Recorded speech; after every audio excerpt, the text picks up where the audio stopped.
So good morning and welcome, everybody. Bonjour et bienvenue. I'd like to acknowledge that Hub350 is situated on the traditional unceded territory of the Algonquin people. Thank you for joining us today, either in person or virtually, as our presentations this morning are being live streamed on the Hub350 website. Welcome to the first annual Partner Summit of Hub350, the physical gateway to Canada's largest technology park. So, who's the guy talking? Who am I? Hello everybody, my name is Sean Stanley. I work at the Globe and Mail. I'm a journalist by training, as I've pointed out, but I now actually run the Globe Content Studio, which is the content marketing division of the company.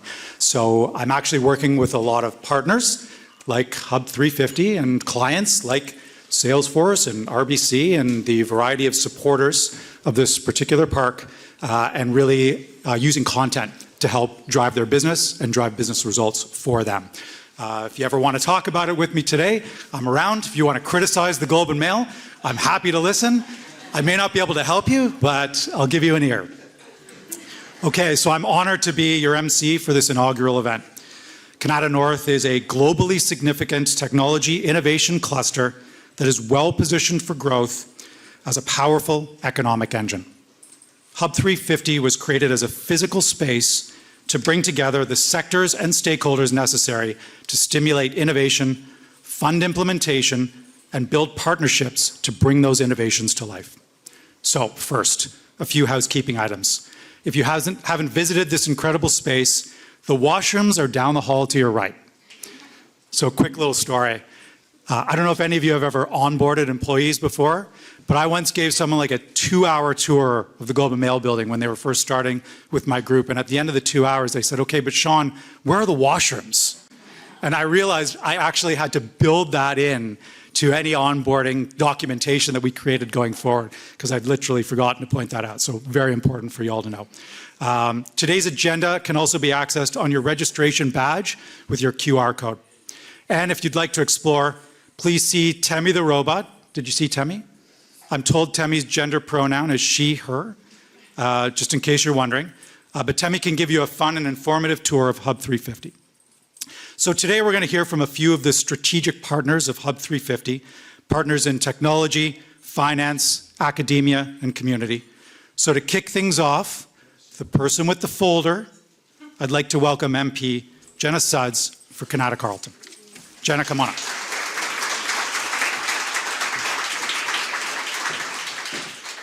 The infamous folder. Thank you. I was expecting Jamie was going to be up here first, but I look forward to her remarks as well. A pleasure to be here this morning.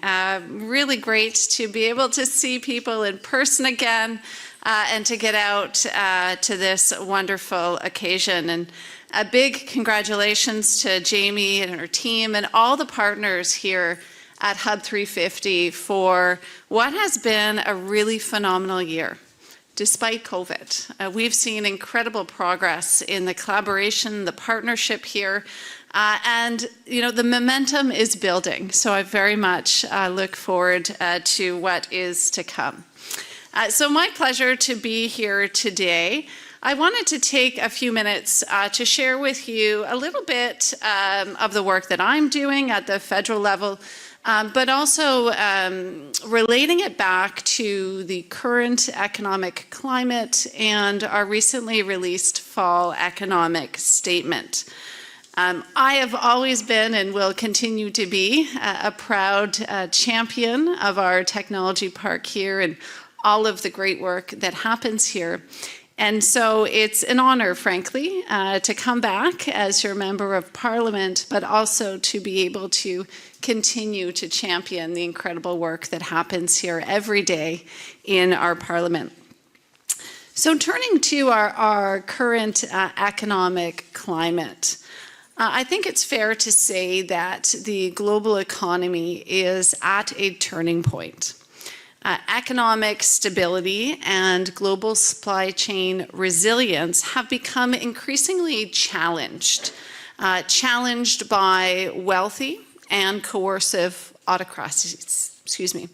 Autocrats like Putin exploit the world's oil dependence for geopolitical leverage. I know that's a heavy way to start. However, I think it's important to highlight that the current geopolitical climate has become increasingly challenging at the business level and also, of course, at the government level. Coercive economies like China are seeking a greater share in things like our global semiconductor trade, to the detriment of countries like Canada that rely on Taiwan, and we see growing tensions there, concerns that I have heard from many of you. So Russia and China are challenging our economic stability, our supply chain resiliency, and our security. Frankly, it's not sustainable for our country, our supply chains, and our technology companies to continue to be reliant on foreign trading sources that waver under this geopolitical pressure. And this global instability harms our country. It harms Canada, but in turn, it harms our economy and the businesses that make up our economy. I believe that we need to be increasingly realistic about our geopolitical climate, our trading partners, and what core Canadian values must be upheld in our trading relationships. And in turn, we must pivot away from countries that do not share our values, that entails trading more with our allies like the United States, the European Union, and other countries that share our democratic ideals and national interests.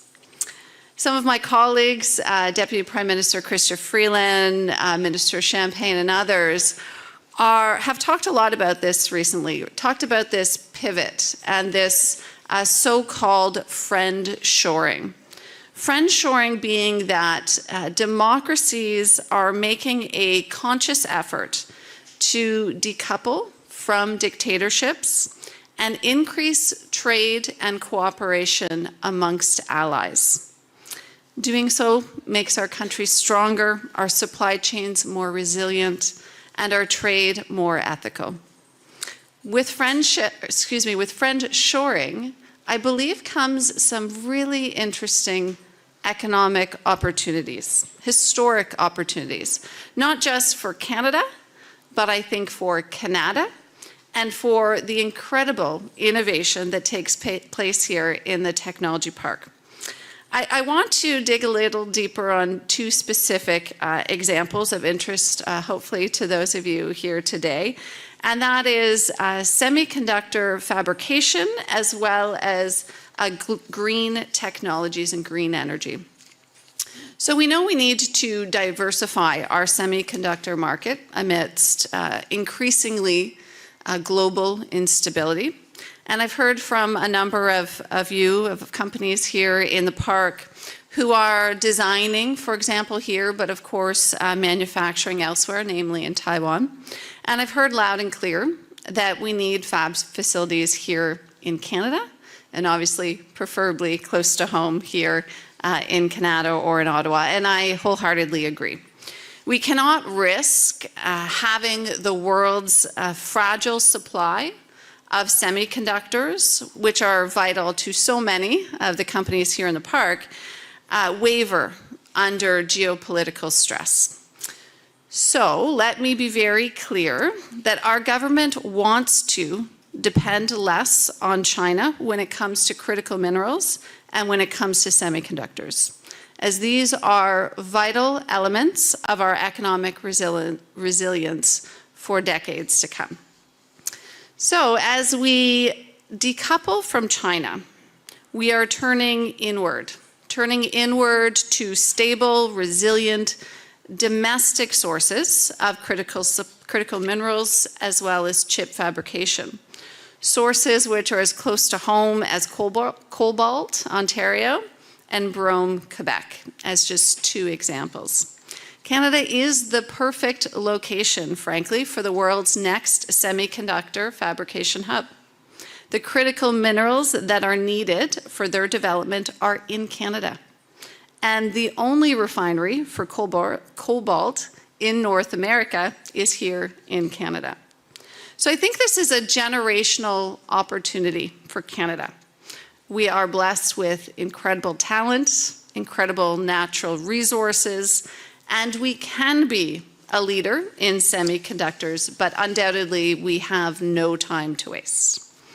So I know that Minister Champagne is working hard to make this a reality, and I will continue to be a strong advocate to ensure that we bring these fabrication facilities to Canada and as close to Canada as possible. With our incredibly rich history of innovation, I think everyone in this room knows that Canada is a natural choice to house future investments in fabrication and in innovation that is needed to produce and to export the world's semiconductors, reducing our reliance on Taiwan and on China.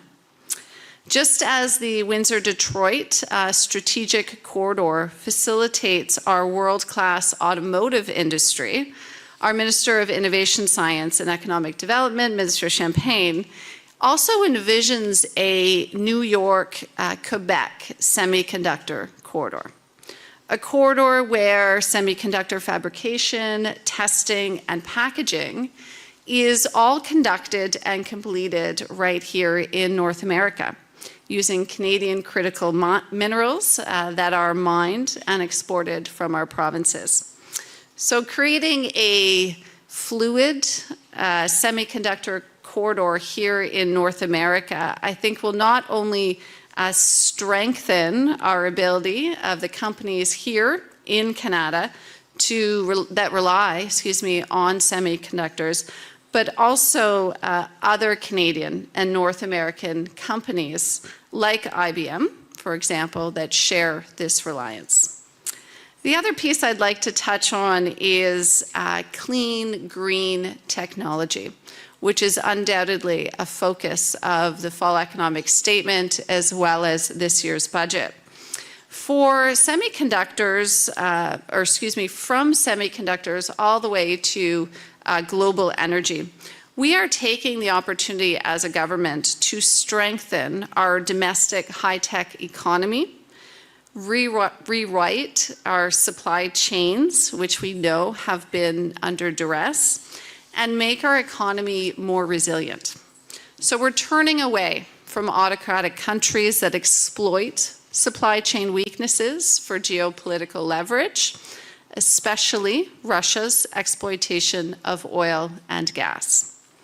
In doing so, we are signaling to Canadian innovators that the time is now. The time is now to lead our transition away from dictator oil and to clean technologies and green energy.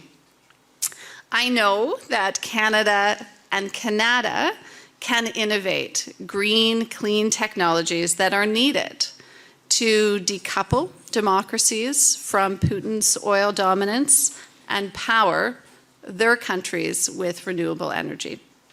Companies right here in Kanata North, like Equispheres, Blue Wave AI, whom the federal government is investing in with innovation funding, are doing just that. And we will continue as a government to provide them, as well as other companies, with the funding needed to scale up, grow out, and automate. Yet, investing, commercialization, and deployment of green technologies does remain a risky venture, and we recognize that. Investment risks often restrain companies from taking that leap, from taking the leap into green technology development, and I'm sure many of you in this room can relate to that challenge. So that's where our new Canada Growth Fund comes into play. The Canada Growth Fund will help to finance Kanata companies who are looking to take the leap into this field. The Growth Fund will help unlock private investments for projects across the spectrum. So from full-fledged companies to startups, it will help to mitigate the risk through anchor equity, offtake agreements, and concessional equity to create private sector confidence in this emerging market as well. So the clean, green technology market is growing around the world, and it is a catalyst for Canada to do more, to finance innovation, to attract capital, and to retain talent. And I know that Canada has the capacity to be a leader here. So in conclusion, I think all this to say that Canada's two greatest challenges, ending foreign energy dependency and building new semiconductors, can be solved right here in Canada by the excellent and innovative companies, many of whom are in the room here today. I have no doubt that we will rise to the challenge to power the 21st century, the economy of the 21st century. The world will be in demand of what Canada has in abundance: critical minerals and renewable energy. And Canada will need to harness Canada's innovation and leadership to propel our country forward and our economy forward, to stand out amongst fellow democracies as a place to invest, to become a world leader in semiconductors, critical minerals, and clean, green technologies of the future. I believe this is Canada's moment to shine. And with our government, there is a renewed focus for using Canadian innovation to power this next wave of future growth. I know this through our recent legislation with the Fall Economic Summit, but also, and arguably much more importantly, through the investments that I see continuing to be made right here in the park. It feels like every month that list is growing. Over $2.5 million to scale up Martello's operations and grow its workforce. Millions of shred credits and support through the Trade Commissioner's Service. Nearly 40 million just a few weeks ago announced to Nokia to design, develop, and build 3G networks here in the park. And these are just a few of a lengthy list of investments. I know in just a couple days' time, I will be back here on Thursday for yet another announcement of funding for a Kanata North company. I'm proud to share that since becoming your Member of Parliament just over a year ago, that our park has been the focus of over $40 million in federal innovation funding, as I said, with more to come.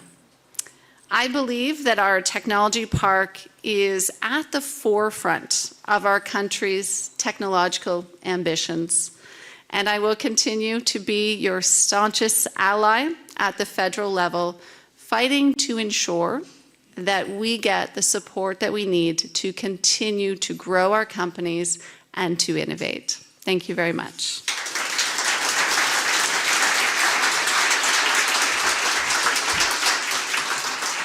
And I'll take the folder.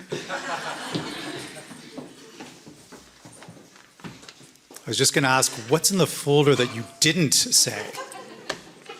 Secrets. Okay, it's nice to have some optimism. I don't know how many of you spend any time on Twitter, which in and of itself is an unpronounceable show. But there's a lot of bad news in the world. Even in the newsroom, actually, we've been talking a lot about, like, can we tell maybe some more positive news stories, because it just seems like doom and gloom all the time.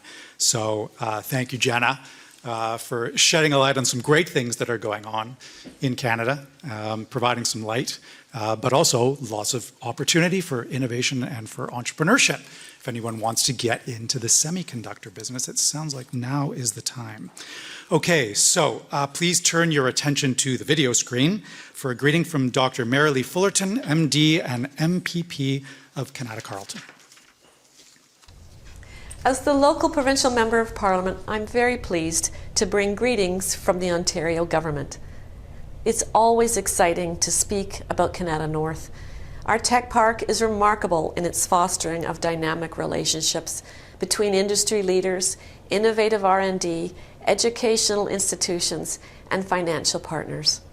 And it's exciting that the park hosts technology innovation in telecommunications, AI, 5G networking, cybersecurity, and autonomous vehicle technologies.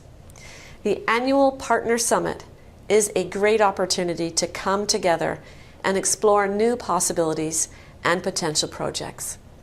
The number of participants taking part at today's summit is a true testament to the Kanata North Business Association and the successes the association achieves in making a collaborative, supportive environment for all to thrive in. It's also a testament to the innovative and visionary people we have here in Kanata. I trust you will enjoy the wonderful Hub350 facilities and the networking experiences it offers. There's a full schedule of summit meetings, which are sure to provide new perspectives and insights. I wish all participants a productive day.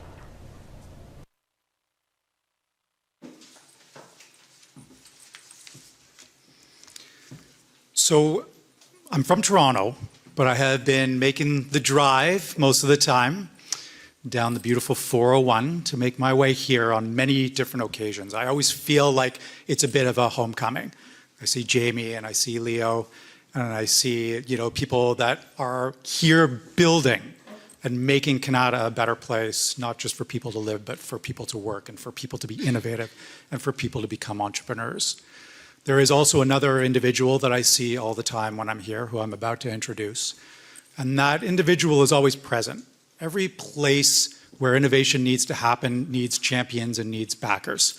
So now I'd like to introduce a man who needs no introduction, Sir Terry Matthews, who is that person who I saw in a boardroom as I was entering the building. And I'm like, yep, there's Terry, because Terry is here. He is present.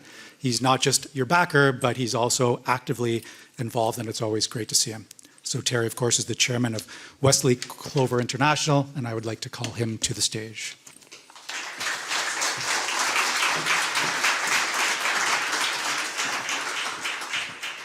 What a great introduction. And guess what? I came here from the UK to Kanata. Kanata. And guess what that means? It means the meeting place. Isn't that the right kind of name for the kind of get-together and cooperation we expect in tech? And then if I look back, imagine it was 50 years ago when I invested $1,500. How little could $1,500 be? And it's not enough to pay people. And I learned some incredibly important things. If you're developing something, listen to what prospective clients say they want. And if you build it, surprise, surprise, they actually buy it, because that's what they said they want. So $1,500. And then how do you pull a team together? How do you make the team work together? Of course, you have to communicate well to them. That's obvious. But without money, we gave them shares in the company. Mike Copeland and I, we didn't have enough money. But imagine 10 years later, every dollar share turned to $2.5 million. Remember those young people that joined Mitel in 1972, 73? Nobody complained about not being paid for the first 6 months. And they worked around the clock, building in 6 months what these potential clients said they wanted. They bought it. Now, what an incredible thing. This is what I call a wave, a tech wave. And that's what I call it today, a tech wave. This is when the world moved from rotary dial phones, pop, pop, pop, pop, touchstone. Can you imagine that, Sean? In 10 years, a little company came from $1,500 to worth 40 million shares at 68 US a share. Good God. The team did well, the company did well, we went public. We took those products all over the world. This was the headquarters for Mitel. Semiconductor over this side, systems over this side, and we went totally global. Now, you imagine me going to China in 1978 and signing a joint venture agreement. Now, I only tell you this because going global is great, and of course it's exports, apart from anything else for Canada. And here was a joint venture. And I had Pierre Trudeau in Mexico with a joint venture, in China with a joint venture. Now, it's hard for people in this room to relate. There was one flight a week from Hong Kong to Beijing. One flight a week. It's kind of a little difficult just even getting there, right? But what an experience to actually do this global business from a little company called Mitel in a joint venture. And I learned another thing. You see, at this point in time, and I'm going back to the 1970s, if you didn't do a joint venture, which means that it's half owned by somebody in country, you couldn't do business there anyway. So this, to me, is another little thing. I like mathematics.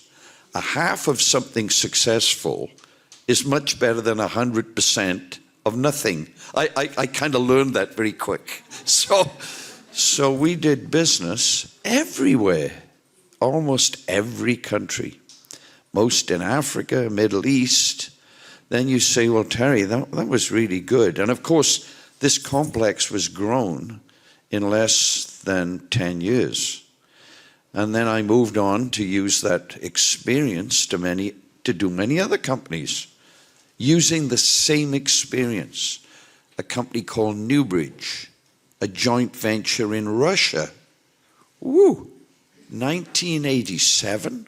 This wasn't Russia, it was the Soviet Union. And I went to so many of the countries that represented the Soviet Union. Shot up again. And semiconductors. Without semiconductors, nobody in here would have a mobile phone. Most people here wouldn't be able to connect. Even if you did have a mobile phone, you couldn't connect because the 5G network, the 4G network, 3G, 2G. So we live in a new wave. And I've been very good at catching a wave. Mitel, pop, pop, pop, pop, touchstone. We took on the world. And I want you to think back to the early 1970s. Imagine a little company in this little town called Kanata, and you think, I'm going to build tone receivers, but down the road is Nortel. How can you possibly take a company with $1,500 and compete with a company called Nortel down the road? How can you do that? It tells you, don't be too much about trying to forecast. Don't be prepared not to take risks. Take risks. It doesn't matter how big it is that the company that you take on, or the new technology that you develop. You say, well, we don't have any sales. It's going, no. Don't go down that track. Because there's another factor. The bigger that a company is, the more complicated it is. Boards of directors, president, VPs. Then you got all these contracts with suppliers, all these agreements with dealers and distributors and clients. It's complicated. You start up a company almost from nothing. The time constant to get something out is incredibly short because you don't have what I call baggage. Baggage are all those contracts and lawyers and government laws and like on and on and on. That time constant is a long time constant. Large companies don't want change. They've got their clients, they've got their supply channels, clunk, clunk, clunk. All very good. Don't be afraid to take a risk. Don't be afraid to pull a team together. work incredibly hard to drive it, listen to what clients say they need, and guess what? You build what they say they need, surprise, surprise, they buy it. Of course they buy it. Just be prepared to take a little risk, get the fun as I did for many years. Now you'll say, well, Terry, you know, you caught this touch tone thing called a wave, and you caught PBX business, which was software driven. Without it being software driven and with integrated circuits that we designed, you couldn't have sold in China. Dial tone's different, busy tone's different, signaling is different. Excuse me, that was software.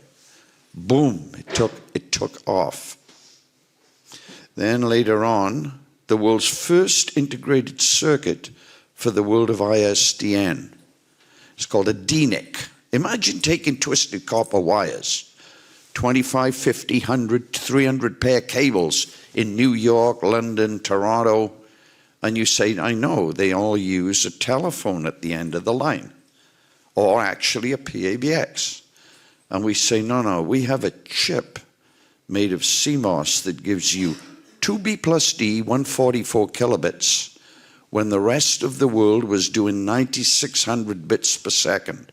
No, not analog, digital, in this complex. And man, did that ever take on the world of digital connectivity in the world of ISDN, Integrated Services Digital Network. Many people in this room, you just won't be aware of some of these things that have come out of this area called Kanata North. And then there was the world's first managed end-to-end. Virtually every service provider on the planet, yes, China, Vietnam, Cambodia, Australia, New Zealand, world market again. And in a company that after 12 years grew to $10.7 billion, and remember, that's more than 10 years ago. And when I talked about Mitel growing to $3 billion, good God, that's 40 years ago. What would that be in today's currencies and today's exchange rate? Good God. All started with $1,500. Like, Sean, I could give you $1,500 now. But $1,500, that is really surprising. And it's all because of the team working together and driving it hard. And guess where those young people came from? Queens, Carleton, Ottawa U, Algonquin. Yep, they came out of the colleges locally.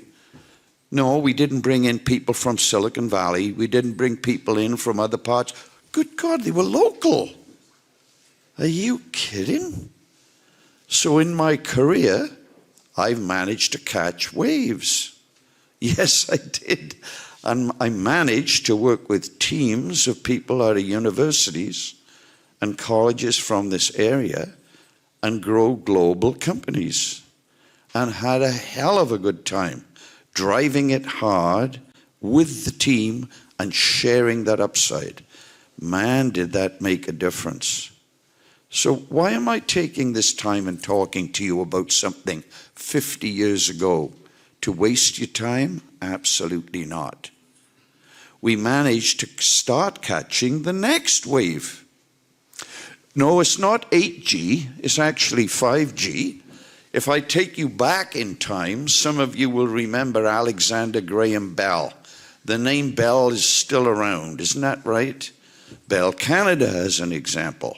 Alexander Graham Bell, copper wires. I remember with Mitel being invited to the home in Nova Scotia. His granddaughter showed me around. So here was a golden phone that he'd been given. Here is a great big medal that he got out of New York City. And good God, the home is still there. Isn't that something? Banbria in northern Nova Scotia. And it sort of encouraged me a lot. Like, here's somebody that started up the world of communications. The good news is there's another wave on its way now. It's called 5G. I bet most people in this room had their wired phone at home disconnected because you don't use it. Why do you have a wired phone at home when you can pick up a mobile phone and you can take pictures, you can look at your calendar, you can do email, you can text and click? What a total difference. Now I want you to get the right thing here. 5G is not like another generation 4G. It's totally different. It does more business-oriented connectivity. The number of cell sites, little cell sites, about 100 to 1. So in any geographic area, the total throughput that's wireless will be well over 100 to 1, more like 1,000 to 1. And the world of cloud, you say, yep, I mean, I use Google and I use this and I search the cloud. We're beginning a new wave which is called, it's like the world of business. It's like the world of PABXs. So we're moving towards edge compute. Many of you will say, what the hell are you talking about? Cloud can't handle the next generation of business and the way it will go, and the world of IoT, and the world of connecting that with new integration platforms. That's what I'm concentrating on, because that's the next big wave. And if people here think, Terry's standing up in front and he's probably going to say it's time for him to retire, screw off.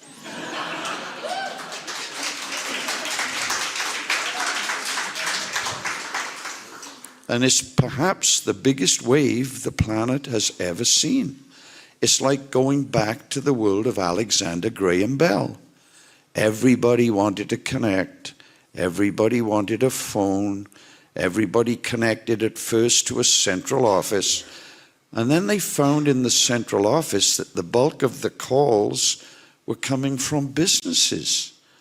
The numbers are between 10 and 20 to 1. So if you wanted to connect with someone outside, you dial 9 to get out. And most of the calls were one office to another or one employee to another, at least 10 to 1, at least. And so the world of PABXs came about. And that's global. It's not just local. That's global. And now we've got a similar thing going on. Yes, cloud, you don't want to disconnect from that. The world of AWS, the world of Google, the world of, Azure. Anybody taking a look at the growth of Microsoft? So their connectivity, real-time connections, you can call somebody the way you would with a phone. You can see somebody on a video conference with perhaps 100 people. It's called Microsoft Teams. I bet lots of people do that using Microsoft Teams. In just over 2 years, you may not know, but it's gone from nothing to over 300 million users. There's a message in that. I'd suggest to you that there's a revolution going on. If I call my grandchildren and I use a mobile phone or whatever, first thing they say is, I can't see you. Well, I just called you, but I can't see you. It tells you their mind is on video and voice and whatever else you want to show them. The world is changing, and we need to catch that wave. Maybe in the future, I'll be here at Hub350, tell you a little bit about the wave I'm catching again. Just like I caught the wave of ISDN, the wave of digital connectivity on copper wire, the wave of software-driven PBXs and take it global. And here's another thing. You know what? There was this new design built in this building here called an SX200, 200 extensions. We did that because it's the bulk of PABXs. And I went to a big show in Geneva. It took only seconds one day for me to look at the cabinet and see there was a gap at the bottom. And I look at that gap, and in my office is a new type of battery that you don't have to top up. It's called a gel cell. You don't have to top them up. So I ran up the stairs, literally ran up the stairs, and oh, it fitted. It just happened to fit underneath the cabinet. I got a rule and I measured it. And good God, like this was the first cabinet for SX200. And I found very quick in my mind, I love mathematics, that the gel cells would give me 30 hours of continuous operation of that SX200. Now, why am I telling you that? Because 2 weeks later, I'm in Geneva at a World Telecom Conference, and the Minister of Communications of North Yemen, in those days, North and South Yemen was separated. So this guy's from Sana'a, North Yemen. He came around looking around. I said, oh, nice to see you. He said, yeah. He said, I'm the Minister of Communications from North Yemen. And I said, well, you might be interested because I know power goes off frequently. Oh, he said, every afternoon. That day, he was so senior, he signed an agreement to buy 2,000 SX200s. Now, I've got to tell you, here we are in Canada with this design team and so on, and I come back from Geneva and say, I just sold 2,000 systems to North Yemen in Sana'a. They thought I'd lost it, that's it. The guys lost it. But we did ship 2,000 systems to North Yemen. And by the way, those days in India, every afternoon, power would go off. You wouldn't believe how many of those systems we sold in India. And so it became very, very global.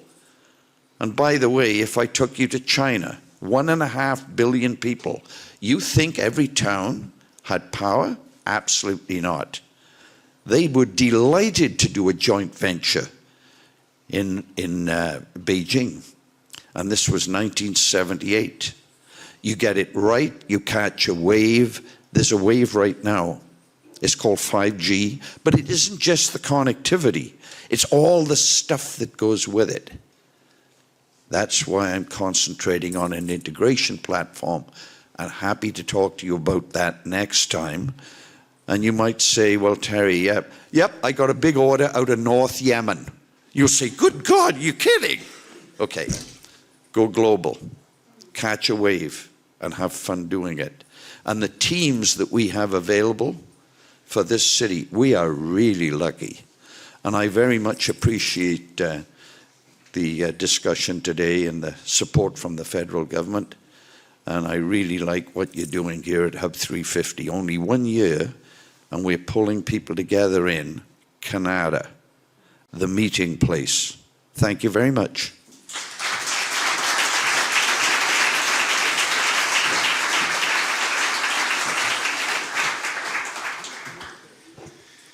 I'm glad I'd already started talking, so I didn't have to follow Terry.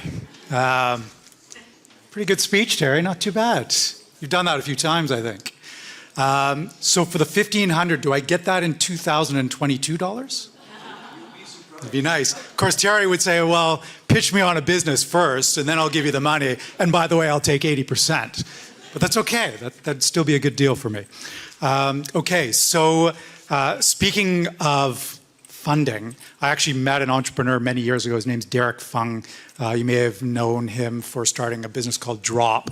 And I remember him telling me a story about how he was working, I think as like an accountant or something at a business, and he had these ideas for companies. And one day, the owner of the business came in and literally dropped a bag of money on his desk and said, you need to start a business, here's the money, go out and do it. And he did. So that kind of thing can really make a difference.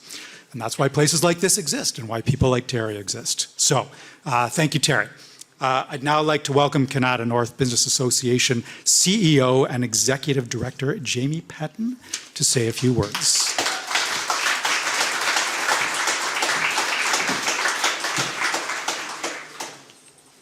Tough acts to follow. So, wow, I look around this room and it's full and I'm just buzzing. I don't even know where to start. But I think first it's my pleasure to welcome you back to Hub350 this morning. 1 year ago, we officially opened the gateway to Canada's largest technology park. When I reflect on this past year, there's a lot that comes to mind. But what comes to the forefront for me is the incredible resilience, hard work, and passion that our team has exuded through this year. So before I even begin to talk about all the things that we're going to celebrate today, I want to celebrate this group of talented women that we have on the Hub350 team. Jules, Erin, Julia, Michelle, Kim, Natasha, Heather, and Amanda.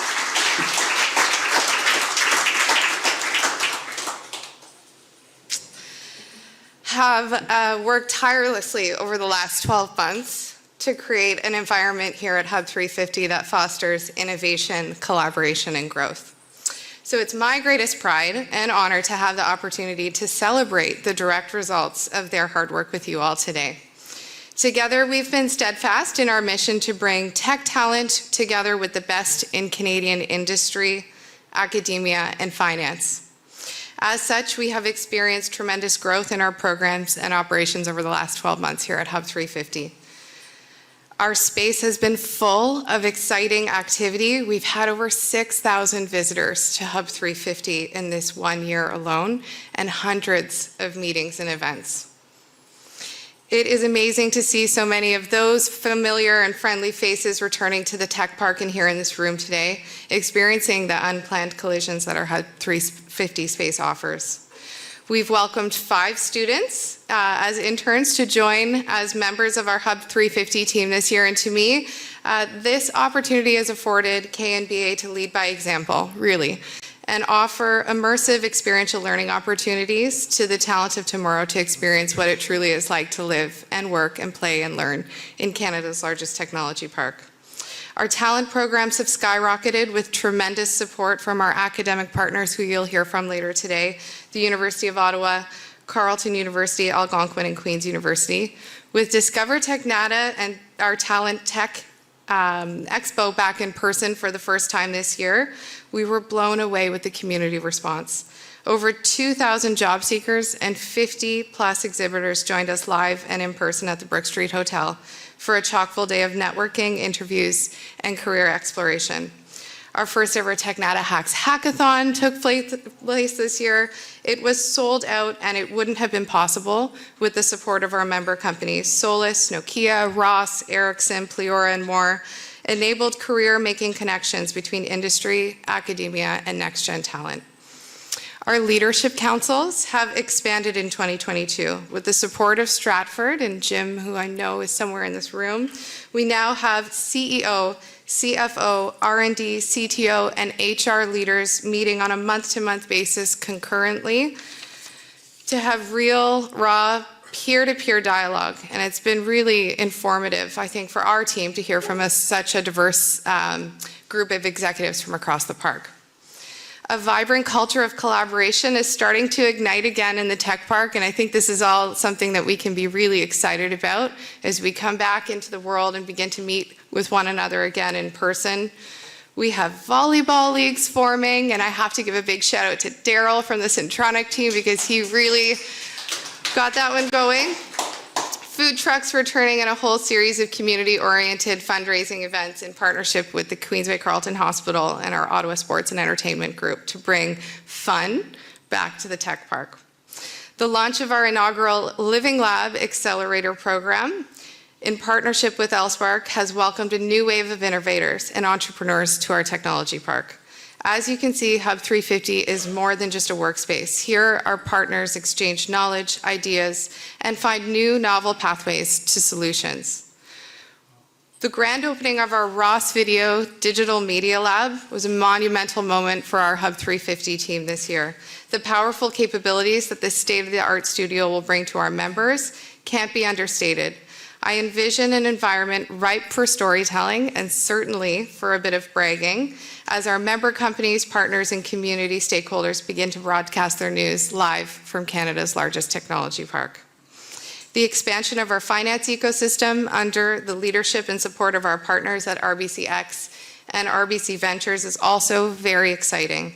Creating a space for a global finance community to soft land and network with one another has been a vision of ours here at Hub350 from day one. We look forward to continuing to expand the finance community here in Kanata North and welcoming angels, VCs, and many others over the years to come.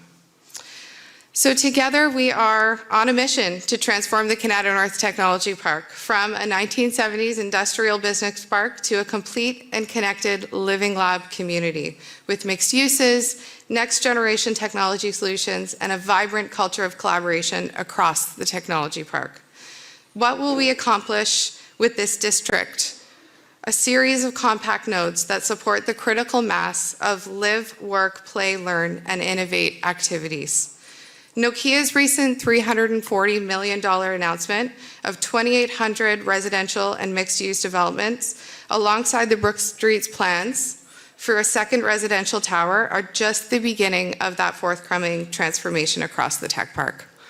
In the future, this special economic district, we hope, will be linked with cutting-edge mobility and will encourage a broader range of uses, including a diverse range of housing, a broader mix of retail, food, arts, culture, and maybe even a bit of cool here in Kanata. Following our highly successful launch of Hub350, the near term presents opportunities to continue to build the profile of the park. And I look to all of the people here in this room, our partners, our stakeholders, our executives, to really be the champions and the allies of that short-term mission, to facilitate continued collaboration amongst our anchor partners. Can't give enough thanks to Telus, RBCx, Salesforce, and our world-leading post-secondary institutions who are here with us. At the heart of Hub350 is our Telus 5G Innovation Zone. It's powered by Canada's fastest mobile network. As you would have heard from Terry, 5G represents one of the most significant advances in communications technologies to date, and it's making this 5G Innovation Zone ideal for conceptualizing, developing, testing, and now commercializing 5G right here in our own backyard. The 5G Innovation Zone will allow Ottawa businesses to test their products in real-world applications and work alongside our 500 businesses here in the park.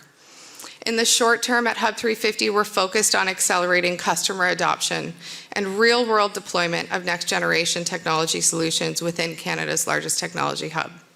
But in the long term, we're bracing for a continued increase in competition for labor, a need to create a people and place hub with a dispersed and distributed global workforce, and a changing landscape in remote versus in-person and hybrid workforces.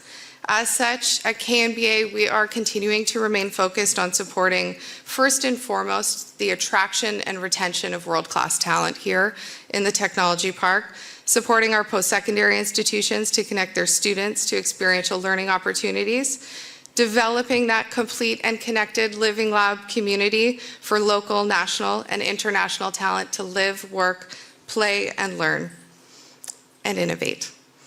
We're at a critical point in time that will determine the future potential for growth here in Kanata North, Canada's largest technology park. And I think in collaboration with the group of leaders in this room, we have an amazing opportunity to foster a vision for the future of this unique economic zone and develop a world-class model for innovation, technology, infrastructure, and economic development. Today's agenda is meant to reflect on what's been accomplished in just a short period of time of 12 months, but also to uncover where we go next. Of course, none of this would be possible without the continued commitment and support of our partners. So for that, I thank all of the folks here in this room. Together with the support of the City of Ottawa and the Province of Ontario's Eastern Ontario Development Fund, we're contributing to a very exciting future here in Canada's largest technology park, and we couldn't be more grateful for your support.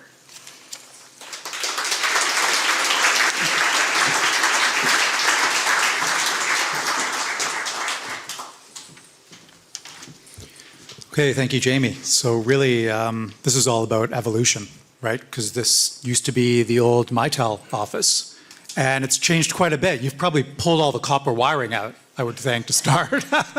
Not much of that left, but you know, it's amazing to see transformation, right, when it happens. And you know, as I was walking around and checking out the space for the first time, and I had learned that this used to be Mitel, I'm like, this must be a lot different than it was back in the day when Terry first started. And so Terry said to me, well, yeah, one thing is that they took out the drop ceilings and exposed all the ugly shit.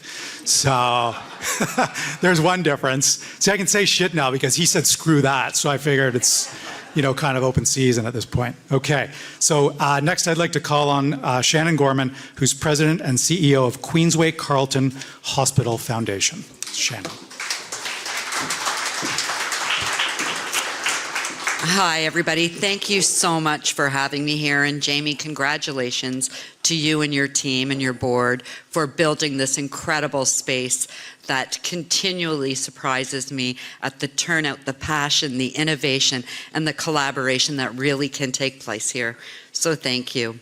QCH Foundation and the Queensway Carleton Hospital are proud to be the community charitable partners for Kanata North Business Association and Hub350. Healthcare continues to dominate the news, and after more than 2.5 years dealing with the pandemic, today multiple health concerns are putting increased pressure on the hospital and healthcare system as a whole.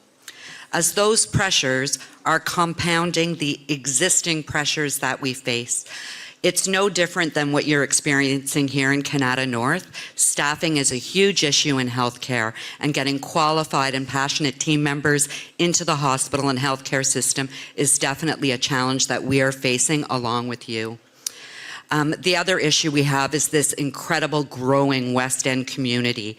QCH was built in 1976 to serve a population of 100,000 people. Right now, we're serving over 500,000 people, and over the course of the next 20 years, it is expected that that will increase by an additional 400,000, with the bulk of that in Ottawa being in Ottawa's West End. For those of you that don't know, Centre Point is called Centre Point because it's the center point of Ottawa. So everything west of pretty much Woodruff Avenue is where the Queensway Carleton Hospital serves. Today, our hospital is bursting at the seams, and as our community expands and more businesses and homes are built, the essential services we need to provide for our team members, our community, are becoming crucial and extensive. What we're looking ahead to in the future is to do a few things, and we currently have a proposal in front of the provincial government to do two things, two very important things for our community. One is to double the size of our emergency department. Our emergency department, and as you know, all the emergency departments currently in our region are facing a crisis. There are long waits to see and obtain health care. A lot of us, many of us, myself included, don't even have a family doctor at this point. So that puts additional burden within our emergency departments. The average amount of time, if you're admitted through emergency, to wait for a bed is about 30 hours in Ottawa. That is a very long time for hallway medicine. So the foundation has been doing some incredible things over the course of the last 2 years to try to alleviate and get people into a bed as quickly as possible. And we innovated in a way. We built 15 new inpatient bed bays within the walls of our hospital. We had to move x-ray machines. We had to move offices. We had to get people to innovate and work from home where we could. We did that so we would reduce the time patients that are admitted to the hospital would spend in the hallway. Now they have a comfortable place where they can receive the care while they wait for a room or a bed to become available. So really, we have a lot of work ahead of us. We need to expand by 100 additional beds, building 3 floors up on our James Beach Health Center, and double the size of our emergency. So we are so grateful to be here today and be able to address these concerns with you. I heard this morning that the teams, the growth of some of these incredible companies are really, really expanding, and we want to be able to provide the best possible health care should anyone in West Ottawa need it. And we want it timely, and we want it done in a way that makes everybody comfortable. So one thing that I learned, we were here and we were speaking at Tech Tuesday, or Executive Tuesday, and Terry Matthews said something, and he said it again today, and it really resonated with us. You know, it has to be a symbiotic relationship. I can't walk in here and say, hey, we want to partner with you without giving you an opportunity to do something that helps you grow as well. So we took what you said to heart, Terry, and we planned tours with our president of the hospital and our CTO. And any executive that wants to come and tour and ask for what those issues that we're facing within the healthcare system, and then hopefully take that away, build it, and then we'll buy it. I can't guarantee we'll buy it, but I can guarantee that I'll give you the face time with our people that can make those decisions. So I want to again thank you, congratulations. Thank you, Terry, for the guidance, and have a great day.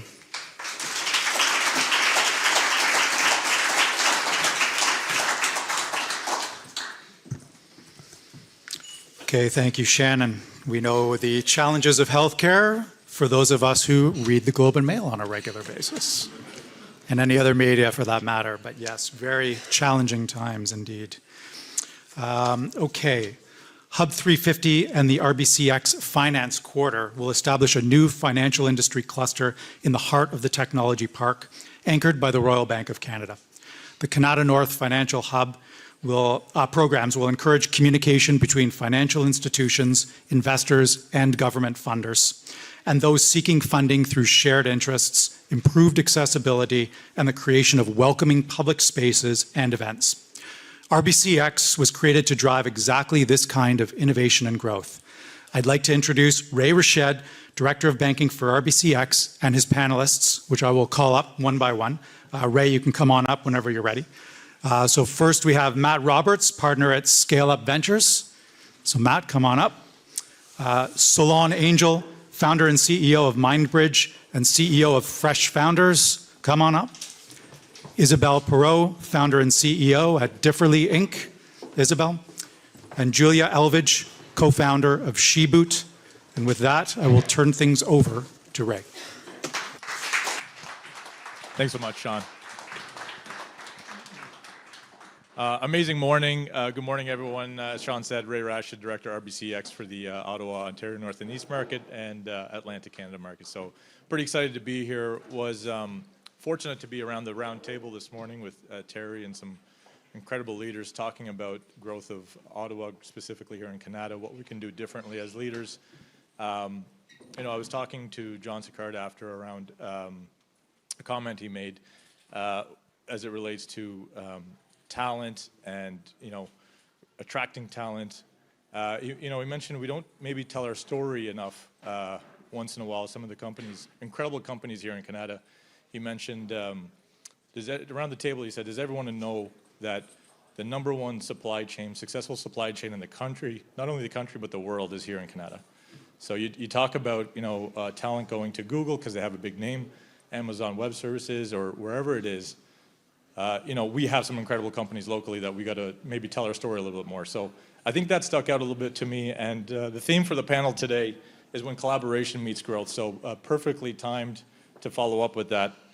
How can large companies support the early stage tech and innovation in the ecosystem here in Ottawa and broadly across the country? So before we get started, maybe tell yourselves a little bit about yourselves. Julie, maybe we'll start with you. Julia? Sure. I come out of tech. I started with electrical engineering at U of W. Got to work with the Dick Fosses of the world back at Mossade as co-op terms, which meant I fell in love with semiconductors during a time when they were red hot and shifting. And I will point out that was the 1.5 micron time. It was eventually I got in with LSI Logic, who sent me to Ottawa, and that's 30 odd years ago. I don't like to count that much anymore. And since then, I've called Ottawa my home and been in love with the tech in this town. After spending a couple of years taking care of my kids, I got dragged back into tech with Terry Ludlow and helped to co-found a company called Chipworks. Chipworks worked with huge multinationals and worked very closely with their intellectual property groups and their R&D departments to help them innovate, understand their patents. And this was a great experience. We got into companies like Intel and Samsung and TSMC and worked very closely with them on their patent strategy and analytics going forward. So that was a great base. I was able to exit in 2016 when Tech Insights, which you might recognize the name of, purchased Chipworks, helped finish through an integration period. And since then, I've been very happily engaged with the entrepreneurial community here in Ottawa, both as, first of all, an advisor at Invest Ottawa, as an angel investor through Capital Angel Network, and most recently as the co-founder of Sheboot, and which Sonia hasn't entered the room yet, but I co-founded with Sonia Shorey of IO and Jennifer Francis of Capital Angel Network. I happily work on a few boards now, a Capital Angel Network, advisory board at the Hardware Catalyst Initiative at Venture Lab in York Region, and Sengen. I can't see any Sengen people right now. So that keeps me busy, and I'd love to tell more about Sheboot, but I'd like to pass it on. I'll find another time. We'll find some time for sure. Yeah, okay, good. Yeah.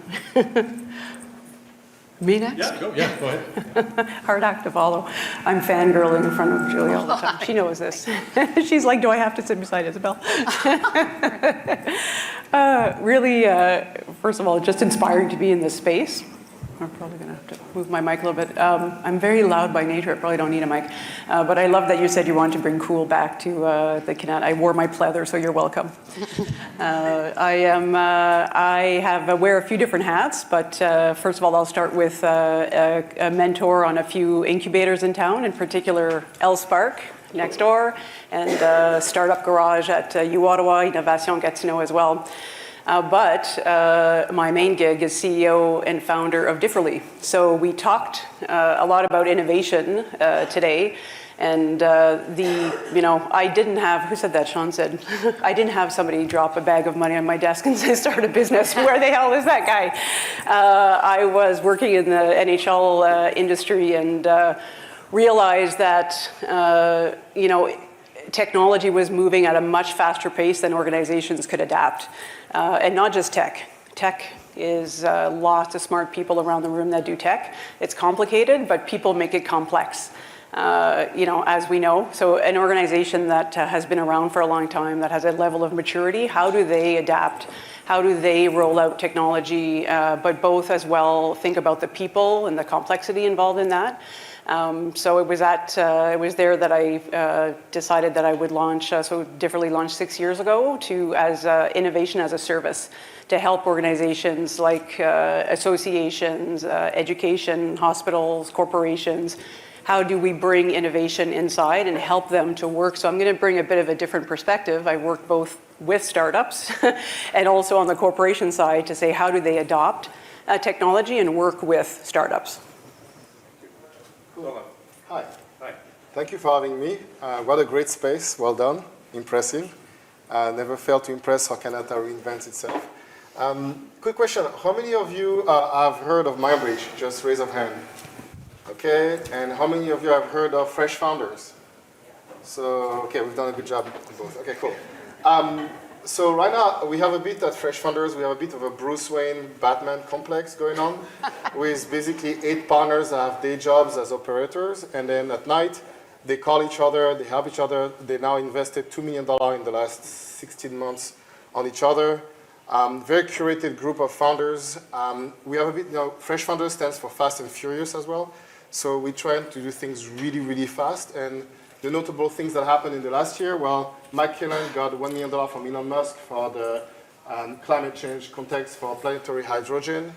MyBridge still doing, business, boring stuff that make money, which is great for me. And then right now, we basically, I know it's sad to say, but like we kind of broke away from Ottawa, being Ottawa-centric. With the pandemic, we could talk to founders anywhere in North America and sometimes beyond North America. So 2/3 of the company we invested and joined Fresh Founders actually in the US now. I mean, it's a much bigger market, which is very interesting to see the difference between how American entrepreneurs approach doing business with corporates and how Canadian entrepreneurs approach it. So happy to talk about that in a second, but guess what's the difference? One of the two makes a lot more sales. Thanks, so. I'm Matt Roberts. I started my career with Terry, who's in the front row here. Today I'm a VC in Toronto. We have $150 million under management. But I think the reason I'm on the stage today is who made up that $150 million they gave to us. So that includes RBC, which is sponsoring this, TD, Bank of Nova Scotia, and CIBC. We also have Rogers, Bell, and Telus as investors, and Weston. So we've been sort of right at the nexus of startups working with large corporate clients. Thanks so much. And I'm very lucky to have you guys. So thank you for taking time out of your busy schedules to be here. Aaron, are we down to 5 minutes left? Thanks for coming out, folks. What do we got? Solon, I know you have some other obligations if you have to leave. Don't worry, but we'll just go through some questions. Again, the theme is really where collaboration meets growth, different perspectives from everyone. So this is excellent panel. Maybe I'll start with you, Solon. What makes founders go after large corps? What's the motivation, in your opinion, on why founders would target large companies? Well, I mean, revenue is the first obvious one, most people think, but actually it's not. The corporates have processes, what Terry calls baggage, which can hold us back sometimes, is also a great, maturing process for a startup. When you have to fulfill the obligation of a bank, you have to have SOC 2, you have to have certifications, you need to have a lot of capacities that a startup doesn't have sometimes. And so it brings a certain level of maturity to the business to service them and to learn from them. But it's not easy, really not. Yeah, I agree. Anyone? Sure. Certainly, B2B is more easily funded in Canada, so business to business rather than business to consumer. So if you're looking for investment dollars, B2C is a better way to go. But I also think that you build companies on what you know. Sarah Sedgman, Learn Experts, started with Cognos, needed to produce training material for new products. What did she do? It took 9 months at that point to produce it. She figured out a company called Learn Experts that helps compact that time, bring it down to a much shorter time so you can get the customers trained and using the material faster. So, that's selling into big companies because they're producing the products, but those were the businesses she was in, so she understood the problem area well. Yeah, I agree. And Matt, with your experience in some of the LPs, like what makes kind of founders go after the large corps? Oftentimes, they're former employees of those large corps, and they lived and breathed the problem that they're trying to solve. And they also have an insight as to how to sell into those corps. The difficulty sort of arises when they try and repeat that process into other large corporations. It becomes more difficult. Yeah, agreed. Isabel, anything to add?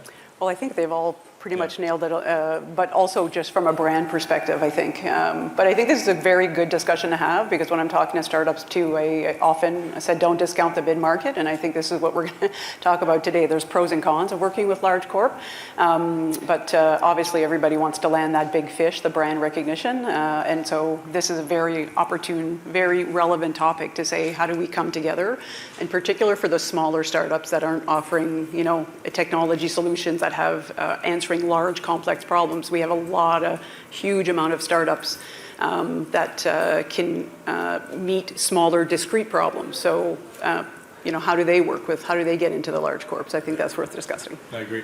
Like the audience is perfect, for this conversation. The theme of this today, we're talking a lot about the next wave in 5G and how can large corps help. When someone says corp partnership with a startup, what comes to mind, Matt? Well, it's great for me because they usually come and give me money to invest. I think for startups, it can be there's sort of laws of unintended and unforeseen consequences with that. I find with my business that you'll see if, for example, Telus, which is an LP, invests in one of our particular portfolio companies, Rogers and Bell have a tendency not to want to work with that particular company.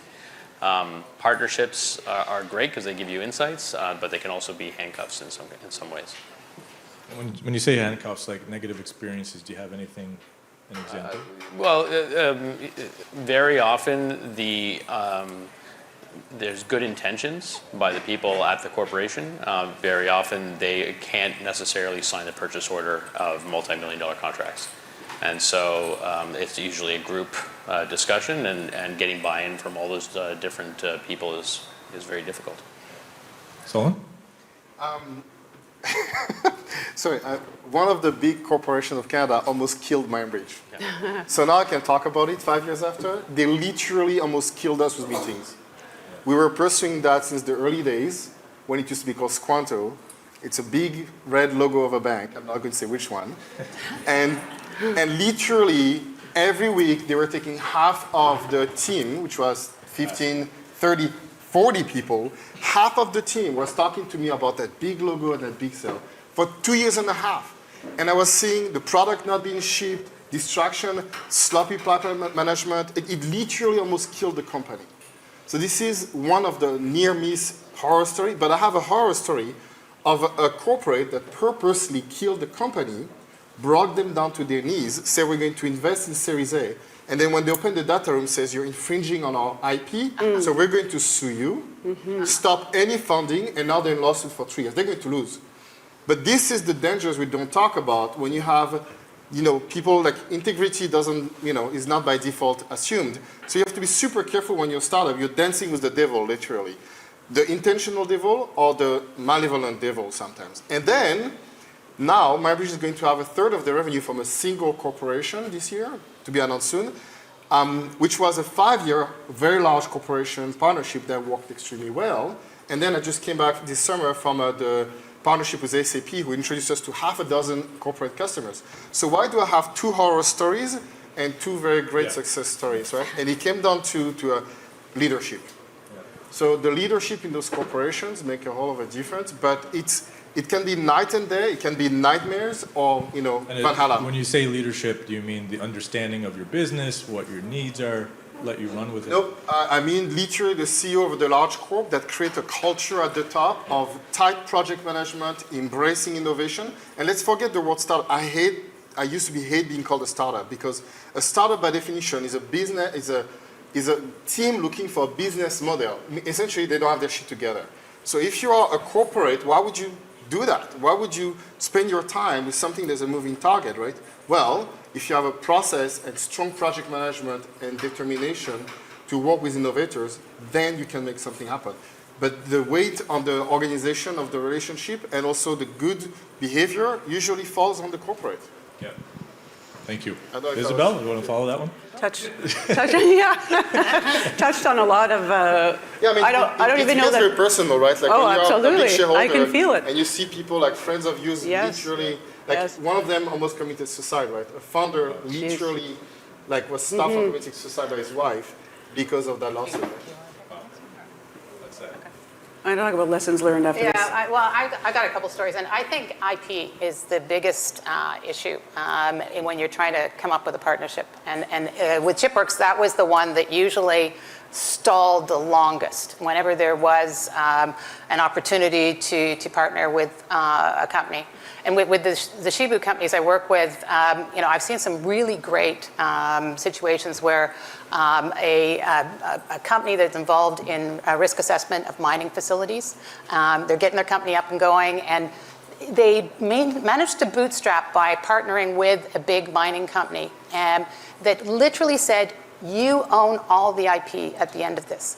We're doing this because this is the right thing to do for society, whatever. You guys, we want you to get this off the ground and create something new and go and bring all the other mining companies on to this risk assessment tool that they were building. That is a great way for them to, help that company bootstrap and create something new that benefits them, but it is also reusable to other mining companies. So done right, IP and streamlining that IP discussion is critical to a successful partnership.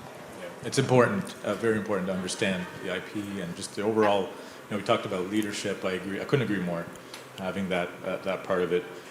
Why is it so important for that local large corp or company or organization to kind of support the ecosystem?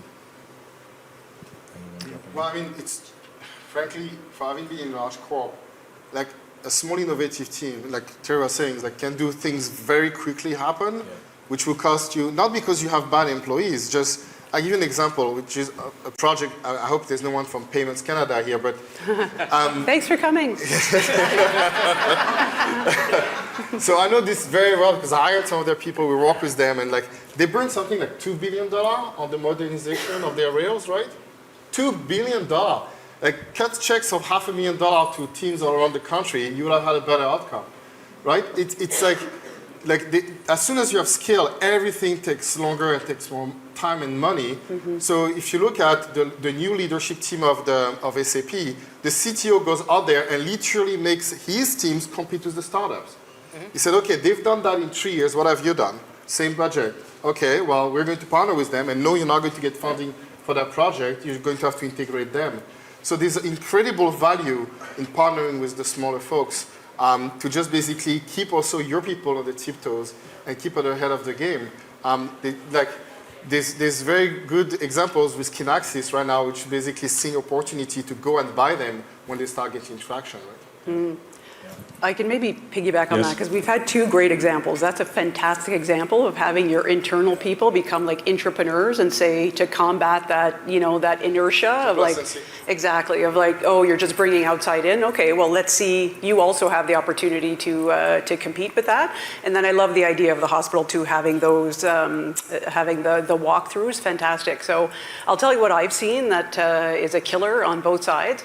Is things like what is a pilot, what is a proof of concept, what is with organizations so we're talking very large corp that have maturity, experience in it. But what about those? Because I know there's a lot of folks in the room that there's universities, there's the hospitals, and so what about the folks that aren't necessarily as mature necessarily on that scale? And I love what you said. I call it the baggage of maturity. Inevitably, you become a bit more rigid. So I think it is so important for the startups and the corporations to agree on, if you say proof of concept, what are you trying to prove? Like what is the outcome and agree on that outcome. So I've seen that just kill a bunch of projects on both sides where some of the maybe less mature corporations look to startup as their strategy, as their innovation strategy. Huge problem. That's not the goal of the startup. The goal of the startup is technology, and they're looking to solve a problem. So if both sides aren't agreeing on that problem to solve, it's going to be a shit show. It will. It's never good. I know it's never good on both sides. And also, I love that the leadership component is absolutely huge. You have to have that. I think you got to de-risk, remove the bureaucracy that comes with inevitably large corp, and have a dedicated budget. I would say to have a bit of a sandbox in play with agreed upon goals, of course. Matt? I would say that I agree with everything I've heard. Where we have seen successful systems that have worked for bringing innovation to within an organization in Canada. I'll toot your horn. There's RBC Ventures, which has stood up a bunch of what we would call non-core product lines at RBC to see whether or not they can be built at sort of arm's length from the mothership. So immigrant banking came out of that. Foreign student services for RBC came out of that business. And they were done with outside employees of RBC, but like that were not brought into the mothership and infected with large corp-itis, if you will. So that you can do innovation within corps along those lines.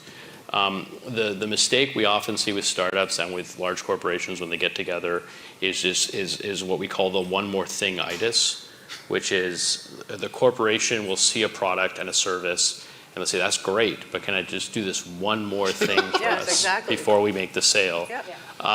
And as I'm often the introductory mechanism for those relationships, in those first few meetings, I sit there and I just say no. This is the product, this is where it is today, this is our roadmap. We might reprioritize our roadmap slightly if you give us a trial with the product as is. We want to bake it into your productivity systems because the reason corporations are buying software from startups is not because they want to help society. Let's be frank, they want to help themselves. The big secret in Canada, predominantly around technology and around people working at corporations, is productivity. Canada lags the world in productivity growth. We're trying to fix that problem.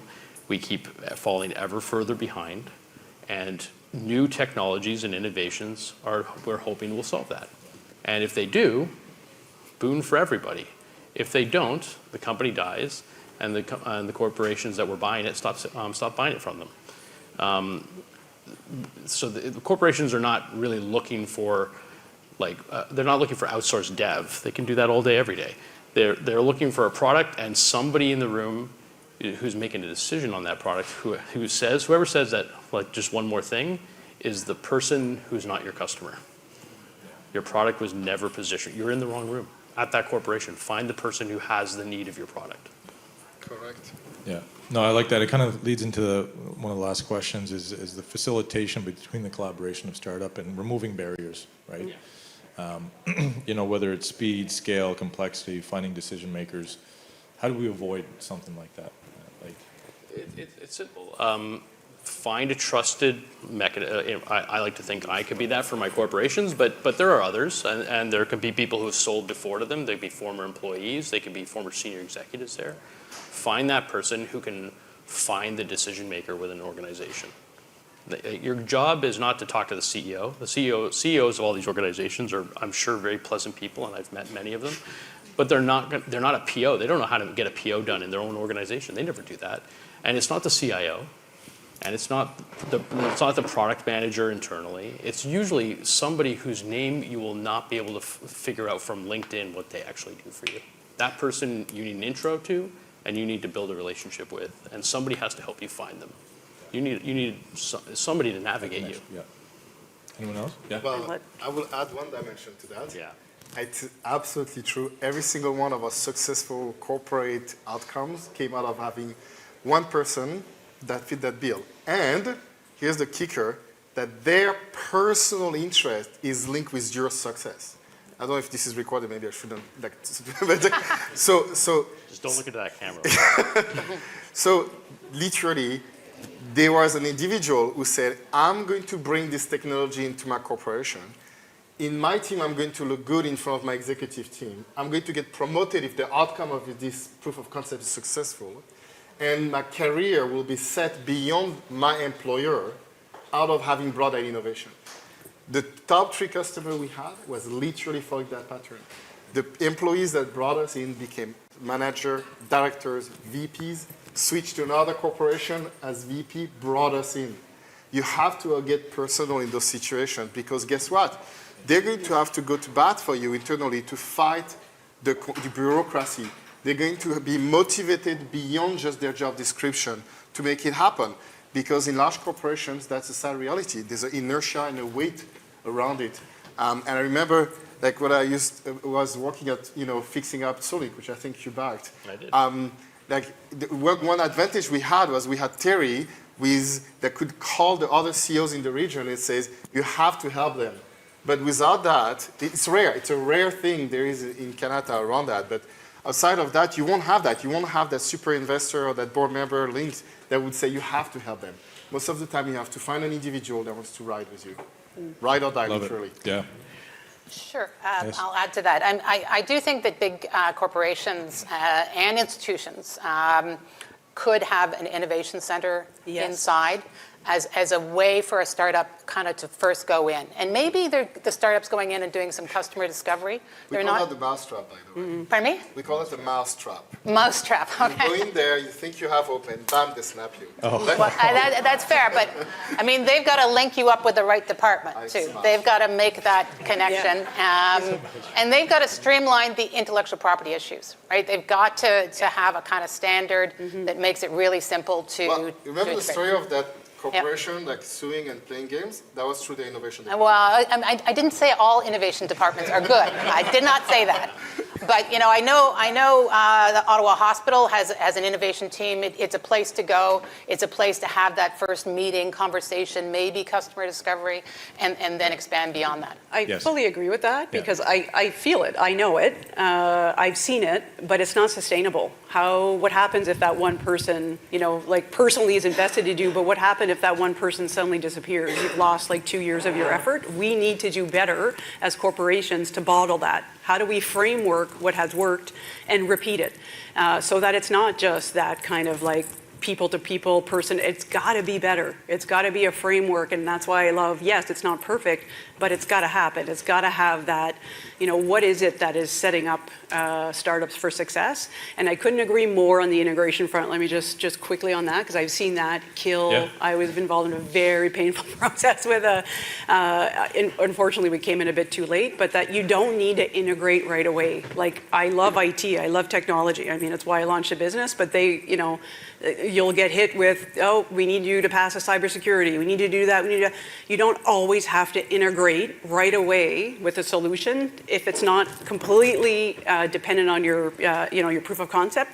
Try to do it a bit in a sandbox first. So that's one key kind of quick tip on you don't always have to integrate fully with the organization to remove some of those barriers. I'll just want to throw that in. No, thank you. Yeah. Appreciate that. And I think some really good discussion points here to kind of wrap things up. A lot shared.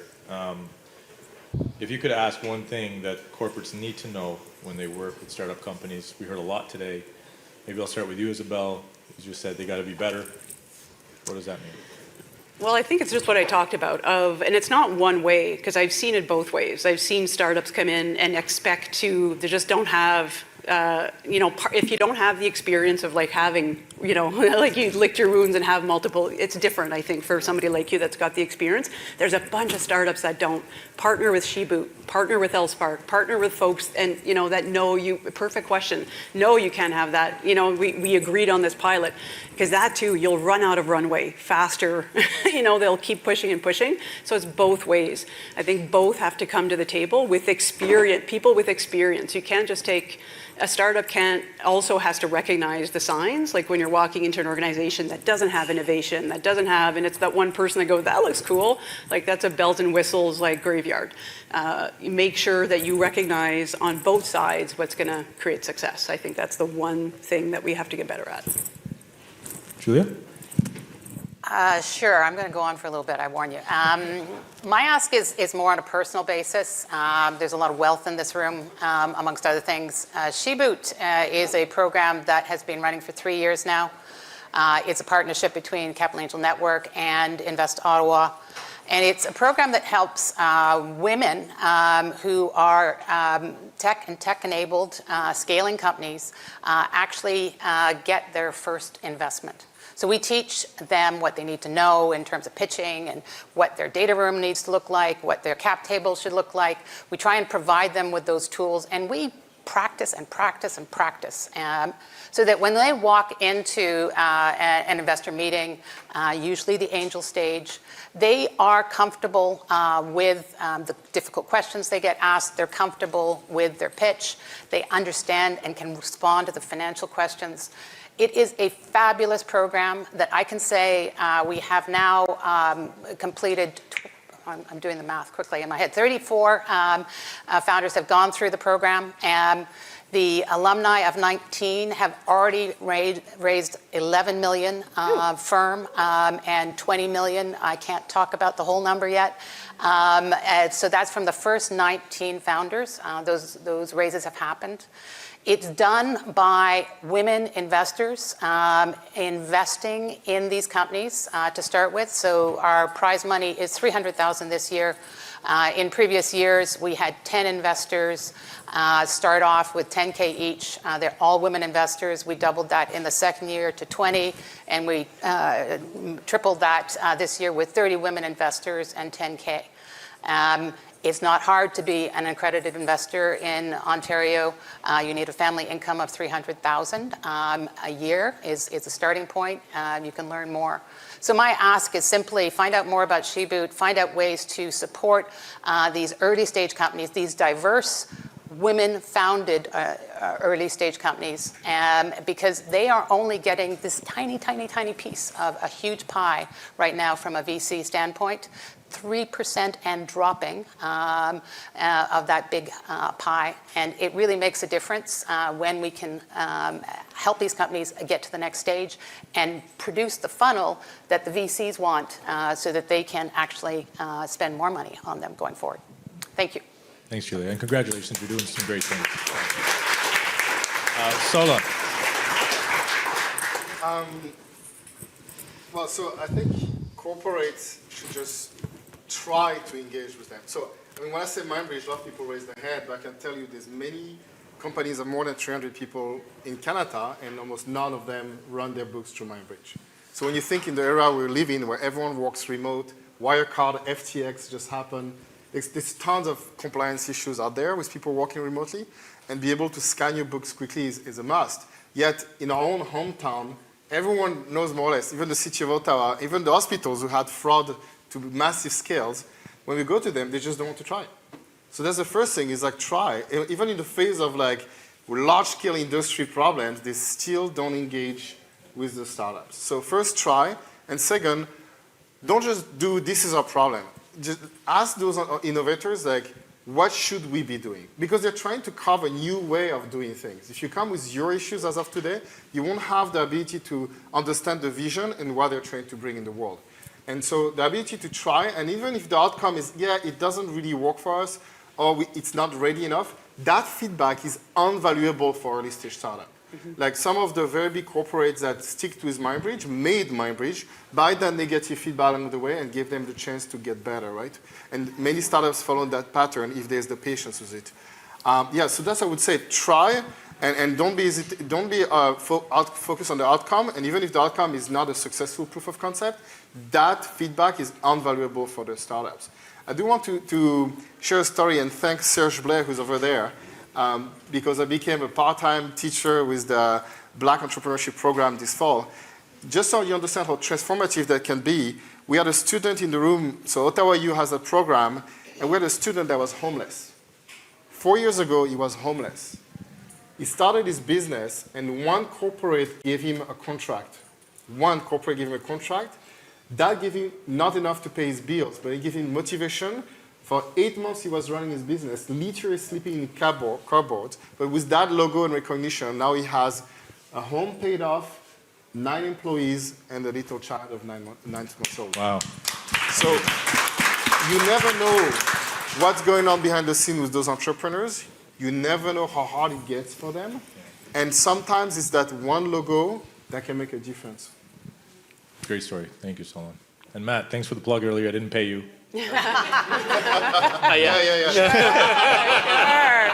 Just for everyone, RBC Ventures is a part of RBCx. It's a pillar of ours that builds, buys, and acquires technology companies to help them scale as well. So, yeah. I'm going to take the opposite statement, the opposite view, I guess. I worry. My advice to startups instead of to the corporates would be don't get fixated on whale hunting. I agree with that. Agreed. Yeah, very often Lots of to the detriment of companies, they get fixated on trying to please the corporate customer because they think that big win will make all the difference, and it may.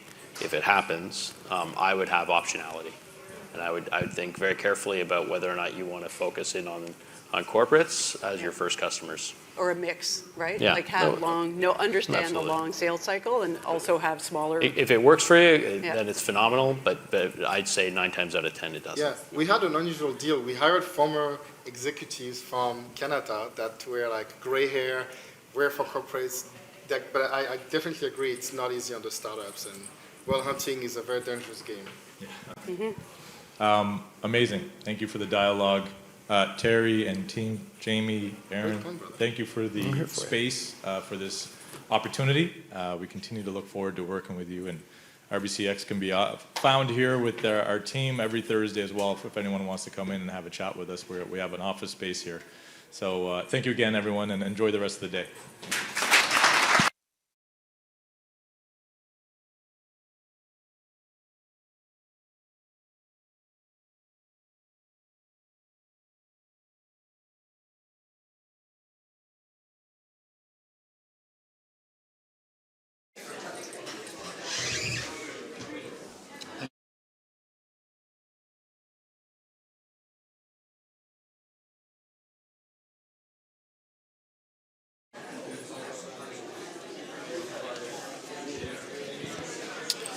Okay, well, that was certainly a lively discussion.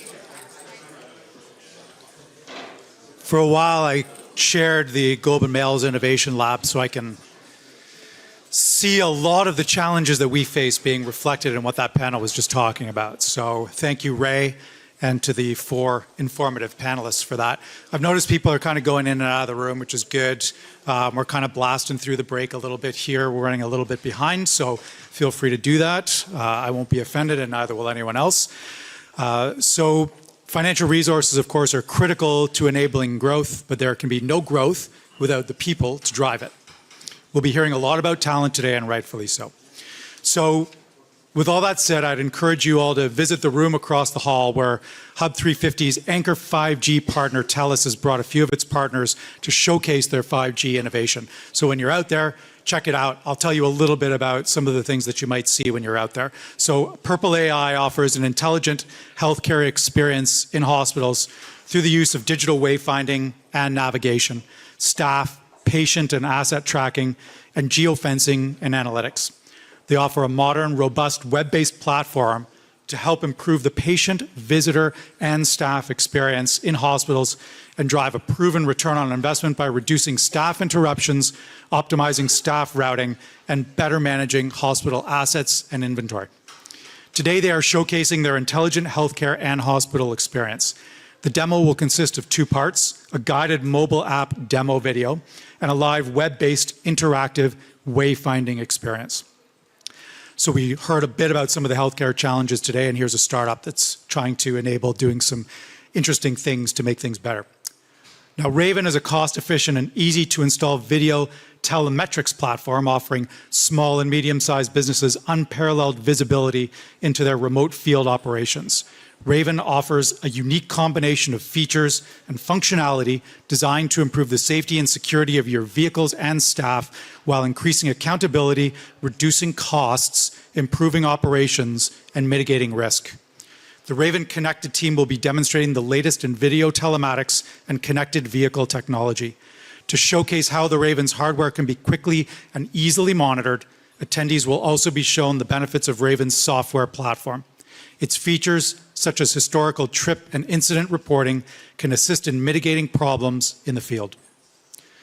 TeleVue is an Ontario-based startup company focused on developing remote medical assistance and remote patient monitoring solutions. You'll notice a theme here.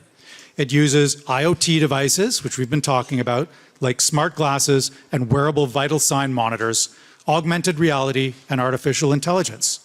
Its proprietary telepresence solution creates a secure AR, AI-enhanced video call with smart glasses, connecting frontline healthcare providers and remote clinical experts worldwide.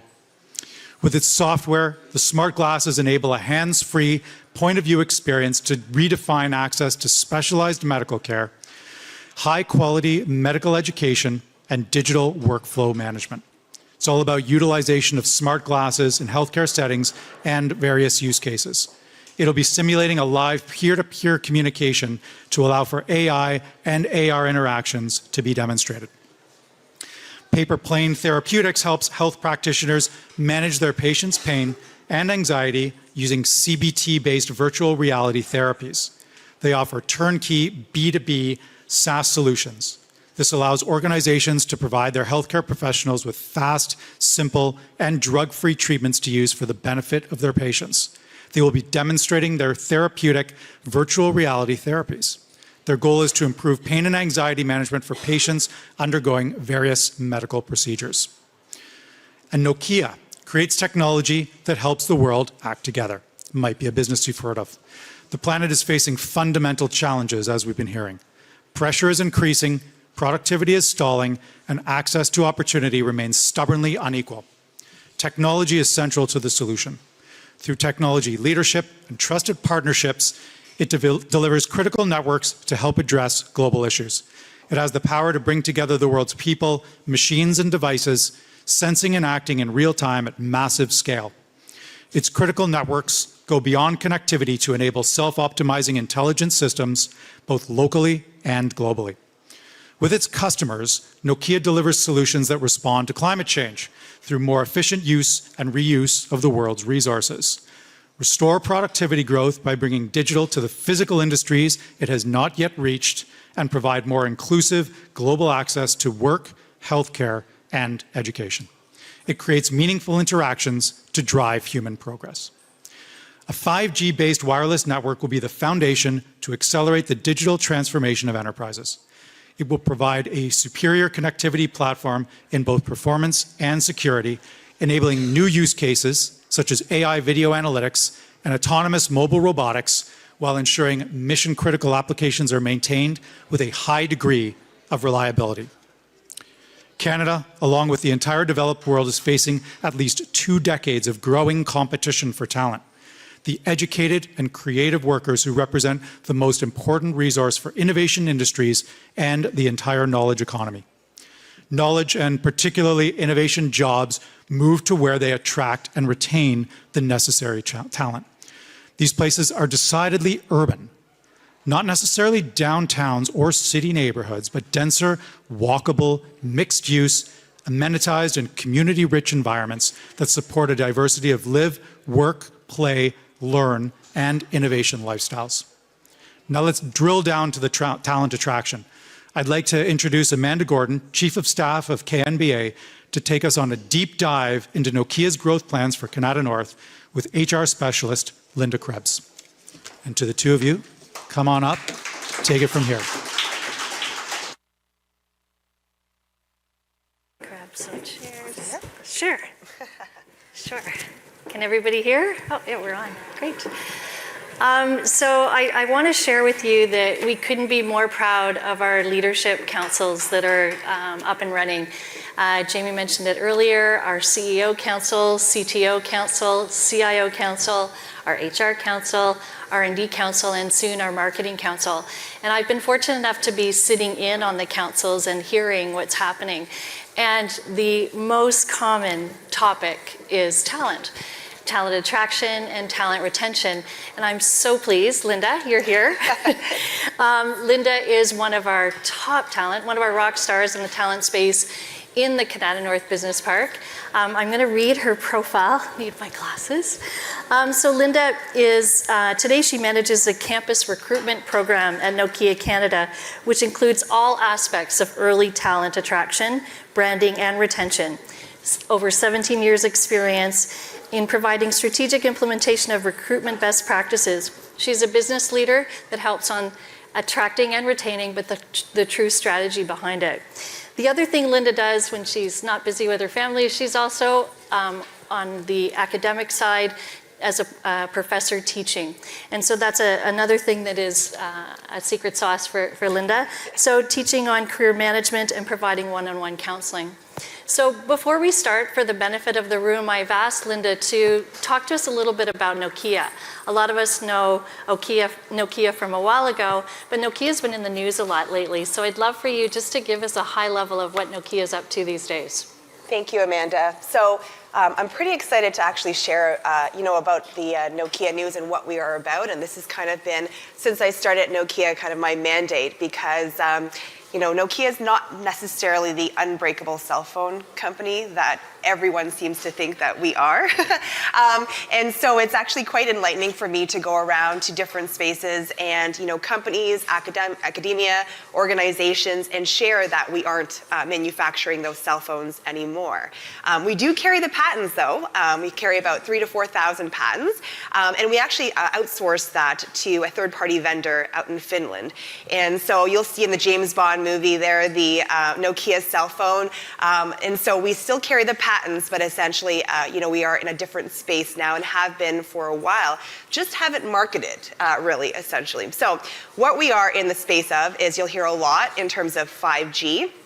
Cloud network security, and everything to do with that. So artificial intelligence, augmented reality, there's just a lot of research and development that is going in. And obviously today in this morning's talks, you heard a lot about 5G and what that entails and the different spaces that it could be used for. So just as an example, when you think about going to a concert, or you're thinking about going to a sporting event, there are potential for future technologies in the metaverse, and you'll probably hear a lot about the metaverse, is to integrate network and look at like the Oculus and the Oculus VR technology and actually virtually sit live at an NHL game, for example, or a concert game. And so the 5G technology will influence that.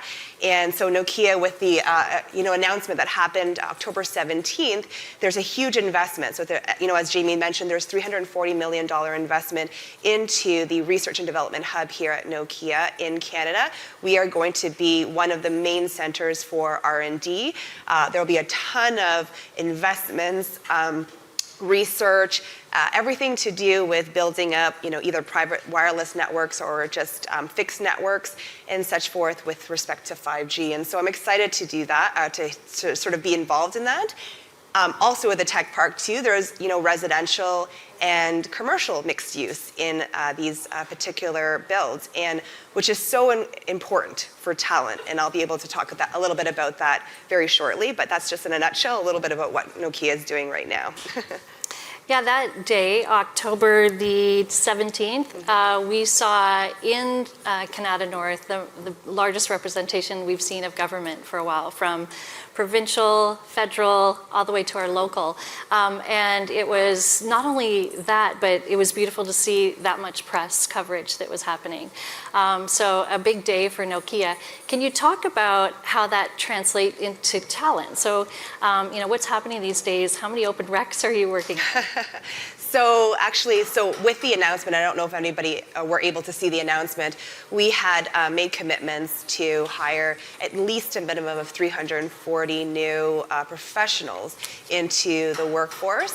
And then in addition to that, anywhere between 100 to 400 students. Now, what's exciting, I want to put a plug as well too, because part of my role is to manage more of the student population and kind of the conversions to full-time employees with our organization. And so even without this announcement, in the last 2 years, we've grown our student program about 56%, which is significant actually. So we've hired in 2022, 459 students just in Canada alone. That's it. So, with that being said, there's a lot of growth and development in terms of developing and working with academic partners, all the local partners that are here to develop the talent locally within the Ottawa region. And so, that's not without the announcement and the big investment in funding with the, that's going to be happening over the next several years. So I only anticipate that that's going to grow even more than that. So, yeah. So what are your biggest challenges in attracting talent to Kanata North specifically? It's very complex. There's a lot of moving parts with that. I wouldn't say there's one essentially big challenge, because you can break that down into attraction and you can actually break that into retention. So when we're talking about attraction, there is obviously everyone is aware of, and it's talked about in every, conversation about the war for talent and the great resignation. And so there's a lot of discussions both on a corporate level, like government level, academia level as well too, to talk about talent. And so I think one of the biggest challenges is that we have a war for talent. I'm not going to deny that. I think we all know that. And so how do we better attract ourselves to potential candidates coming into our organization, right? So, excuse me. So in that sense, coming into Kanata Tech Market, we have to position ourselves almost as the employer of choice. We have to look at diversity, equity, and inclusion and make sure that we are not only just saying it, but we actually have a corporate social responsibility to invest in our organization, which will affect the tech park essentially. Sustainability as making sure that we are highlighting and doing our part in making sure that we are a sustainable organization. And in terms of that, the challenge coming into the tech park, and I'm speaking on behalf of my experience. So I moved to Ottawa about 6-7 years ago, essentially, coming from Kitchener-Waterloo, which is the community tech hub that's there. And before I came to Ottawa, someone had mentioned, well, you don't speak French. This is a government town. And so I think for me, it's like there is so much opportunity in the Kanata Tech Park that is changing and developing, and the word is getting out there that this is kind of the place to be with the 540 different companies that are here, the tech innovation, the development that's here. And so I think that the biggest challenge is attracting individuals to come and recognize all the talent and opportunities that are in the Kanata Tech Park, but it's coming, right? So, yeah. Okay. So you said the magic word retention. Yes. Can you share a little bit more about some of the programs that are working at Nokia? So there's a lot of different things that are happening in terms of retention. One is that we're looking at, for example, during the pandemic, there was a lot of individuals. Retention is something that every company has looked at during the pandemic, the Great Resignation. And one of the factors is, like, for example, women and female and burnout, perhaps, right? And so what we did was a team of us had launched, what we call the Nudge newsletter at Nokia. And what that is basically, it's specifically sent out to all individuals who identify as women in R&D within our Nokia Canada locations. And what we did was we promoted internal job opportunities and reached out specifically to that. It could either be individual contributor type roles or it could be leadership roles. And we are working with individuals to try to, encourage them to take growth opportunities. So there would be leadership, mentor training, coaching.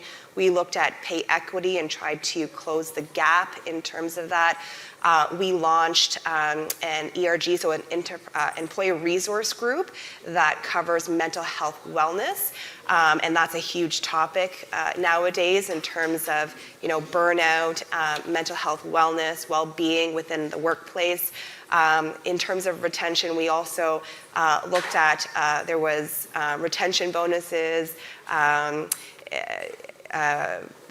different aspects of that, and as well as learnings. So like lunch and learns, where individuals got to talk about either mental health or some of the challenges, share some of their personal stories. And so lots and lots of things that are happening to sort of tackle some of those retention challenges that we've all been facing. So I'd say the other biggest topic that we hear in the Leaders Council is hybrid. And it's fascinating to me because even within our councils, we saw some companies that said March 1st, back to work. Others said, never. We are giving up our office space and it'll be work where you work best.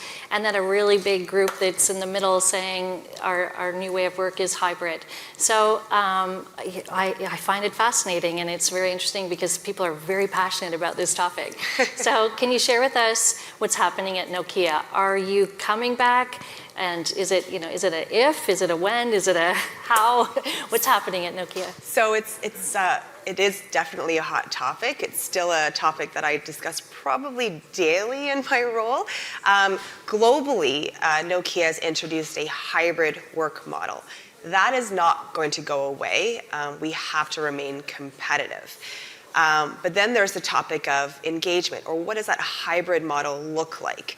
And there is that push from some individuals, not only leaders, but also candidates or employees to come back to the office because they miss that engagement. I mean, it's wonderful to see everybody in person because you have those essential and actually very, very important water cooler types of conversations that you wouldn't necessarily have virtually, right? And so our hybrid model is still going to be here. It's here to stay.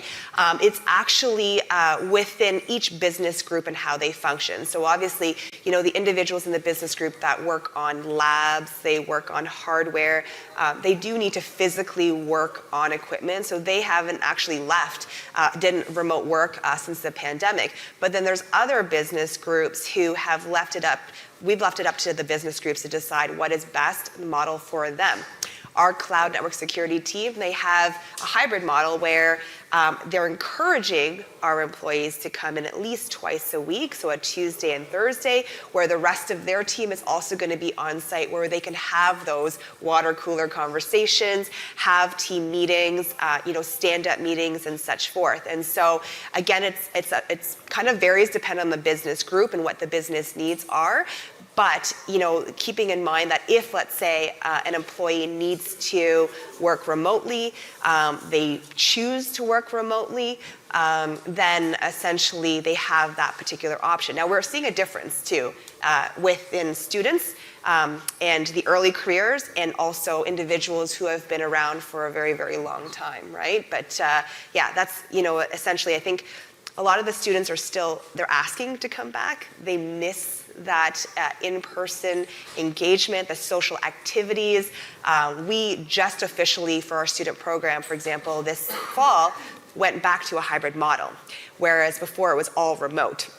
And hosting out virtual sessions and stuff like that was a challenge because individuals were nervous to speak up, didn't know what to say. It was overwhelming with potentially 150 to 200 students online.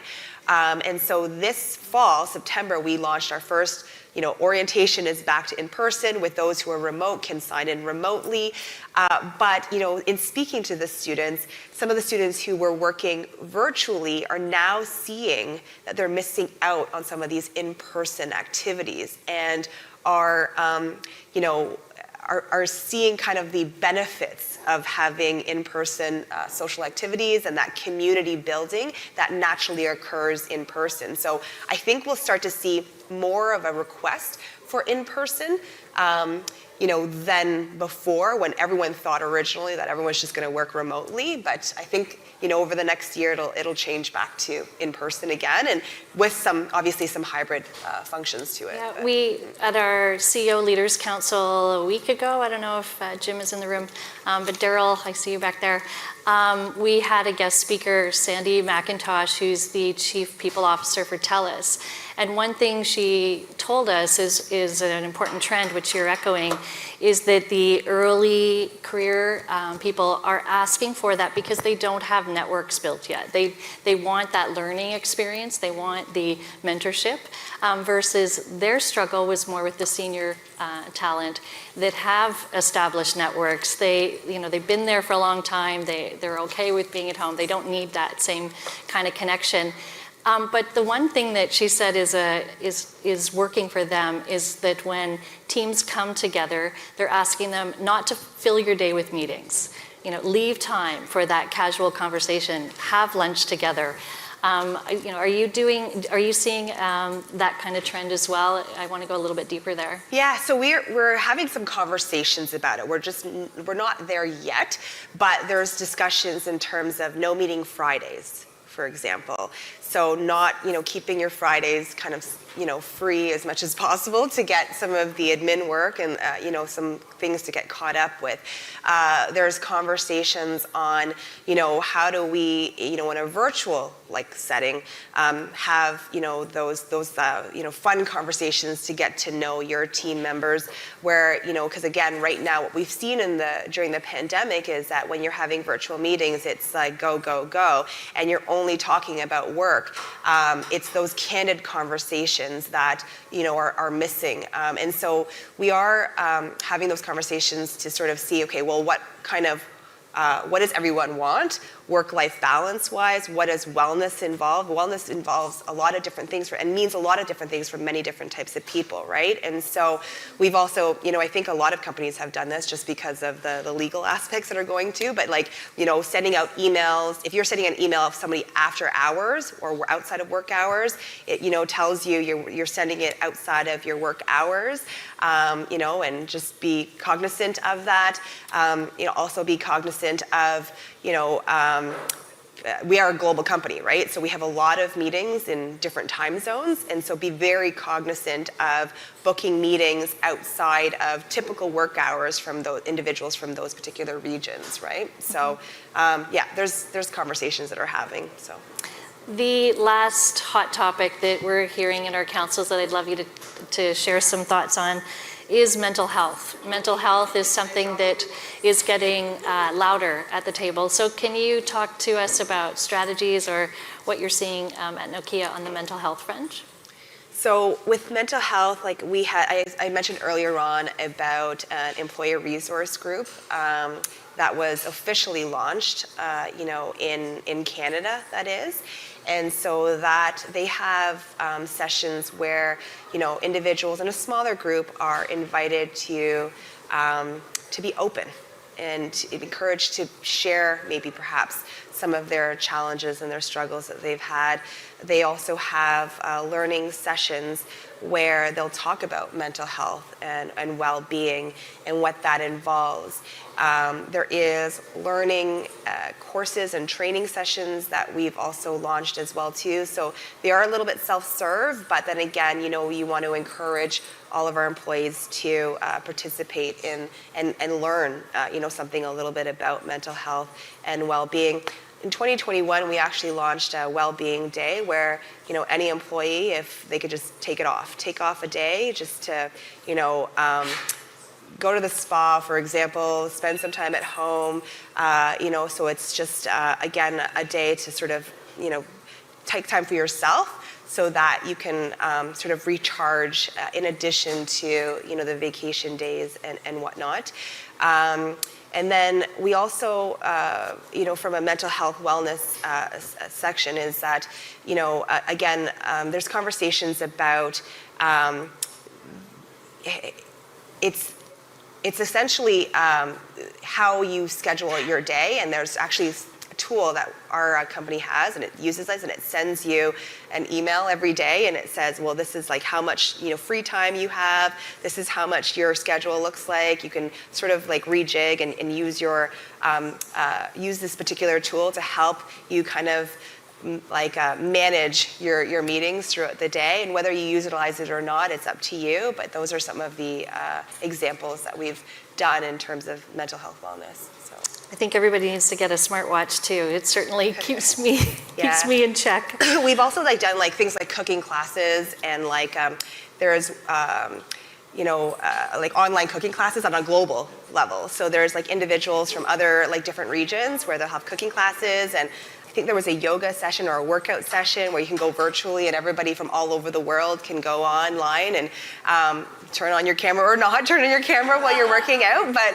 essentially, in terms of a wellness check, you can definitely sign into that. But, yeah. So I'm sure we have a lot of people in the audience today that are thinking of hiring 1, 2, 5 people in the next year. You're talking hundreds. So do you have a tip that you'd like to share with everybody today? What's your secret sauce for hiring hundreds?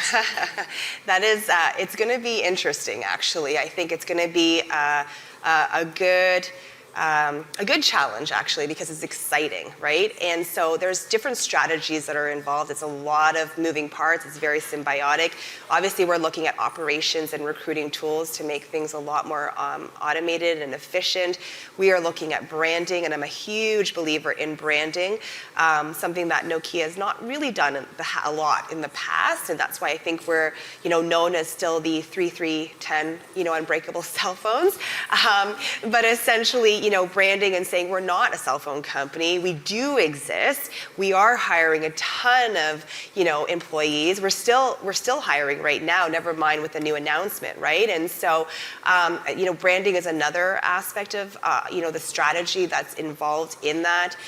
Making sure that there are, retention, initiatives in place. Making sure that there's diversity, equity, and inclusion practices also in place. So there's a lot of different strategies that are kind of moving all at the same time to try to get to where we need to be. I think for us the exciting part is that Nokia is, there's a lot of innovation that is going to be happening, and you get to be a part of that. And I think what we try to do is, tell potential employees that when they come, if they're a developer, they're writing one line of code, but that line of code can actually impact the network on a global level. So the impact that you'll be able to, have in your own role is pretty critical, right? And so, I think it's getting the story out there, which we haven't done a lot in the past. And so I think it's not really a secret sauce, but I think it's just making aware of, what's been going on within our organization, and it's exciting, right? And I think getting the word out there is probably the start. Okay. So, yeah. Thank you very much. Hand it back over. Thank you.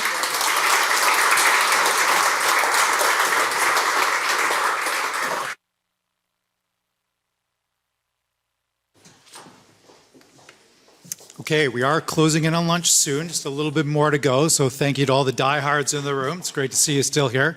Thank you, Amanda and Linda. I know this is a very important topic in Kanata North right now, and we appreciate the insight. Staying on the incredibly important topic of talent, skilled and motivated talent drives ideas and execution. So I just want to show you a brief video. It's the first in-person career fair here in 2 years with 3,000 job seekers. So, check it out.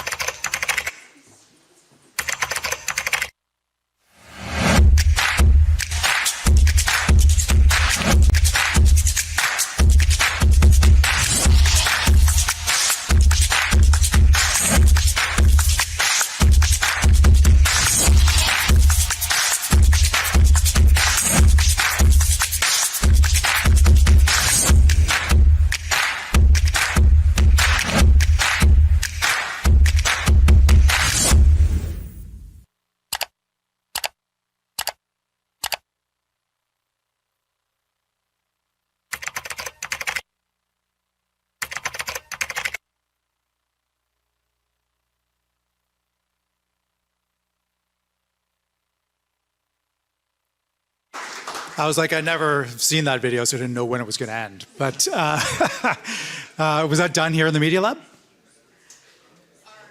This video, yeah. No, the video. In-house video, pretty sweet. I'm a content guy, I know, it was good. Okay. Our educational institutions are the foundation from which these talented innovators emerge. And you've seen a few of those here today. So it's no wonder the Kanata North Business Association and Hub350 place high value on their academic partnerships, starting with the exceptional institutions here in Ottawa and Eastern Ontario. I'd now like to welcome Peter Stokes, Director of Partnerships and Office Corporate Secretary at CMC Microsystems. Peter's going to lead a discussion with leaders from our 4 academic anchor partners on fostering collaboration between academia and industry. So, Peter, come on up. Joining us on the panel, and as I name you, just come on up, are Christine Dawson, who's the Associate Vice President of Experiential Learning and Innovation at Algonquin College. Rafiq Gubran is Vice President of Research and International at Carleton University. Guy Levesque is Associate Vice President of Innovation, Partnerships and Entrepreneurship in the Office of the Vice President, Research and Innovation at Ottawa University. And Guy, I hope you don't have to say that like 5 times fast too often. Jim Banting is the Assistant Vice Principal of Partnerships and Innovation at Queen's University, and I will now turn things over to Peter.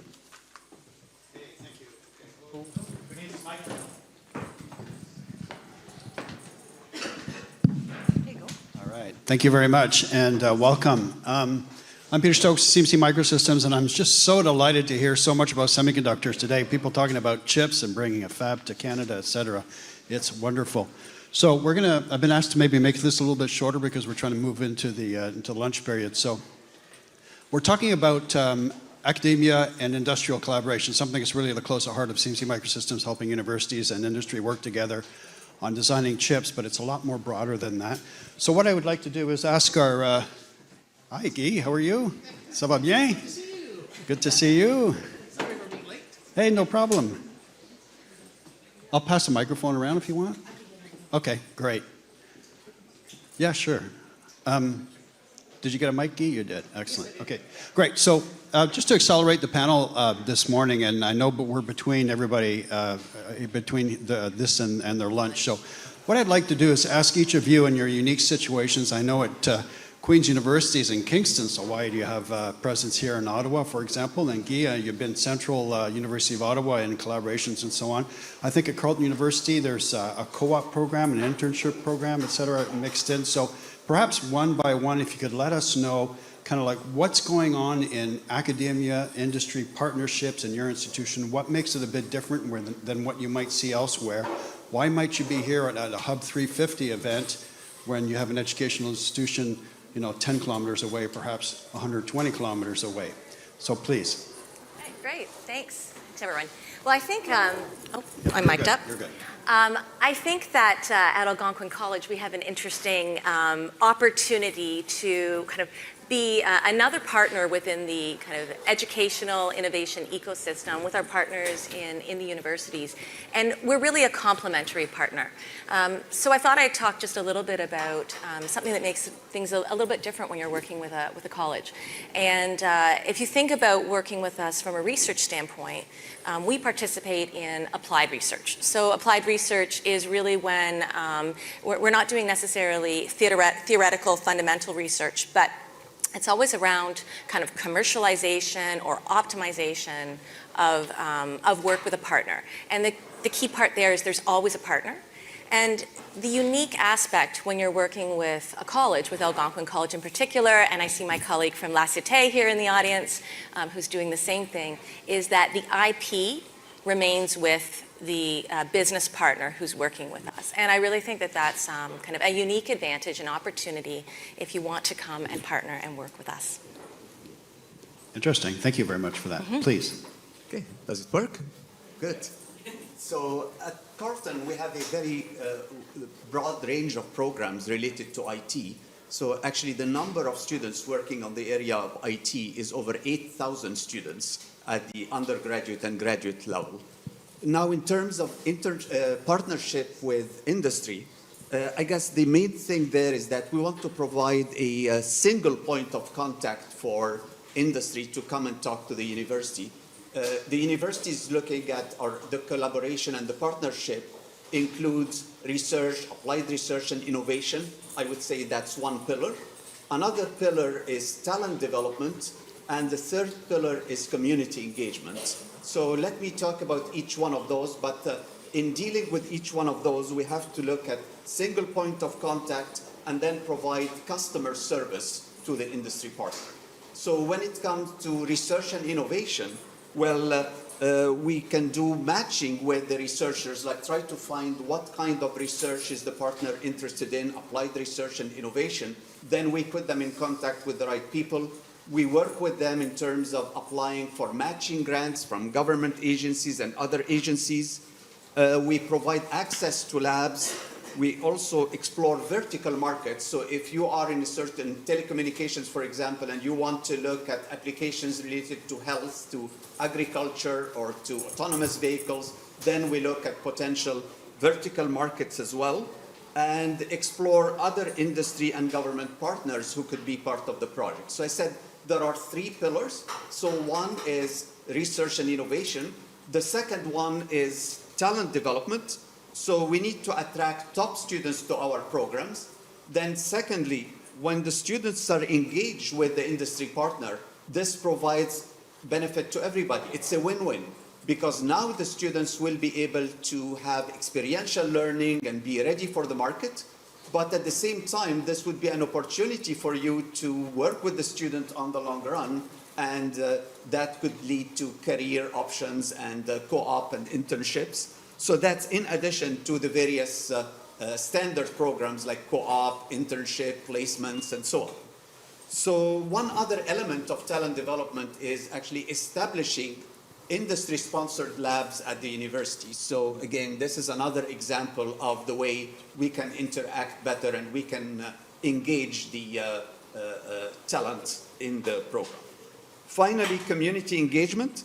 We offer workshops together. We can have the industry partner can have campus presence, participates in activities related to, for example, increasing the number of women in STEM, or working on accessibility issues, or organizing high school visits. So again, these are the three pillars. And the main principle there is a single point of contact, so you don't need to go to the research office, to co-op, to career services, and to programs, and so on.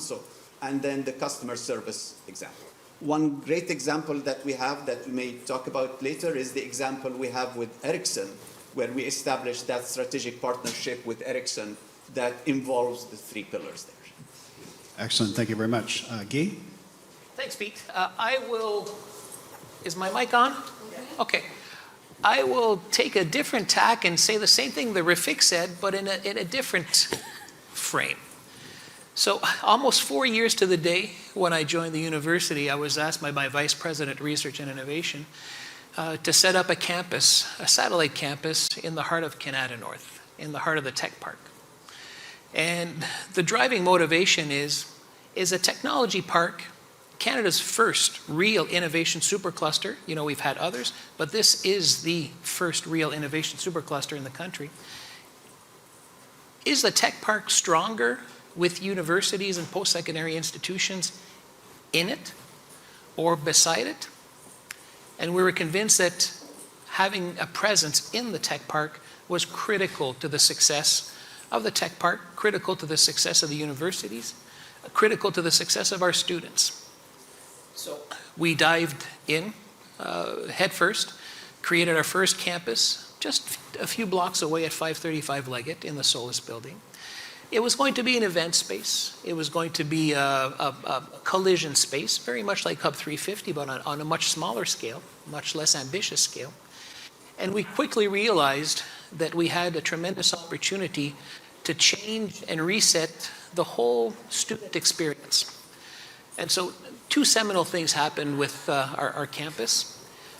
We came, we put a team here who understood, who had experience, who lived the Kanata North Technology Park experience. And we created the first academic industry applied research lab, the Smart Connected Vehicles Innovation Center, just over a year ago. And you can imagine that we've got, we talked this morning about at the tech leaders roundtable, how we still don't know each other well enough. How many times do we hear, oh, I didn't know you did that. Oh, I didn't know you were here. I didn't know we had these capabilities. We should talk. I might be able to help. We have to do a lot more of that. Those of you who were here for my September Exec Tuesday talk, that was the theme of my presentation. So we came, we built, we grew. We understood that proximity was everything. It's so important that we even decided to build a satellite office to our satellite campus, which is just across the hall from here. Because at the end of the day, for us to understand, to be a contributor, to be a great neighbor, to be a contributive member of the technology park, we had to break down a bunch of silos, a bunch of urban legends about industry and how academia and industry are two solitudes that don't understand one another. Well, I can tell you that now when my boss asks me, when are you going to be on campus? It's a testament that I spend more time here than I do in my office on main campus downtown. Because my role is to understand, is to listen, and is to change things. So the seminal construction of our research lab, and Professor Burak Kantarsi is in the room as our champion leader, chief ambassador of what academic industry collaborations can do. 17 or 18 partners out from the park are working actively on programs.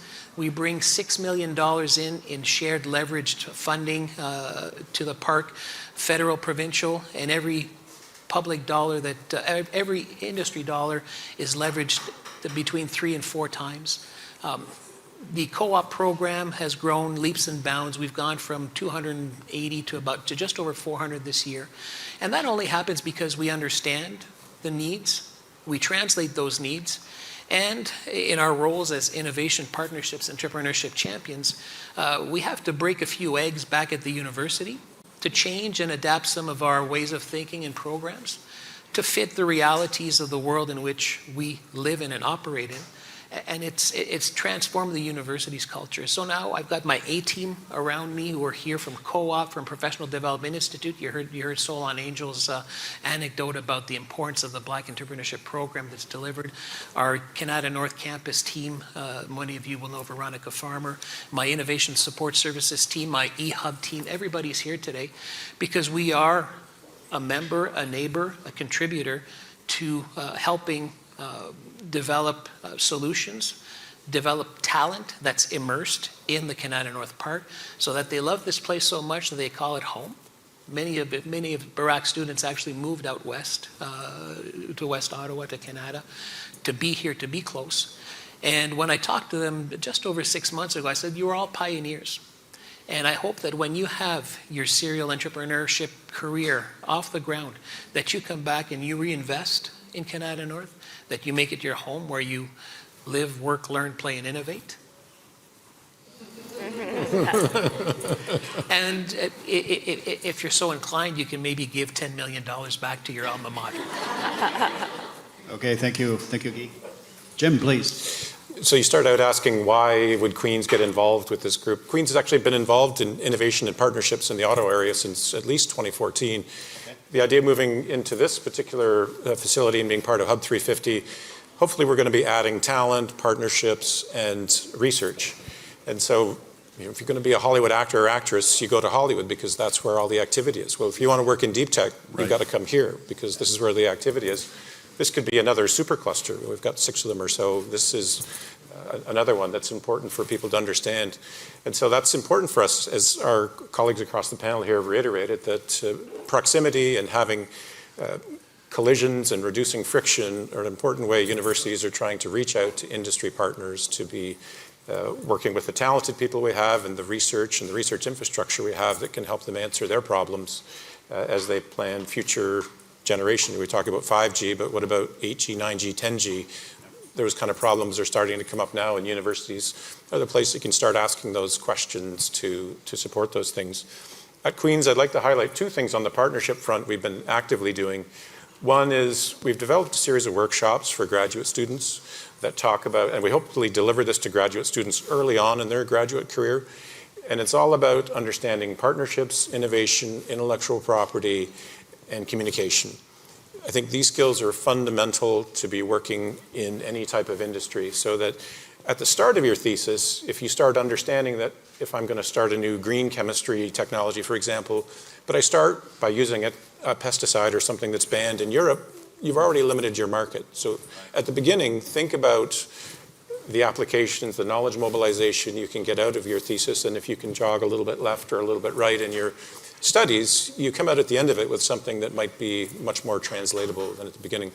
So that's one thing. The second example is working with Toronto Metropolitan University. We've started to work on academic industry partnering days. Essentially, it's a curated way to engage with industry where they ask burning questions they might have on a particular topic. We've done mobility, we're doing water, and those questions get published to university faculty members, and they can sign up to come to a session and chat with those experts sort of one-on-one as an initial brainstorming session. So 2 things Queen's is doing, as I said. One is better preparing our students and faculty members to interact with industry, and then 2, starting that dialogue to understand what industry challenges are so that it might inform future research programs and match with expertise. Wonderful. Thank you very much for that. I'm going to sweep through the panel one more time. If somebody in the audience has a question, you can yell it right now. I'm going to go off script here. Okay. But if you do have a question, just yell it out right now. But Christine made an assertion a second ago that they don't encumber IP. Does any of you guys want to tackle that? Probably not. So here's your escape. Just in terms of setting up these academia industry partnerships, what kind of friction do you see, or what do you wish you could change if you had a magic wand? And or what's working particularly well? I often hear a lot of positive stuff about MyTax, for example, and in sponsoring interns and so on, and that seems to work very well. So you got three options. You can listen for a question from the audience, you can tackle the IP one, or you can answer one of those questions around that I had around what would you change if you could around making partnerships run more smoothly. So Christine, the floor is yours, please. I'll take option number 3, I Option think. number 3, please. Option number 3, Yes. yeah. I want to talk a little bit about talent. We've talked a lot about talent today, from the first roundtable discussion, really right through to the last chat with Nokia. And, Rafik, you mentioned, I think you said one door, or, reducing barriers. Well, we're trying to do the same thing. I think that, all of our institutions are large and complex, like many of yours. And I think it's naive to say that there's going to be only one door into a post-secondary institution. There's always going to be many doors.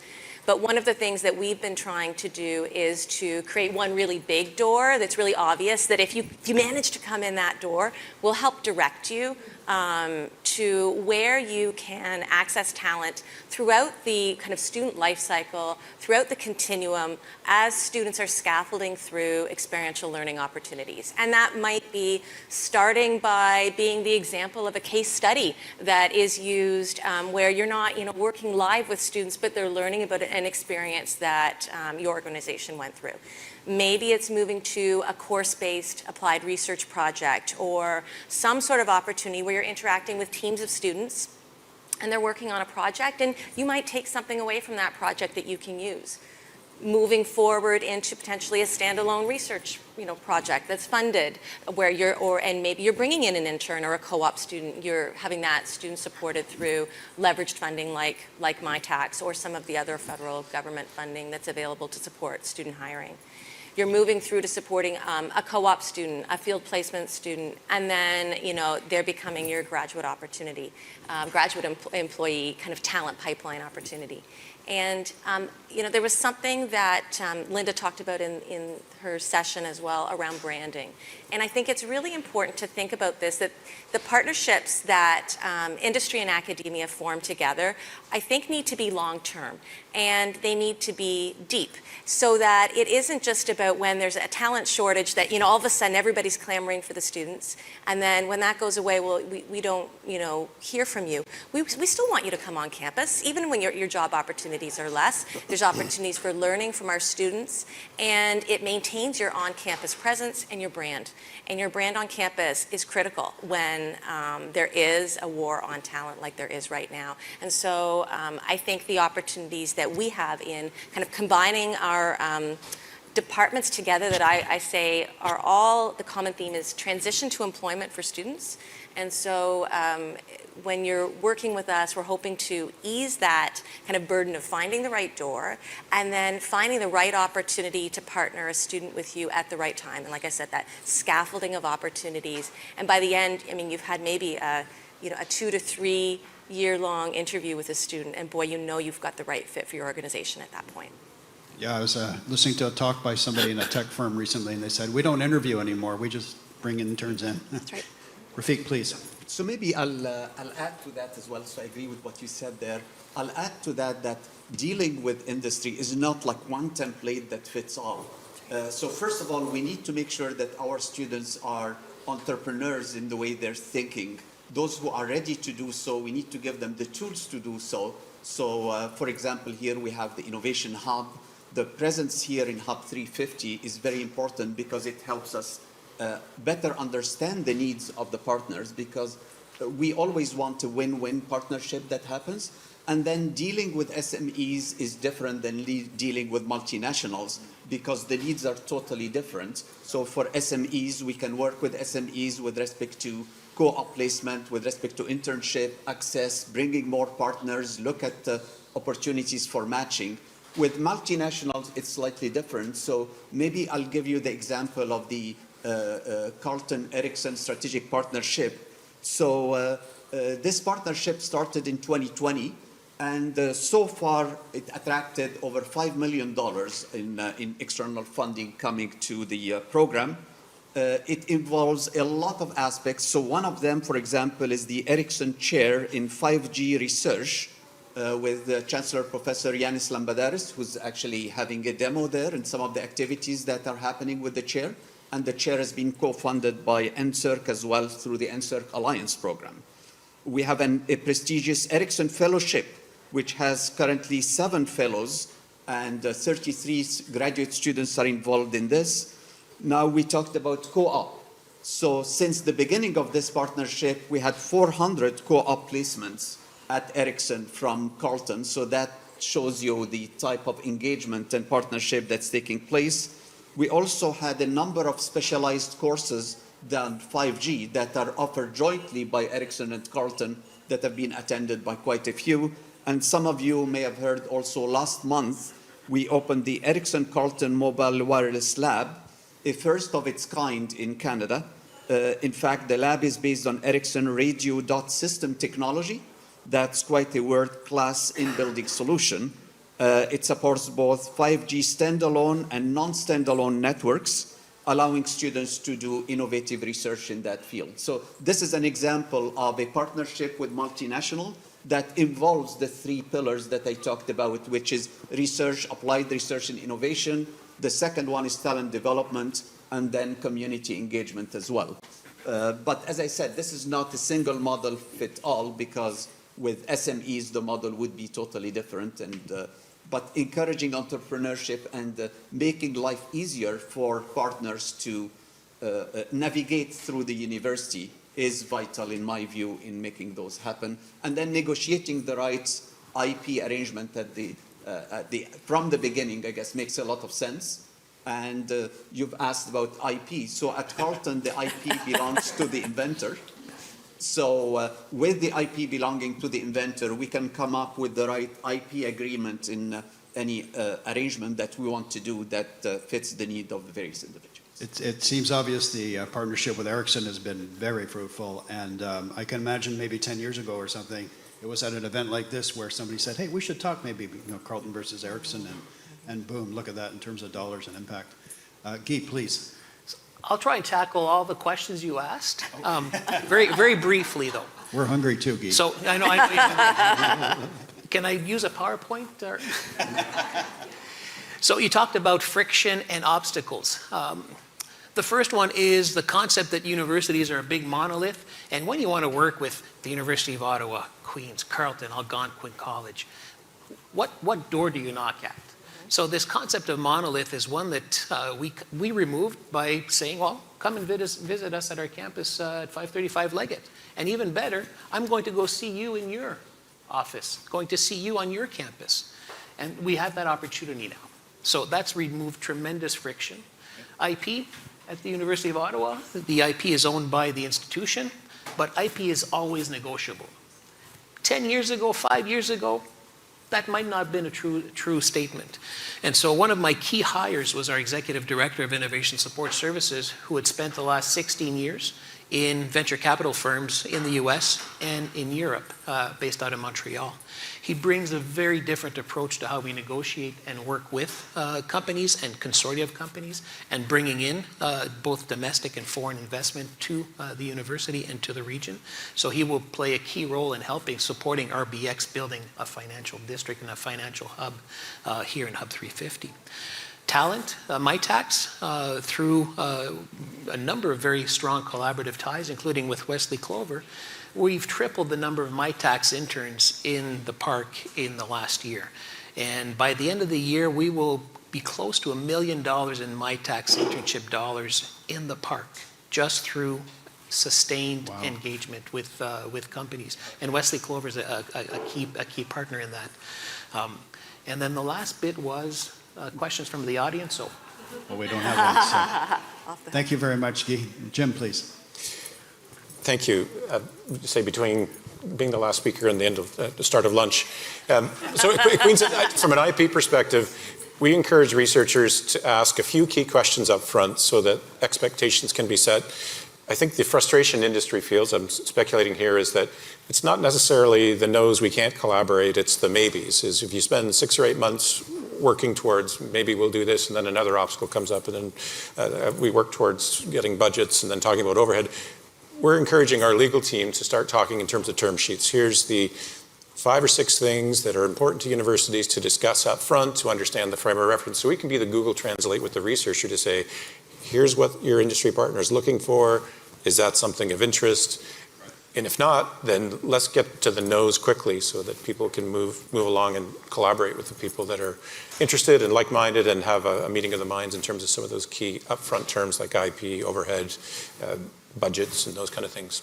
Great. Wonderful. Thank you very much. Okay, so this is the last chance for a comment. Otherwise, I will close the panel. Anything else from our panelists? Just one Please, other Rafiq. comment there. We talked about collaboration between universities and industry partners. Yes. I want to emphasize as well, there's a lot of collaboration among the universities to make the point that was made earlier. It's not like one university versus the other. So for example, I don't know how many of you know, most of the graduate program in the ICT field and engineering and science are joint between the University of Ottawa and Carleton University. There are now over 2,000 students in those joint institutes.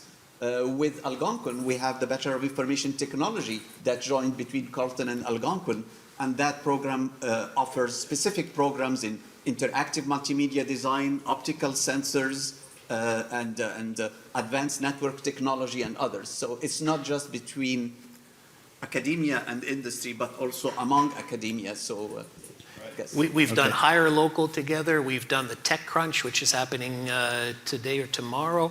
We're doing the TechNat. We did the TechNata Hacks a few weeks ago. We're doing joint visits with our co-op teams. So, little secret, universities and colleges are actually collaborative, and especially in Kanata North, which is good for everybody. Wonderful. So thank you very much. Thank you to the audience for sticking around with us and for those online as well. I know you have a very busy schedule, all 4 of you, so we appreciate you coming by today. So Jim, Guy, Rafiq, and Christine, thank you so much.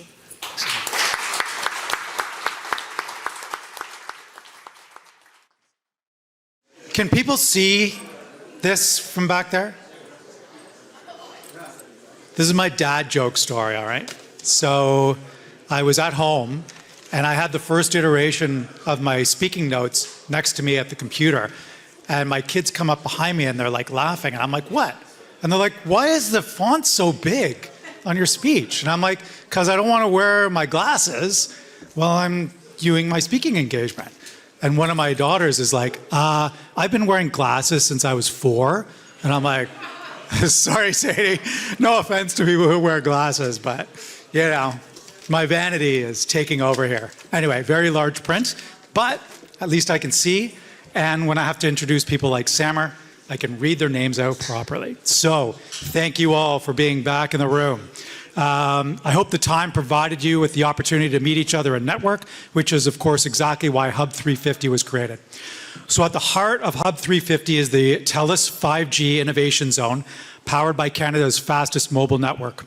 5G represents one of the most significant new advances in communications technologies to date, making the 5G Innovation Zone ideal for conceptualizing, developing, testing, and now commercializing 5G. So, to speak about the power of 5G in driving Canadian innovation, we're honored to have Samer Gaisa, Director of the CTO Office of Technology Strategy and Architecture and Emerging Technologies at Telus. Samer, over to you.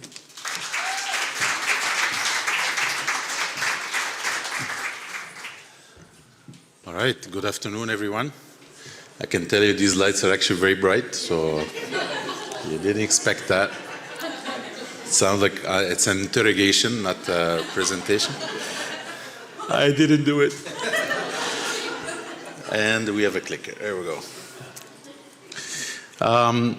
You know, in preparing for this, and thanks again to my team, Amer and Rasha, and the rest of the team that worked hard for us to sort of give you a little story why we're here, and what brought us here, and what are our ambitions. But Terry really summed it up really nicely.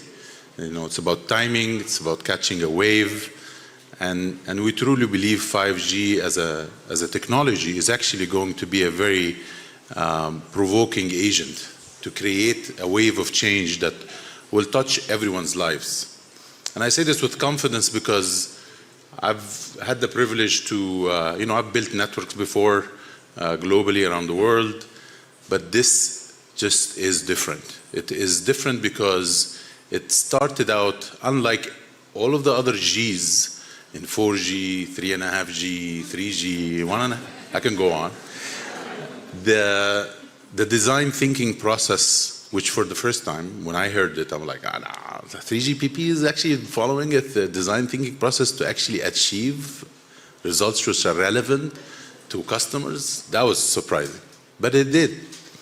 So, we talked with the teams, like, what do we want to talk about? Like, why are we here? And there are variable reasons. I mean, we're here because we think this is the spot in Canada for ideation, for incubation, and for accelerating projects.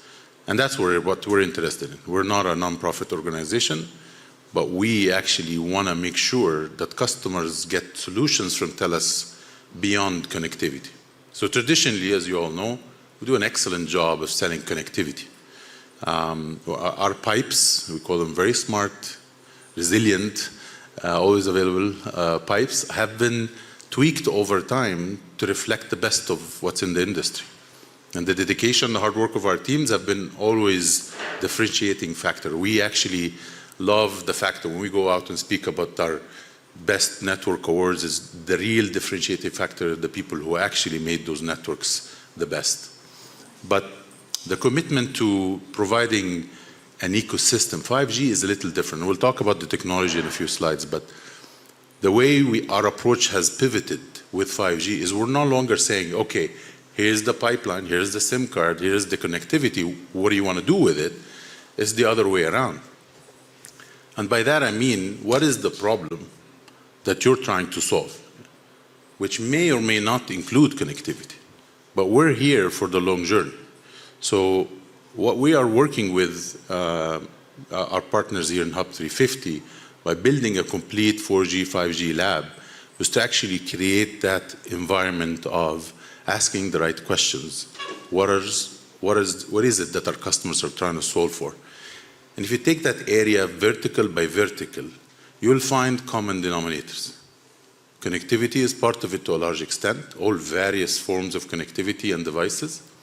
But then what you really need are partners. And we're lucky, we've built, you see JC Fahmi's picture shaking hands with our CTO here. This was during the launch last year. But Sanjan is an existing partner of ours. They take care of our 5G lab. They help us put it together. They help us ideate what else we can do in terms of showcases. And there's plenty that I'll cover that you'll see around here today.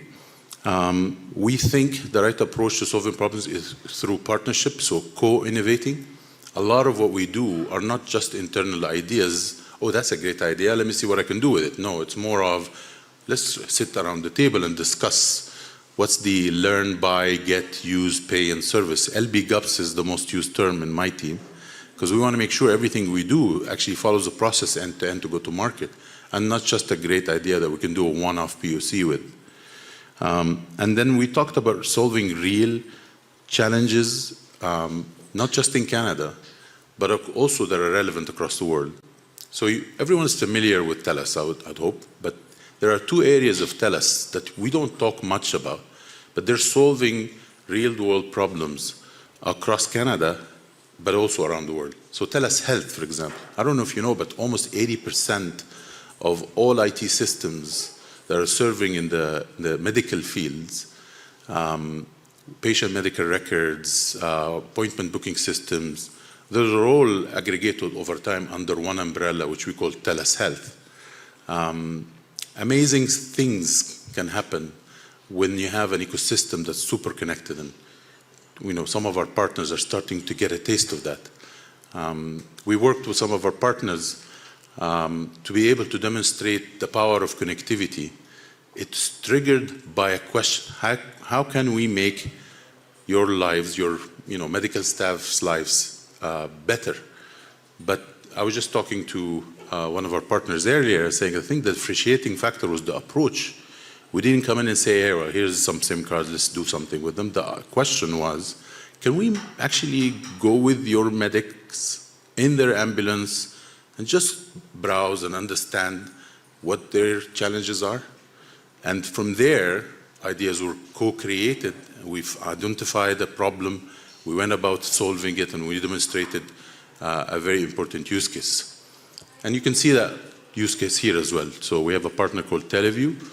You can see them. They have an amazing tool that helps medics and anyone else, by the way. It happens to be that started in the medical field, but this could apply to supporting any worker anywhere remotely. And connecting for good, again, we don't really talk much about this, but there's a lot of for good projects. Some make the press, some don't, most don't. Just to give an example, during COVID, we had an opportunity to reach out to touch the lives of the elderly in long-term care homes. They were suffering symptoms of isolation because nobody was visiting. They're not allowed to have visitors from outside. And it was getting extremely difficult to really engage them. So very simply, we actually, again, asked all the right questions to the staff, asked the caretakers, can you describe your average day? How many times do you visit? Do you provide any support? Do the residents have their own devices? And to our surprise, there was a lot of things that we could actually address. So we highlighted one area, which is, can we do something to engage the residents? We put together a very simple proposition, a connected tablet that has a very easy-to-use software. So it doesn't boot up into Android or have to fiddle with settings with Wi-Fi. It's already preset. It's got a partner actually built this really nice front end to it where you want to click to your loved ones, it has pictures of your loved ones that's programmed the first time. You have an area for gaming. You have an area for YouTube. And it's also voice interactive, and it plays games so that when you're sitting as a patient in some of those, or a resident in some of those homes, it will, you've been an hour without movement. Can we do something? Can we, raise your hand, do this? It's interactive. To our surprise, when we did this, we gave about 40 of those connected tablets in 2 different locations, 2 different long-term care homes. And we did a questionnaire before, how are you feeling? What do you do for your time? And after. And to our surprise, 12 gigabytes in a month per resident, because 80% of that was video, YouTube, something that they would love to watch. And, YouTube just kind of drags you in like Netflix, just one after the other. They binge watched YouTube, which was awesome to see. Calling loved ones was up by 60%. They used to be able to make a call, but they have to go to a common room with their own device, with a device that's there, shared amongst many. Simple Wi-Fi was not even there, so giving a connected LTE SIM card tablet didn't really stick you to one location. If you're indoor or outdoors, this can be with you. You just drop it next to your bed and it feels good. You didn't hear about this in the press, but it made us cry, literally. I'm getting choking just talking about it. Because the post-interviews were touching. The post-interviews, you can see the smiles on those people who've been kept indoors, no visitors. It really touched us. And we donated all of this. And again, when we talk connecting for good, that's just one area. We do this for our underprivileged. We do this for students in indigenous communities that don't have connectivity. And as I said, it is not known that Telus does many things like that, but it is in our DNA. We're bred, you see my pin, that's again a very religious pin. This is the anti-cyberbullying campaign that we launched a few years ago. And I get stopped in airports, people asking me, this looks really cool, what is it? And it's our efforts to increase awareness of this issue and what we're doing about it internally, right? So again, I'm not just saying Telus is a great company, as many of the partners here are great, but I think it's what you don't hear of that differentiates us in our approach. Last but not least, we preach what we we act on what we preach, and we do this internally. Our own digital transformation journey is something that is really provoking to thought, because we go out there and say, okay, you need to have like a data analytics team. We have 100 of them. 100 data scientists in a team that's looking at all of our operational aspects and how do we leverage the strength of our own task force and all of that IP. I can tell you, it is where Telus stores open is not done in random. It's actually based on a lot of data analytics, based on our own network and the behavior of our own users. And anyone who visits, what do you visit for? What are you interested in seeing? This gets aggregated, fed back into the marketing ecosystem, and those stores will start to pop up where we need them the most. And that's a service that we, again, use to talk to all our partners.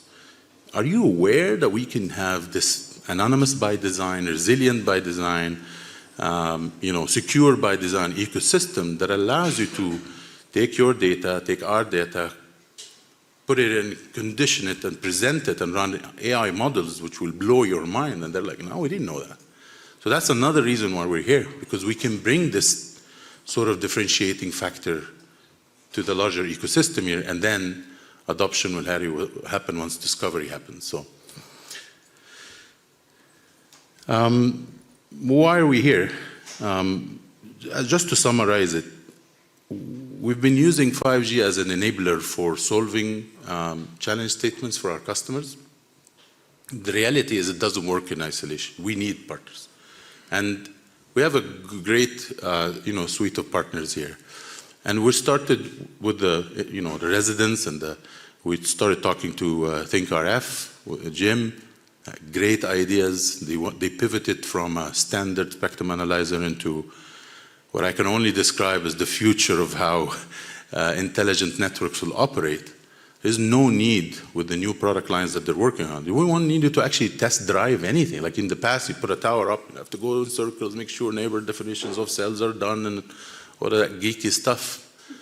This is so cool, but now we don't need to. Some of the solutions we're working with Jim's team at ThinkRF will actually change the way we actually plan our network, because now we have insight, we have data.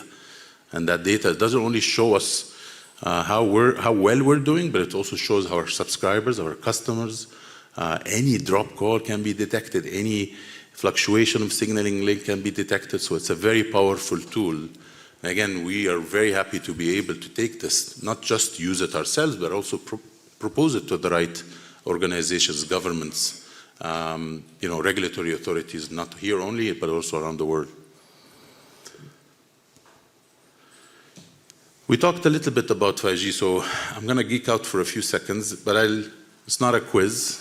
We have not programmed Temi to ask any questions and give prizes yet, but it's something that we're working with Tiffany and Wesley Clover Services. But 5G is a little different. So, we talked about why it is designed differently, but what's the outcome? In what way is 5G different? So 5G is different because it's faster. Metrics-wise, you'll hear the academic, it's 10 times faster. But it is fast. On the download, on the upload, depending if you have carrier aggregation, it's just a bit more spectrum that for you to be able to use, you can reach some really mind-blowing speeds, which a lot of people are thinking, this may be over-engineered, but it's not.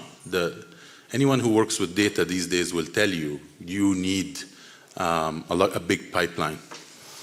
And capacity has been improved, so we can almost cram in 10 times what we used to do in LTE. What it means in situations where I have something to claim. I have probably the largest number of connected devices in my home. I've reached 75 connected devices. And that's a combination of between, my glasses are connected. Actually, let me do this. I'm just going to start taking a video. There we go. Wave everyone. Thank you, Sarah. But everything at home, I don't have robots yet, so Tammy is going to make her way to my home because she's probably the only one who's going to listen to me. Yeah, I have sensors for doors. My dog has got 2 sensors on her, and she doesn't like it. She goes dangling around. At least I can hear her coming because It's the old-fashioned way. But the capacity has been improved in 5G, and it is 10 times that of LTE. To us, that's great because obviously every connected device will be an opportunity for us to actually get this data and again analyze it in an anonymous way and present it in an anonymous way. But the next three are, to me, a big differentiator. So they're not new in concept. What we do as a network right now, kids call it ping, I call it latency.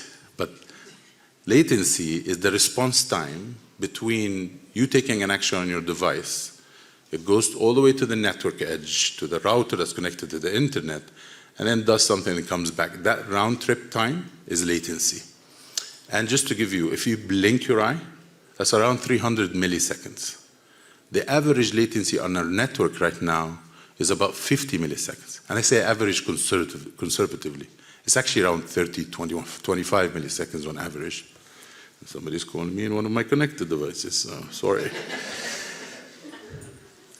That round trip time is very important for real-time decision making. I saw a really cool demo in New Jersey by Nokia where you have to put your arm and this other soft material goes down and emulating a dangerous situation where you're using a heavy press or something like that, right? We actually replicated that in our own labs. But the idea is, can you be faster than an automatic arm detecting your hand? Oh my God, we're slow as humans. But the idea is this saves lives. If we're able to detect the protective gear, if you're wearing the right protective gloves, the machine will only work, and that's actually a worker safety exercise we did with Google.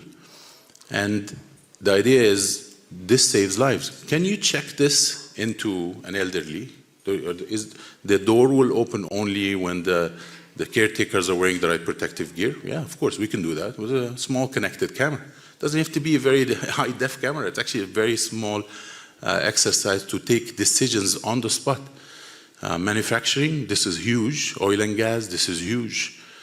So safety and taking decisions real time, that's where latency comes in. And you'll see, again, we have a lot of universities. It's always one of my favorite things to remind universities that video analytics and working on video is going to be huge. Everything we do now, every time we talk to a customer, it's about video and movement of video, analyzing video, storage of video, tagging it. So that's going to be an area where we'll see a lot of developments. Network slicing, in short, allows, if there are three components of a mobile network, we have the core, we have the transport network, and we have the radio access network. In each one of those, for simplicity, let's say we have 100 resources on core, 100 resources in transport, here we go, I'm going to drop that, I knew that, and 100 resources on RAN. If you take 3 resources, and you take them and dedicate them to a specific customer, this could be nationwide, or this could be in a specific location. What you just created there is a private network on top of our public network. That's a slice. So, for example, if I happen to be a hospital with connected ambulances, could you imagine what would happen during Toronto's next cup or Ottawa's Senator's next cup parade, and an ambulance has to come through all of this crowd to reach somebody? The only way to guarantee that is by giving them dedicated resources to their connected ambulance to be able to actually filter all the noise that's happening in the public network. But now, you didn't build your own network. You actually leveraged the public network, and you are just simply adding a little tag to your SIM that says, this is a VIP, treat them that way. And you jump into this, it's got a geekier slice identifier, but that's what it really does, right? So that's what slicing adds to 5G, is creation of publicly available resources that are now dedicated to customers. And this could be within your campus. So for example, we see in the oil and gas fields, our discussions with the customers start to talk about, how can we make this whole location safer for some of our users and our own staff? And then quickly it pivots into, can you use drones to actually detect leaks of oil in the pipeline? And the answer is yes. Do you want your drones to actually compete on resources with your connected robots that are autonomous haulage vehicles that are moving stuff around, or with your wearables that are detecting the life patterns of the user, if they're up or down? You don't want. So you start to actually slice your devices into slices, and that's again where slicing is going to be a big differentiator. Last but not least, everyone knows the hyperscalers, Googles and the AWSs and Azures. What they've made, what their claim to fame was, we're going to aggregate all of your PCs at work, at home. We're going to dump it into football-sized stadium-like data centers, and that's where all the processing is going to happen. It's cheaper for you. So that was how it started. How it is going now is where they really realized a lot of that processing needs to happen close to the end customer. So they're now adding to their product portfolios local zones that are actually closer to the end user, and that real-time decisions can actually be done directly at the customer's premise.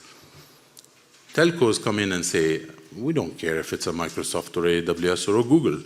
We will build the infrastructure to provide you with low latency, secure, on-prem, edge computing ecosystems. And if your application is already containerized, great. If it's not, we'll help you.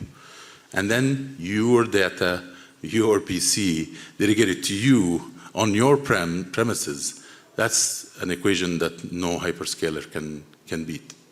So we truly believe that these enabling technologies, all of which, by the way, are right here in Kanata in our 5G Innovation Lab.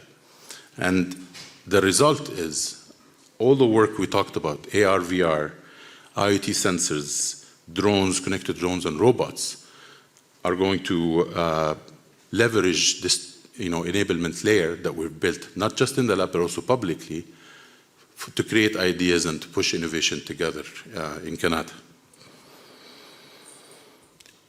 All right, any questions so far? Am I putting you to sleep? I can see a couple of people like, oh my God, guy's monotone.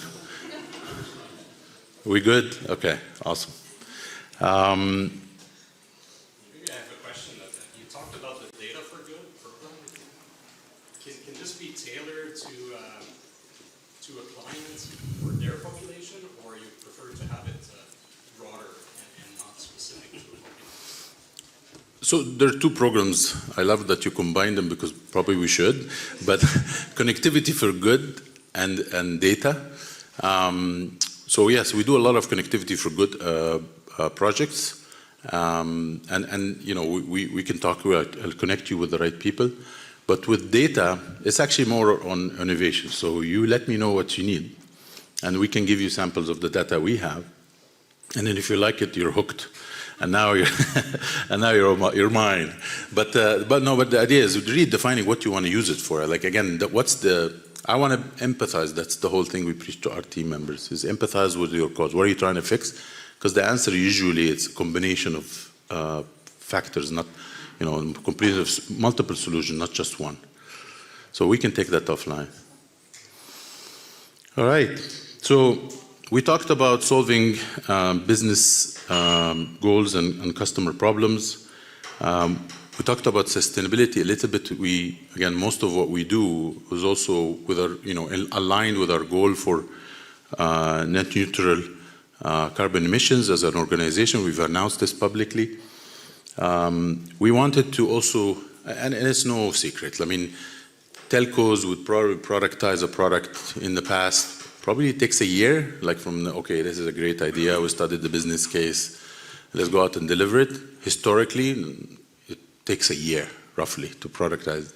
Or what we're trying to do now with this innovation hub ecosystem, and again, Kanata is one of the partners that has a innovation lab, is actually speed up this process. So it works. We test it in the market. It solves problems. We understand the various components. We run it into a very quick process internally to productize, so it's weeks instead of months, and then we go to market with our partners.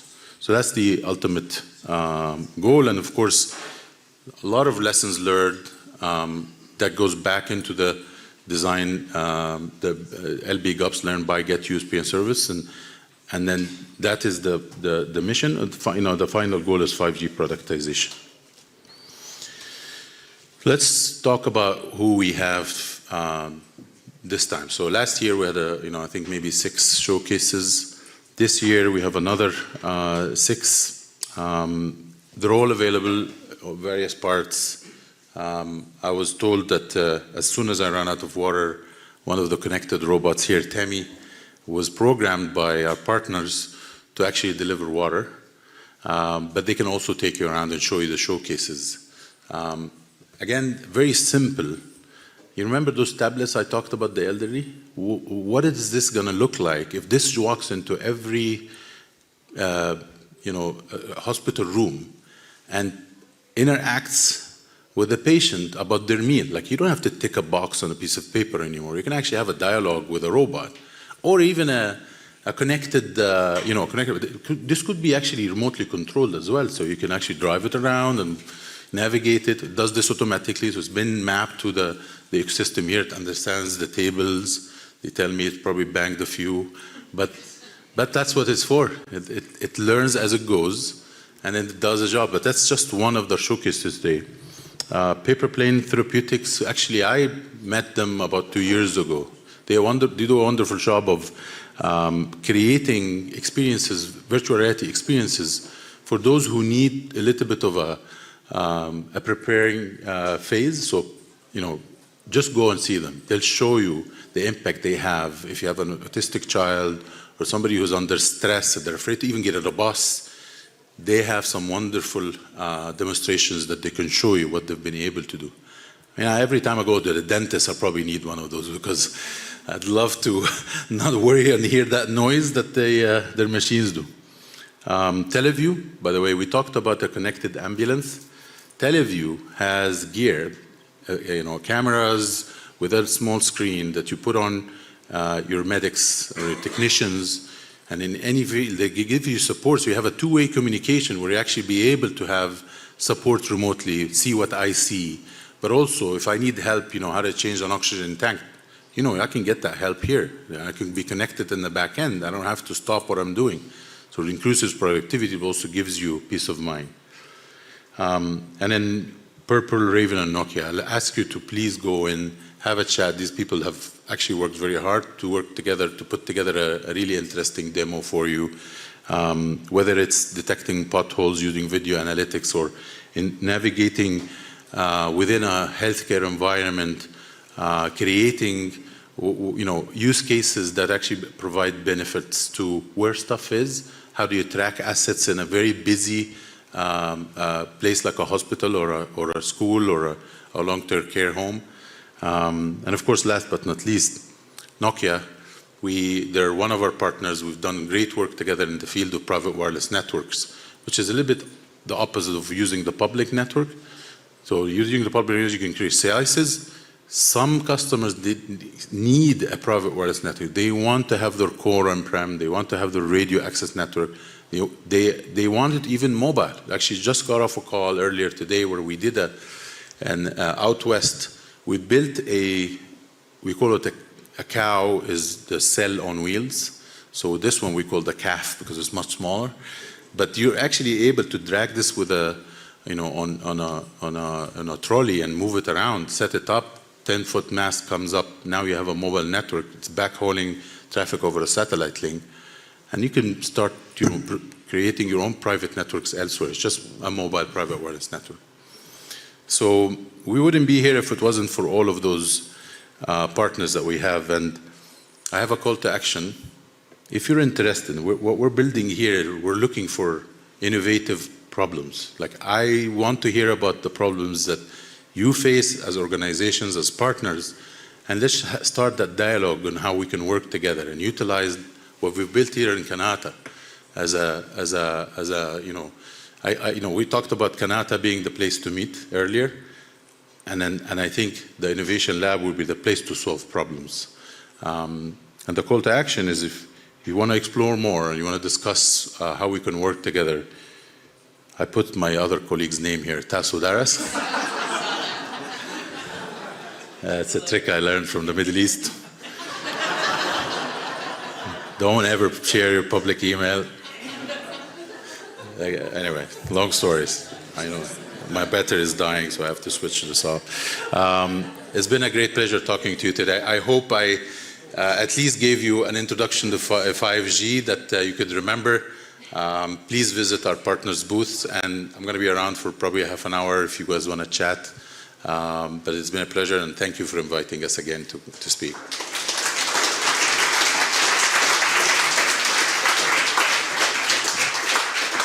And Timmy is bringing the water as predicted. It does actually work. Are you not navigating it, are you? Do you have your phone on you? Oh, wow. Hey, Seymour, someone told me you were looking a little parched up there. Can I offer you a bottle of water? Yes, please. Notice how nice you are to Alexa. Thank you.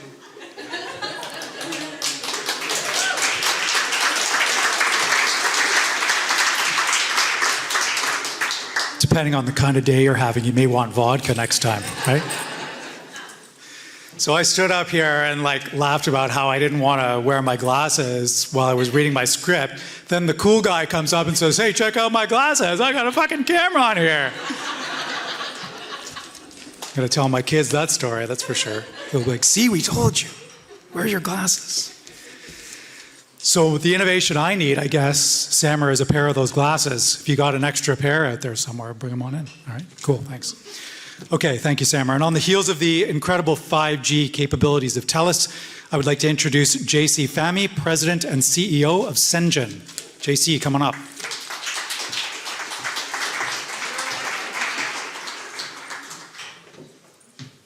Yeah, perfect timing from Temi.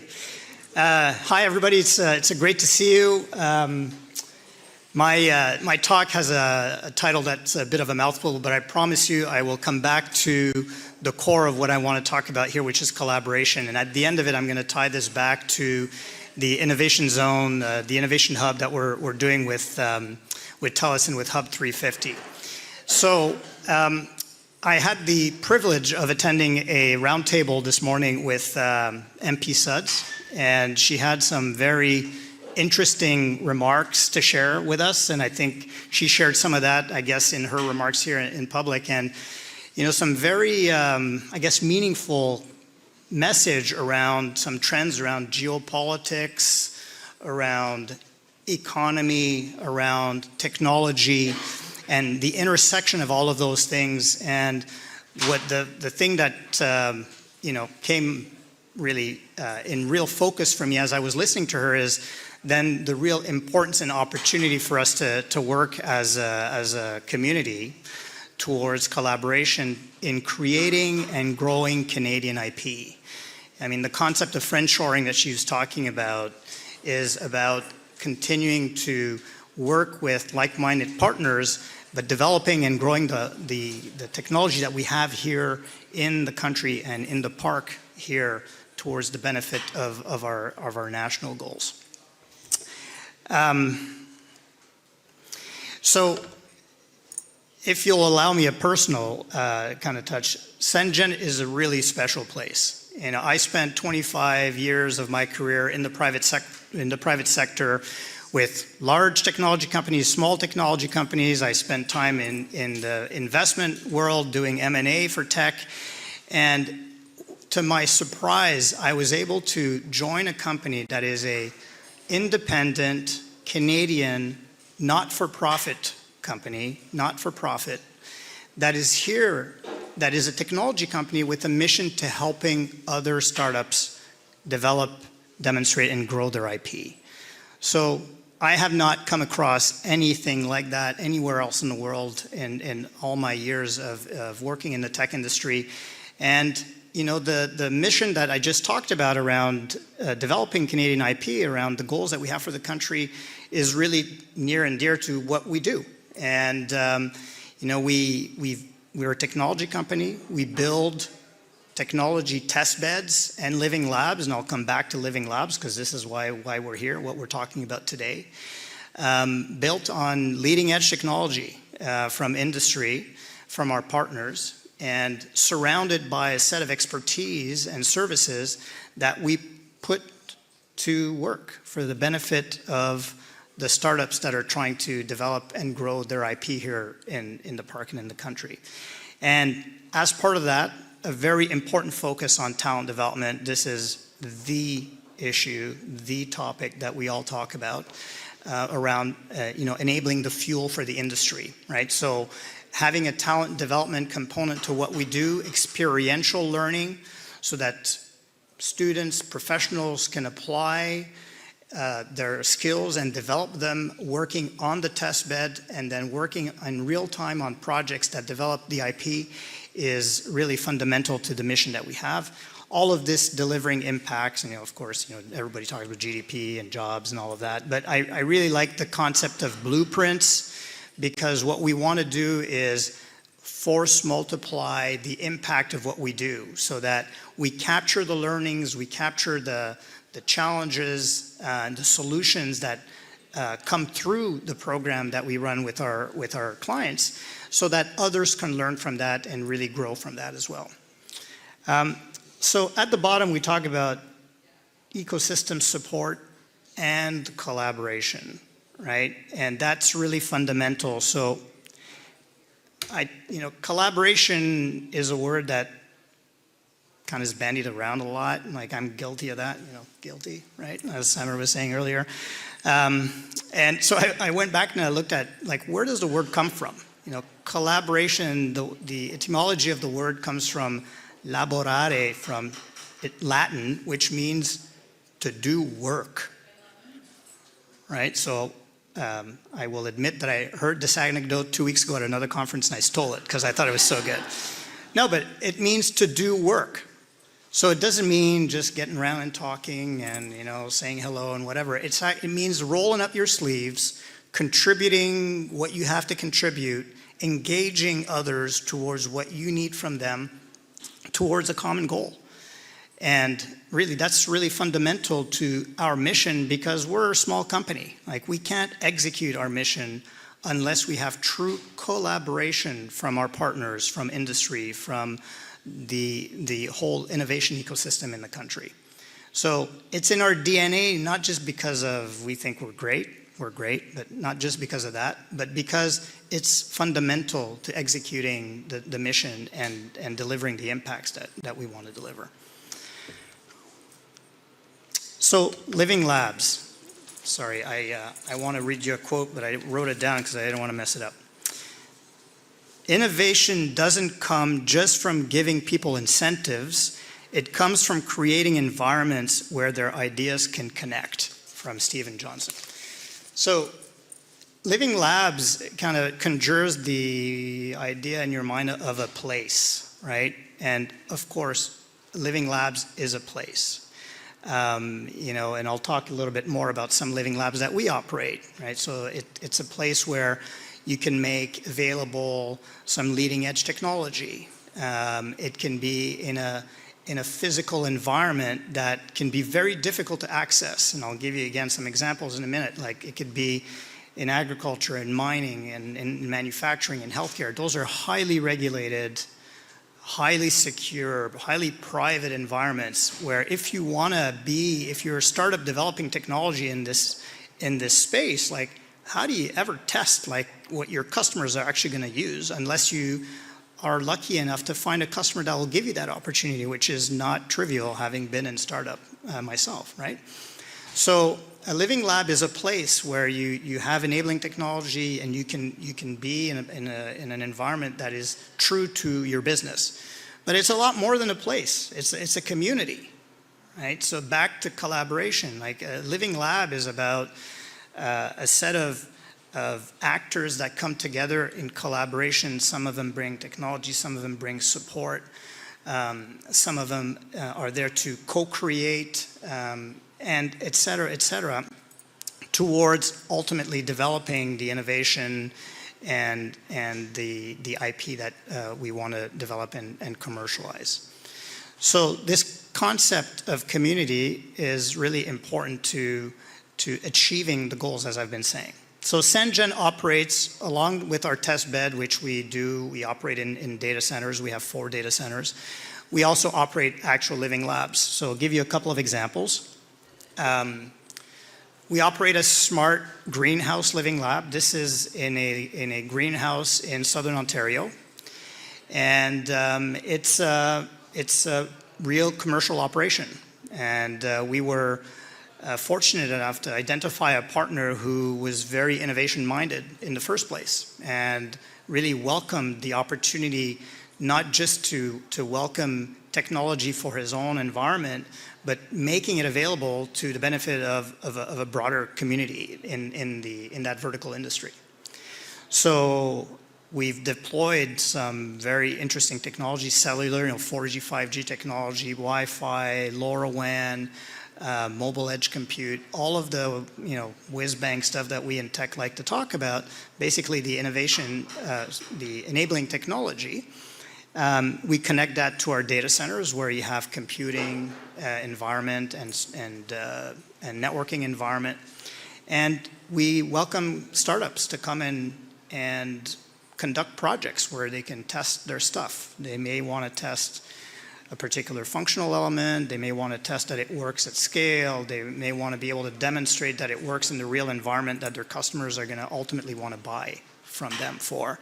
And you can see that when you start to peel the onion, the use cases are endless. And that's the power of 5G, right? Or of advanced networks, generally speaking.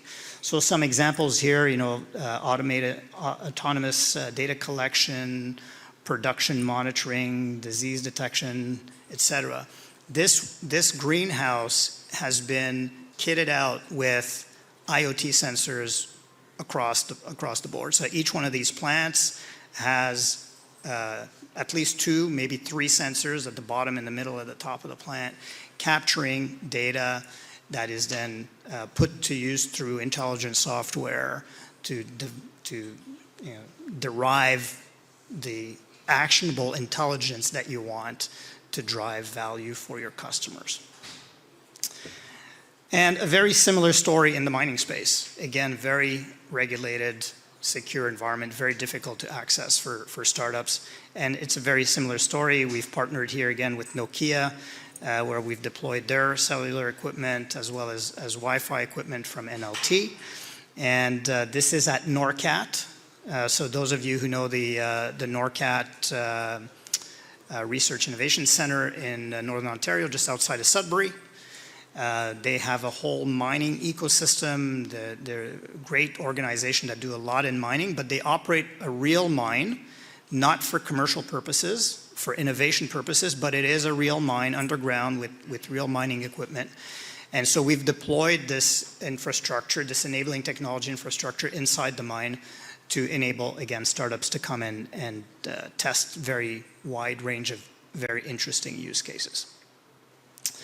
So it brings us to what we're doing here. So we're really thrilled to partner with Hub350 and with Telus on a living lab here in Kanata North.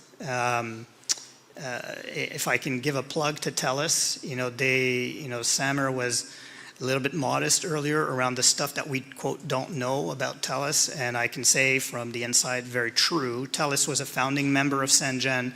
They've been very instrumental in enabling the mission and the programs of the company, financially, with their expertise, with their support. We've done countless technology projects with them. They're on my board, so they help drive the strategy of the organization. So we're very thrilled to be able to partner with them on this really important project here, where we're going to operate the 5G Living Lab, the 5G Innovation Hub here in Kanata. So I'm not going to spend too much time on this. Like, everybody has a slide like this. I thought I might remove it because everybody has a slide like this, but I thought I'd keep it in anyway. But so Samer's covered this, and he's given you kind of all of the details around the technology. I will just add one thing, and I kind of alluded to it a second ago.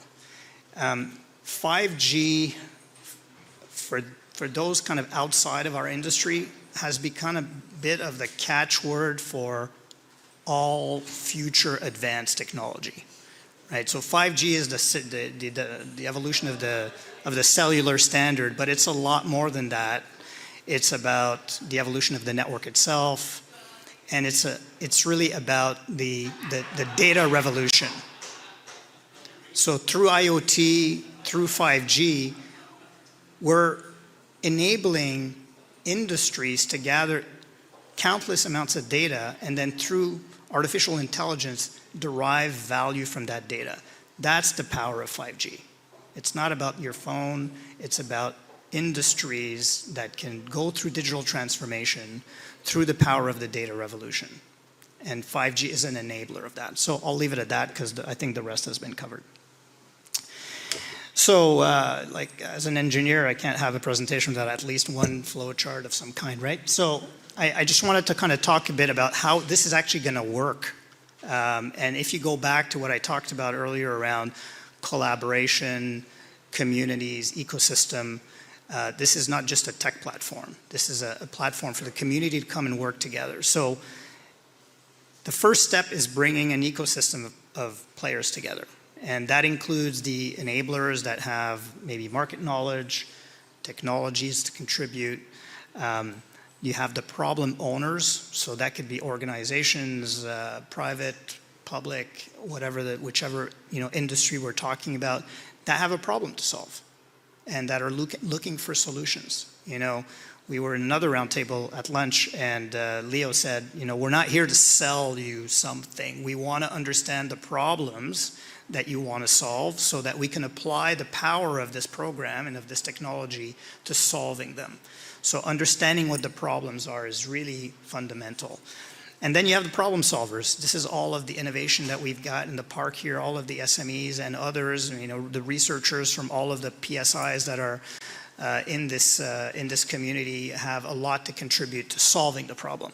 So we want to bring all of these stakeholders, right, around a challenge statement, and I'll tell you in a minute what the first one is, and then giving them access to this environment, which is the technology environment that we're deploying, but also the opportunity to work with supporting organizations. So Sengen will be there to support the project participants, but for the participants, more important than us is really having the opportunity to work with Telus, with end customers, organizations that can really help define the evolution of the product roadmap, provide channels to market for their commercial growth. That's ultimately what this is about. And so at the end of that, we want kind of innovative solutions to come out, and that is there to define new products, and I mean products in the wide definition, so you can products, services, solutions, or whatever, that can go through commercialization and market adoption. Make sense? Yes, good. So the first one, Tammy is gone, right? But Tammy is a popular person, guy, girl, I don't know, today. So the first one is going to be around healthcare, robotic solutions for healthcare. I mean, it's really not news to anybody. The challenges we're having in healthcare today, some of it demographic based, some of it, byproduct of COVID and the structure of our system, et cetera. So the first challenge statement was going to be around automation and robotic solutions for healthcare. So hopefully very soon you will see a challenge statement come out where we will solicit proposals for companies, organizations, maybe a consortium of players that want to come together towards solutions to this problem statement around a robotic solution based on the Temi robot. And that's just the first example, and beyond that, we expect, and we talked about having a roadmap, right, of things that will come. So we want to have a roadmap of these things based on what the community thinks are the problems that we want to solve. And I would say Telus has a word to say about this too, like in terms of where their business priorities are, so they will have a lot of input into that roadmap. But the community is we're striving for the input from the community around that.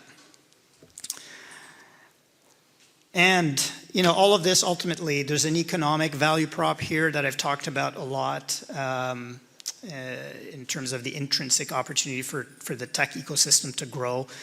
But it's so much more than that. Like, digital transformation is about an opportunity for all of the industries of the country that matter, right? We talk about the productivity gap to the US or to the OECD for 20, 30 years now. That's because we lag in adoption. So it's not just about developing innovation, it's actually adopting it and putting it to work outside of just the exact tech industry, but into the vertical industries that need it for productivity. And ultimately, it's beyond that even further. It's about the goals for the country, right? The social goals that we have around equality and inclusion, and we heard Jenna this morning talk about our environmental goals. 5G, IoT, and AI have a fundamental role to play around that through some of the environmental use cases that we can put to work in all of these vertical industries. And I'm sorry, I hope you'll allow me a little bit of a twist on a very great tagline. So 5G innovation does live here. We have, maybe we got to do a better job of kind of marketing this, but we have maybe the best 5G ecosystem in the world right here. And I'm talking about large companies that are kind of anchors, a lot of innovation in the smaller companies as well, and we got to put it to work. Thank you very much.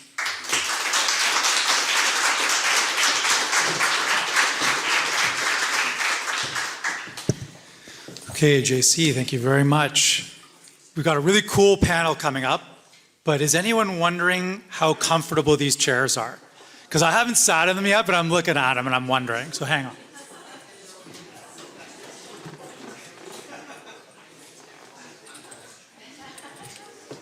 It's not bad, Jamie. That's actually more comfortable than it looks. Okay, that's all right. Okay, so we're looking forward to the future of 5G and the amazing innovation that's going to come out of Kanata North using this technology. So another quick reminder that the Telus demo booths are open if you want to go and check them out. So Ottawa is a great place, especially here at Kanata North. I've been coming here for a lot of years, and I was talking to Jamie earlier about how when I first arrived here many years ago when things were just being built out, I think I was like the only person staying in the Brook Street Hotel. And this time around, I actually couldn't get in there. It was full. So I had to go to a Holiday Inn down the street. And let me tell you, the Brook Street is a much better experience. No offense to the Holiday Inn folks that are in the room potentially. But the beautiful thing is the actual amount of building that has been happening and the number of people that have come in here and the great work that's being done by all of the teams that are furthering innovation for Canada and not just for the Kanata area. And all of that was on display today. So it's been great to watch over the last several years how all of that's been emerging. So we'll now be spending some time highlighting the great city that is Ottawa. Think Ottawa is a collaborative initiative supported by Ottawa Tourism, Invest Ottawa, and the Shaw Centre. To moderate our next panel discussion, I'd like to introduce Rosie Edda. Rosie is the founder of Misha Muse Media Production Company. In 2017, Rosie produced and directed the award-winning documentary Oliver Jones, Mind, Hands, Heart. As a veteran broadcaster, you may have seen her work on CNN, MSNBC, and ET Canada. Rosie's currently host of CTV Morning Live Ottawa. She's a freelance writer and has recently penned articles for Buy Blacks, I Run, Canadian Running Magazine, and the Canadian Olympic Committee. She herself is a three-time Olympian and member of the Quebec Sport Hall of Fame, and Rosie is the former Canadian record holder in the 400-meter hurdles, not something very many of us can claim. So, over to Rosie and the panel.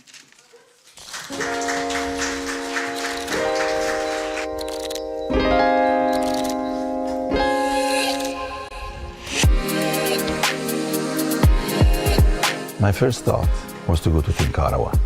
I think it's the first important place that you want to go if you want to organize any conference of this size. Think Ottawa was basically the crux of the bid. I looked after the scientific aspects, and Think Ottawa looked after arranging all the hotels, the location of the meeting. I was just blown away with the support we had from Think Ottawa. It is a great blend of different partners that help things happen in Ottawa, help showcase the city as a wonderful place to work, play, live, and do business.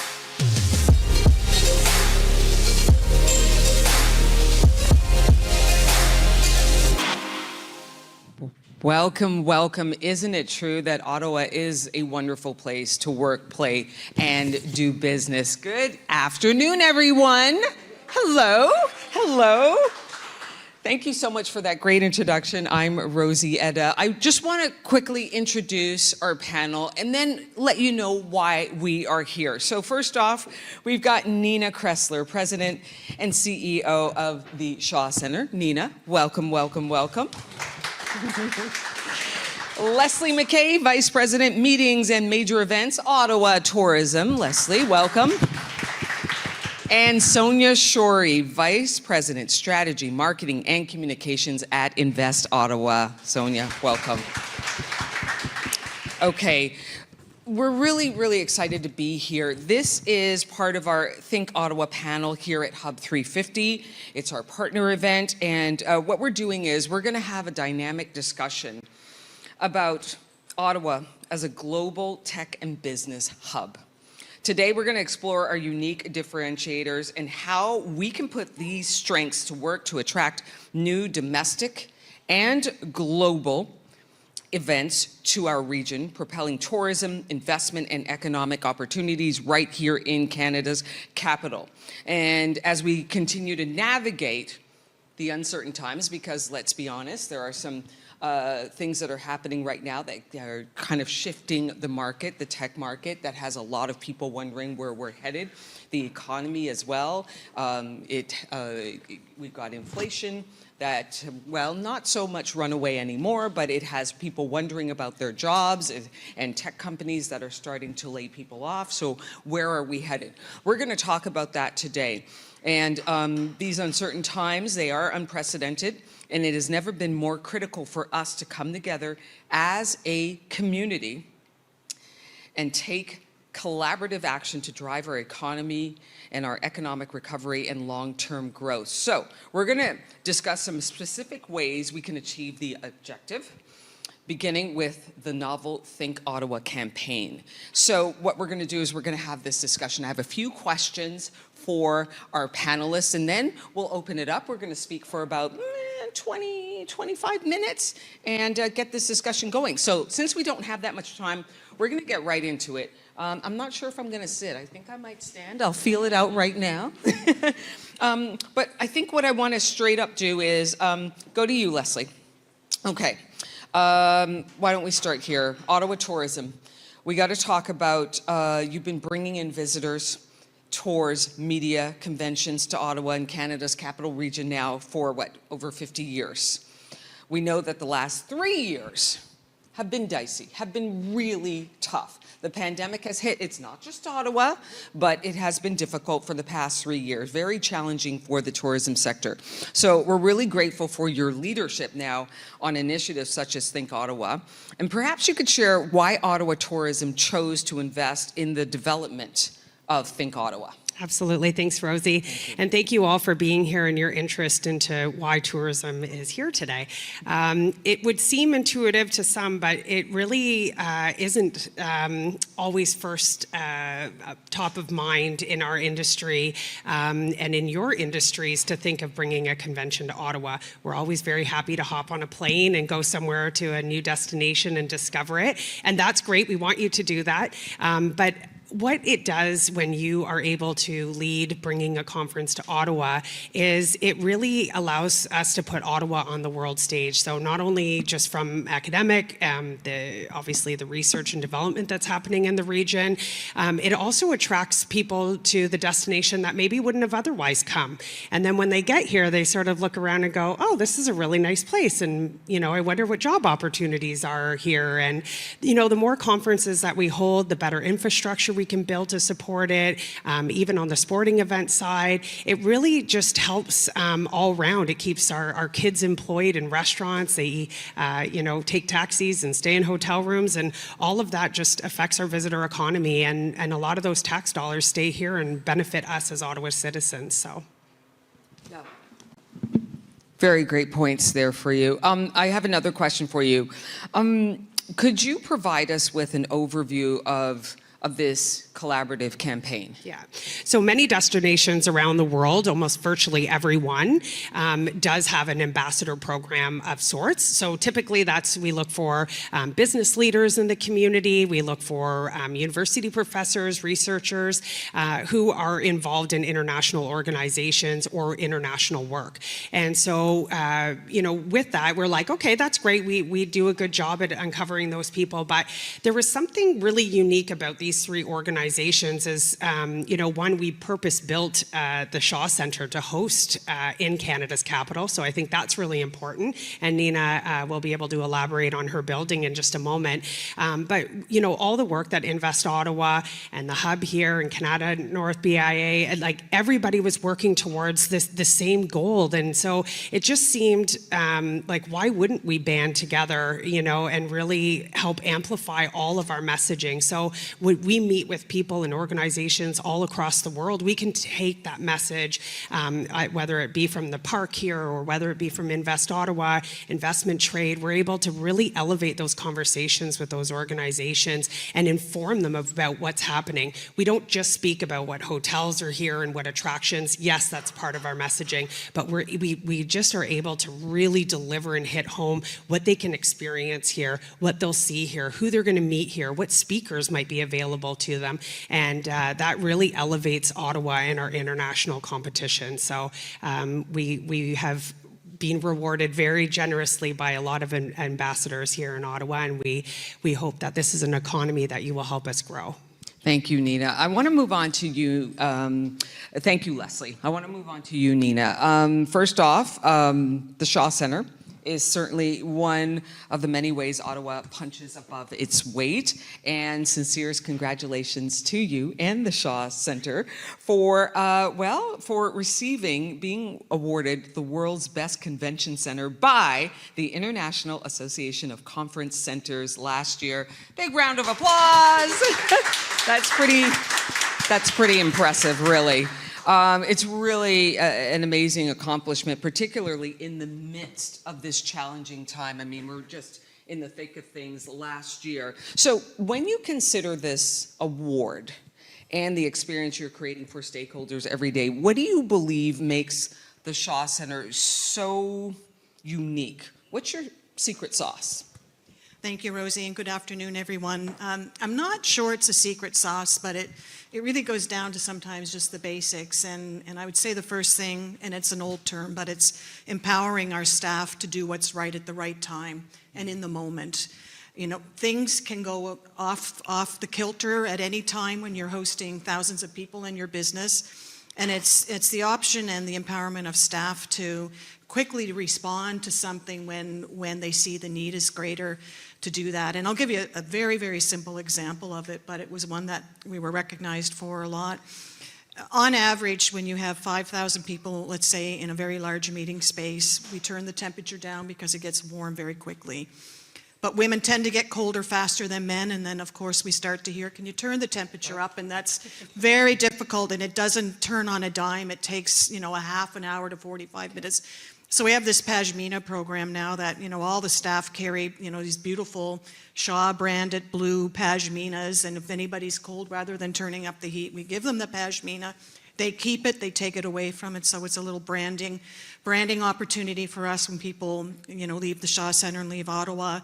So that's just one of the very small things. I would also say some of our CSR programs are somewhat unique. They are international and they are close to home. So close to home, we certainly do a lot with our local food bank and our shelters.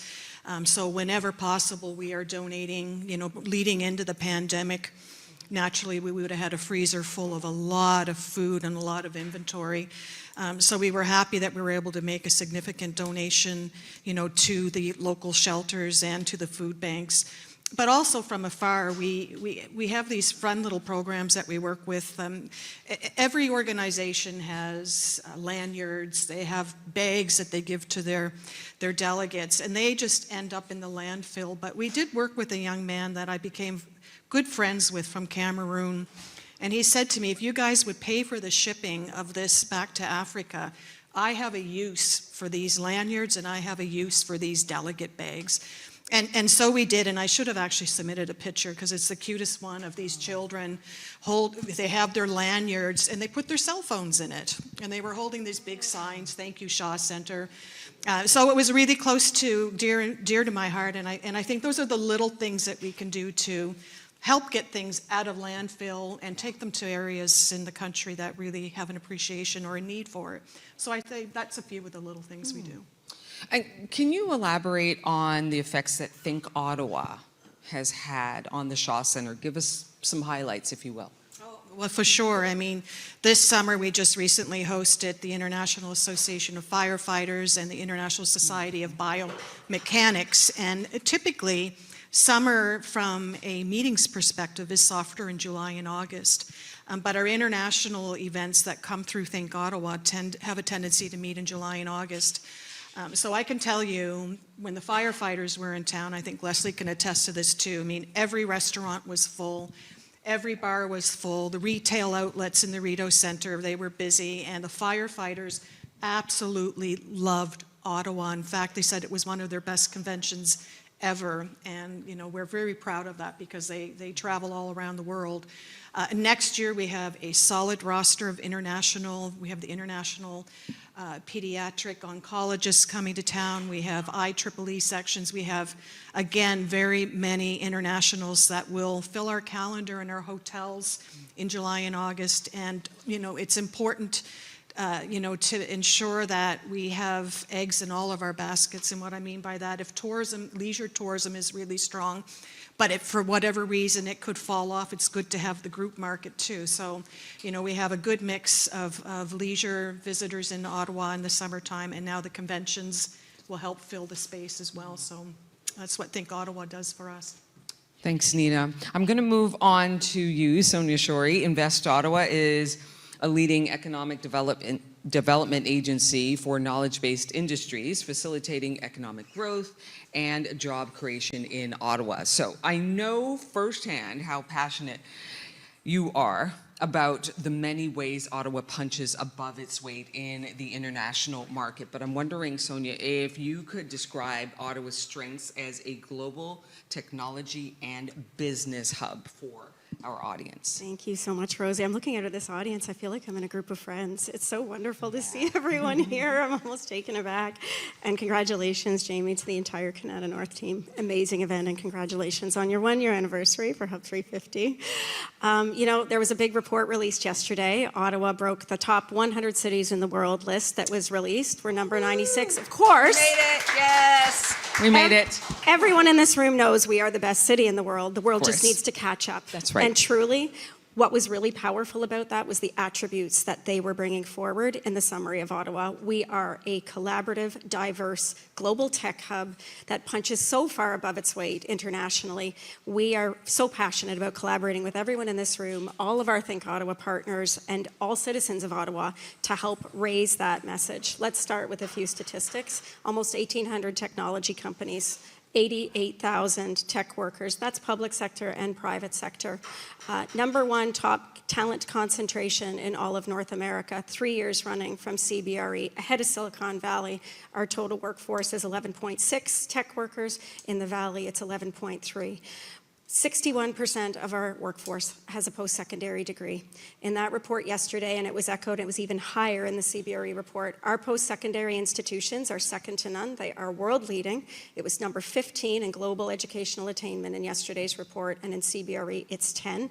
That is our future. That is the pipeline of next-generation technology and business talent, and we are so grateful and so fortunate to have them here. 65 government labs that focus on different areas of disruptive technologies that fuse infuse with those graduates, with the technology companies. A startup ecosystem where we are raising major capital and breaking into new markets. Companies like Ascent in the East End are doing marvelous things in supply chain management. They're over 1,000 employees now, and they're going to hit 100 million by the end of the year.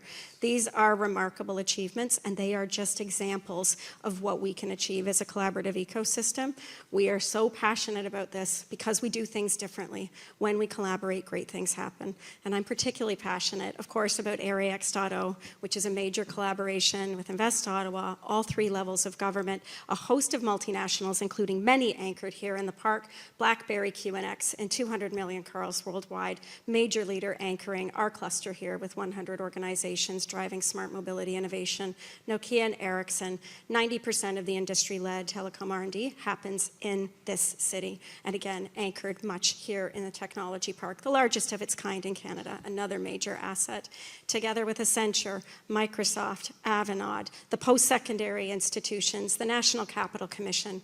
We have a private track in the Greenbelt where tests that cannot be conducted safely on city streets or in the air are happening with low-speed automated shuttles, connected and autonomous vehicles, drones. We're attracting new companies, investments, startups, scale-ups, multinationals there are collaborating on the smart mobility innovations of the future, and we're working with regulators in the public sector like Transport Canada that are helping them to drive closer to adoption by being a part of the validation, testing, and demonstration. Here in the park, we have our public test facility where we are working on the smart intersection of the future, again with the City of Ottawa, Transport Canada, and a host of small to medium-sized companies that will keep all of us safe when we're walking in those intersections with our dogs, with children, when we're cycling. It's going to make the world safer, and that's being driven out of Ottawa. And the last thing I want to say is diversity, equity, and inclusion was a big highlight of yesterday's report. I know my friend Julia Elvidge, co-founder, together with Jennifer Francis and Ian Sheboot, helping to drive greater opportunity for women leaders, founders, and business owners, and broader diversity, equity, and inclusion. Whether it's helping women founders to acquire investment, to start companies, to move up into the executive ranks. That report also noted 1 in 4 in our workforce are immigrants here in Ottawa. That is incredible because we need more talent. And I know that has been a theme woven through today that we'll be chatting about more. Thank you for that, Sonia. Yeah, that is incredible numbers.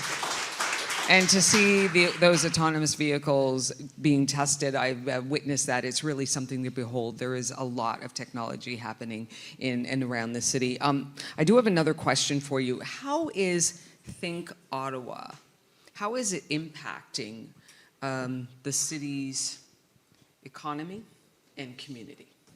If we don't collaborate as we come out of this pandemic with so much uncertainty in our economy and in our industry and in our world, we are going to fall behind. And so the opportunity to join forces and become what I'll call a promotional army that's unified, that's collaborative, that is driving that message. We're driving business, we're attracting talent, we're attracting investment. When people come to visit and they're staying at our hotels and they're attending conferences like SAS North, where we will be in full force with many of you at the Shaw Centre with Nina tomorrow and Thursday.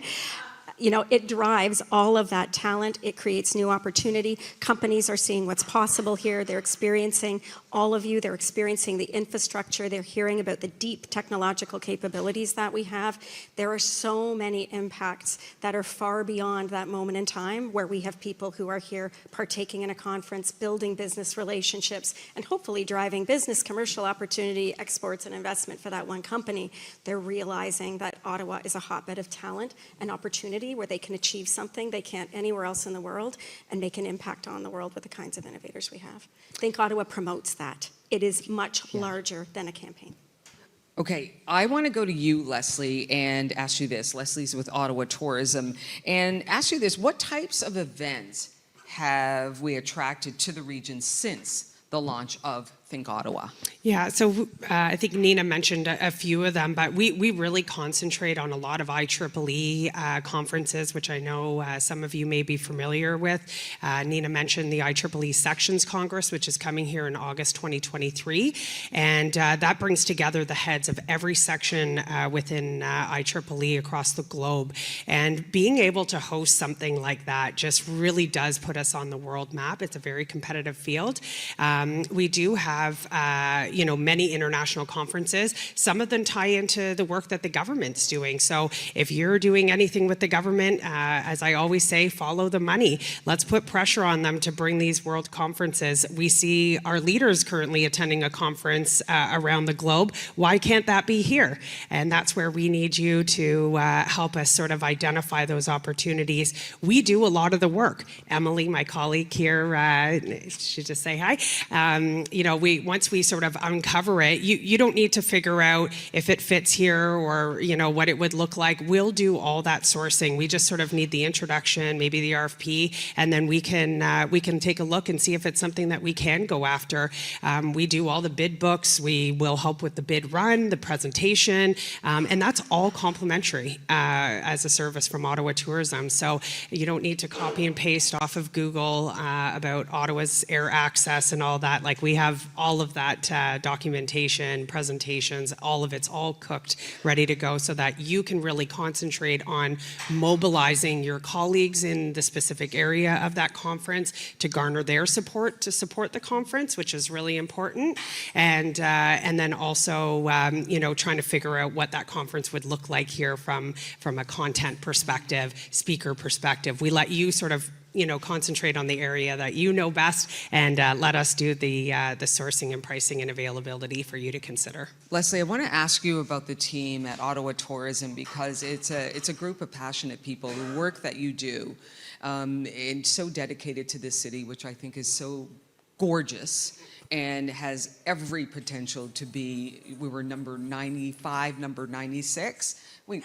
Number one, easily. Can you talk a little bit about your team? Yeah, so I lead the meetings and conventions and major events, which is any big sporting or cultural events that come to the city, and obviously the meetings attraction aside.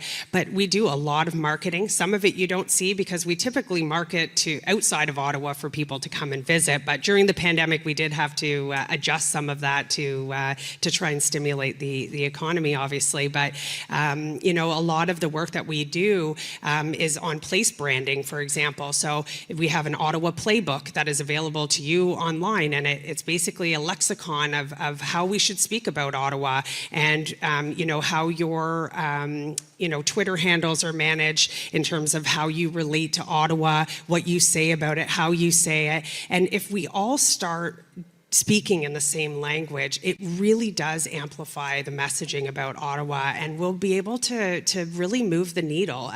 We have such an approachable sized community. There's very little that you can't get done in this community by 1 or 2 phone calls. And so I think that the opportunity is ours to take advantage. Like, what if we were the tech meeting capital of the world? And big or small, it doesn't need to be a 5,000 person conference. We have hotels and meeting space infrastructure to fit all sizes. So, I think it just together, if we start putting some of those on the calendar, it can make a big difference. Nina, we know that it is critical that to revitalize our downtown core. Downtown Ottawa has been through a lot with COVID, and a lot of bodies are not there that used to be there just a few years ago. Some businesses are suffering. How can Think Ottawa help improve that situation, looking forward to the economic future of downtown Ottawa? Well, thank you for that question. It is an important one, and I think Think Ottawa will and does make a difference, because again, when we start to attract back the bigger conferences, both domestically and international, and I will say next year we will have hit our pre-pandemic event load, so we are back to where we were. And once we have those— That's fantastic. Yes, thank you. And once we have people back in the downtown core, they will be staying in the hotels, they will be traveling by taxi, they will be coming in from the airport, because Think Ottawa as well, as it begins to attract more internationals, we are challenged right now with flight availability into Ottawa. So what comes first, the chicken or the egg? And so if we can prove that there is a requirement for more airlift into Ottawa, then I think that will provide the airlines with some great data and a reason why to, increase capacity into the city. So I think everything we do around Think Ottawa is critical. I think it's critical. Leslie pointed out, you know, it exposes people to our destination who may decide to live here, to go to school here, to go to university, vacation here. So it's beyond just a convention. It's such a deep ecosystem of so many touch points. So I think, you know, that is what we have to continue on, and I think that will change the revitalization of our downtown. And let's be honest, when business travelers come to town, they're on business, so they have business accounts, they spend more money, they stay longer, and in often cases, they will attach some vacation time to their visit because they may not have had an opportunity to come to Ottawa before. So we have a lot of work to do. We are in a very competitive environment with everybody vying on the same big associations and corporations, but we are punching well above our weight in that, and we're on a good course for the future. Thank you for that, Nina. Sonia with Invest Ottawa, I have another question for you. So when we're looking at the campaign and the associated community collaboration, why is it so critical during these unpredictable times? Think Ottawa's campaign.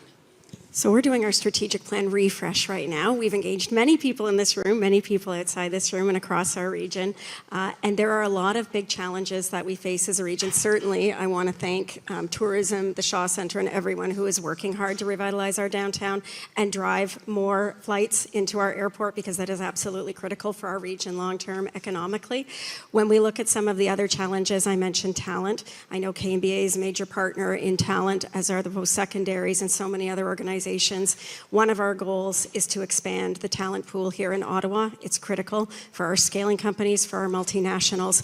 We've got amazing international students that come to our post-secondaries. How can we make sure that we have the right opportunities to keep them anchored here so that we're growing our talent pie and we're not sharing talent and poaching from one another, that we're bringing in new talent and brain trust into this region? And that was certainly a big focus of the report yesterday. The brain trust that's here in Ottawa is exceptional. We're looking at moonshots, opportunities to take some of the incredible sector-specific technologies and expertise that we have, whether it's telecom, next-generation networks, software, hardware, smart mobility, AV, AR. There's just so many, SaaS, life sciences. How can we take the collaboration that exists in this room and across this region and look at the convergence of different technology sectors and scientific disciplines to propel innovations and solutions that will help the world, that will not only be tech for commercial purpose, but tech for good? That's a major area of focus. Moonshots in the area of defense, the opportunity to scale up RBCx to support greater opportunity for the startups and scale-ups that we're serving, as well as for the multinationals that are bringing customers here that are looking to enhance the sales of their innovations and the impact of those innovations, the exports. There's so many opportunities that exist. None of this will occur. We won't attract the right talent. We won't retain the right talent if we're not working together as one community and helping each other to find the right home, the right opportunity, the right differentiation and growth path for the talent that we seek. And certainly international talent attraction is absolutely critical. And I know that's a goal that's shared together with our friends at KNBA, as well as the post-secondaries. So to me, collaboration is the future. There are so many challenges ahead that if we don't work together, we won't be able to harness the true power of our resources, our expertise, the funding that we're privileged to have together with that across the community. We've got to put it to work in novel ways, in better ways than we ever have before, given the magnitude of the challenges that we face. Collaboration is key. Hear, hear. Thank you for that, Sonia. So we're just about out of time, and I want to ensure that we create a call to action for the community leaders assembled with us today. So ladies, can you each provide one key action you would like our audience to take in support of Think Ottawa's goal? So why don't I start with you, Sonia? Well, I'm going to give the Think Ottawa floor to my colleagues. I'm going to say Think Ottawa is part of a larger suite of tools and assets and resources that are available to you, not just from Invest Ottawa, but from Hub350 and a host of other collaborators that we have. I am going to say, please drop into Why Ottawa and Work in Ottawa. The reason that I'm able to speak so passionately about all of those important stats and put them into context is because I am deeply passionate about them, and we promote them everywhere we go to drive job creation, investment, and opportunity into the the region. You can find job boards there, opportunities to actually take messaging forward. We have a global expansion team. If you have teams that are coming in from around the world that can work together with you at no cost to create new opportunities to help get things done faster, whether it's helping to soft land a company, whether it's helping them to introduce different members of the ecosystem, different opportunities they can engage in commercially. Why Ottawa? Think Ottawa. And of course, reach out to me on LinkedIn. I think I know everyone in this room, so you all know me and how to find me, but we're here to help to achieve Ottawa's goals as a community. Leslie. I would just leave you with, if next time you're hopping on a plane and you're heading out of town to a conference, to just think, maybe I should just chat with the organizers and see what this would look like if we wanted to bring it to Ottawa. The Ottawa Tourism website has all of our contact information. My colleague Emily, myself, my colleague Stephanie also here. Any one of us can help you. Call my president. We're all here to support you. So don't feel alone if you do. I won't lie, it is some work to plan a conference, but we can do a lot of the heavy lifting on the front end. So please get in touch. We have a lot of new infrastructure hopefully coming online in Ottawa, and the more we bring here, the more visitors, the more tax dollars that we create, the more we'll see in our destination and our city, which also helps you to attract talent. We've got new super hospitals coming online that we need doctors to come to this region to come and work. So I think if we all sort of do a little bit of our part, then we'll make this an even better city than it is today. So thank you for having us today. And Nina. Well, I think my two colleagues said it very well, but I would just suggest maybe we should all be a little bit more curious. So the next dinner party that you're at, or the next Saturday night you have people over to your house, or you're in a restaurant with friends and family and networking, just be curious and ask people what associations they belong to, because we all belong to one type of an association, and there is an association for everything. So I just recommend, and myself included, is to be curious and ask those questions, and my contact details as well if you need any help with respect to and Leslie said it, don't worry about size, shape, or what fits. That's our job to help you with that, but I can be contacted on LinkedIn or through our website as well. So thank you for being here today. We want to thank you all for being here, and we want to thank you, Nina Kressler, President and CEO of the Shaw Centre, Leslie McKay, Vice President, Meetings and Major Events, Ottawa Tourism, and Sonia Shorey, Vice President, Strategy, Marketing and Communications, Invest Ottawa. I knew that the time was going to fly by. We are out of time. We want to thank you all for being here, and thank you so much for this great conversation. It is just really the beginning here of what Think Ottawa is doing, and I believe we will be #1 on that list of the best city to live and to work in. Ottawa really has that. It just requires that collaborative effort, and it was great to collaborate with you all today. Thank you very much, and thank you so much for being here. Thank you. Thank you. Thank you.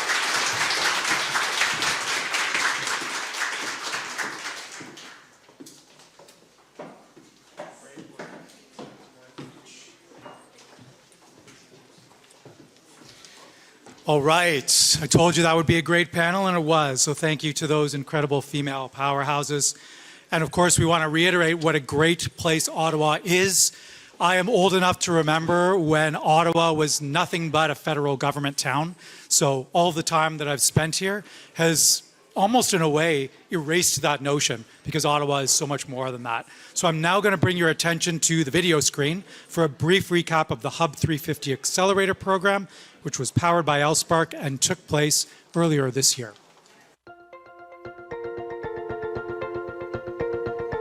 What makes the Kanata North Technology Park really special is the density of innovation that happens here. There are more than 540 innovation companies, large and small, multinationals, scale-ups, startups. Hub350 is the gateway to Canada's largest technology park. It is a space for our member companies to coexist and collaborate. We have finance, academic, and corporate partners. Telus has made 5G connectivity available across the Business Park, as well as a private network infrastructure here at the Innovation Hub. So it's really important for Telus to be here so that we can have easier access to all of these essential ecosystem partners so that we can actually manifest the real power of 5G together. Talent is probably the most important thing to any high-tech business.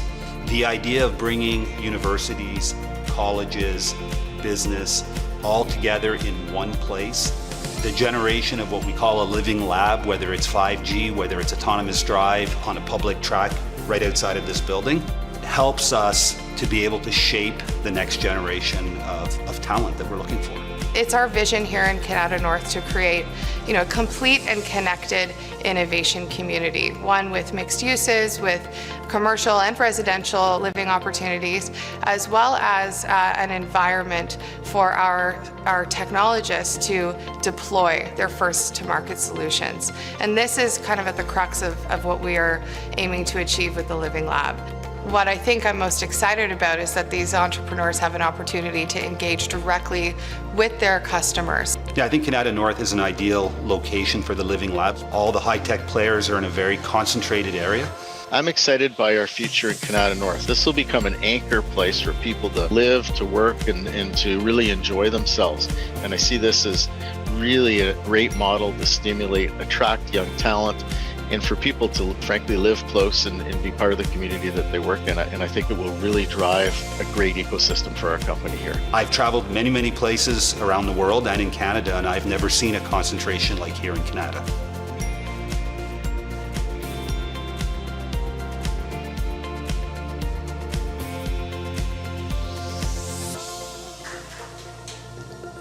So Jamie Patton isn't just a vision on the screen. She's here in real life. It's her turn now.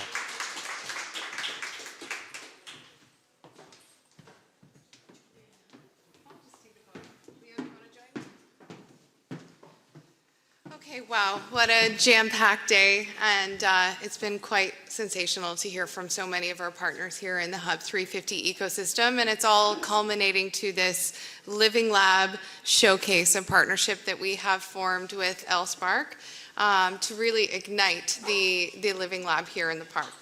So we know that Kanata North is a connected innovation community and a world-class 5G hub, a global competitor for talent, ideas, and investment, and a prime location for this Living Lab to deploy technology innovations in this future mixed-use innovation environment.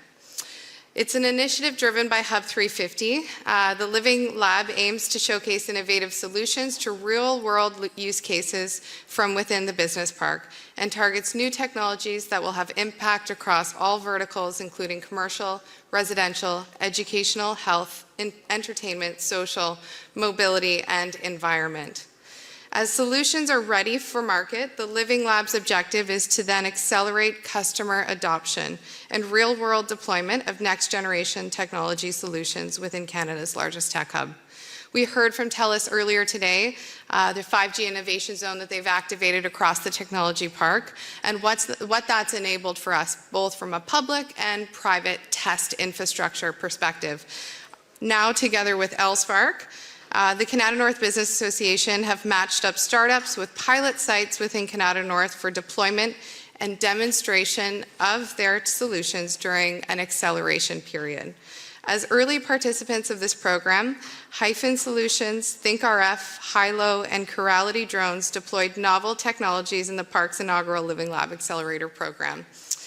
This is so cool to me, but when you're visiting Kanata North these days, it is not uncommon to see a drone delivering food and beverage over the Marshes golf course to golfers. And that's really at the crux of what we're hoping to accomplish with the Accelerator program and the deployment of these next generation solutions. So, the program has culminated with all of these participating companies and their solutions being publicly showcased here today at the Hub350 Partner Summit. And with that, it's my honor to now hand it over to my great friend and mentor, Leo Lax, to introduce our presenting companies.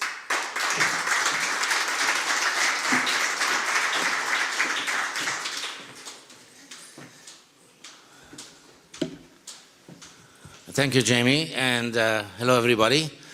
My name is Leo Lax. I'm Executive Managing Director of LSpark. Some of you know who I am. Some of you heard about LSpark.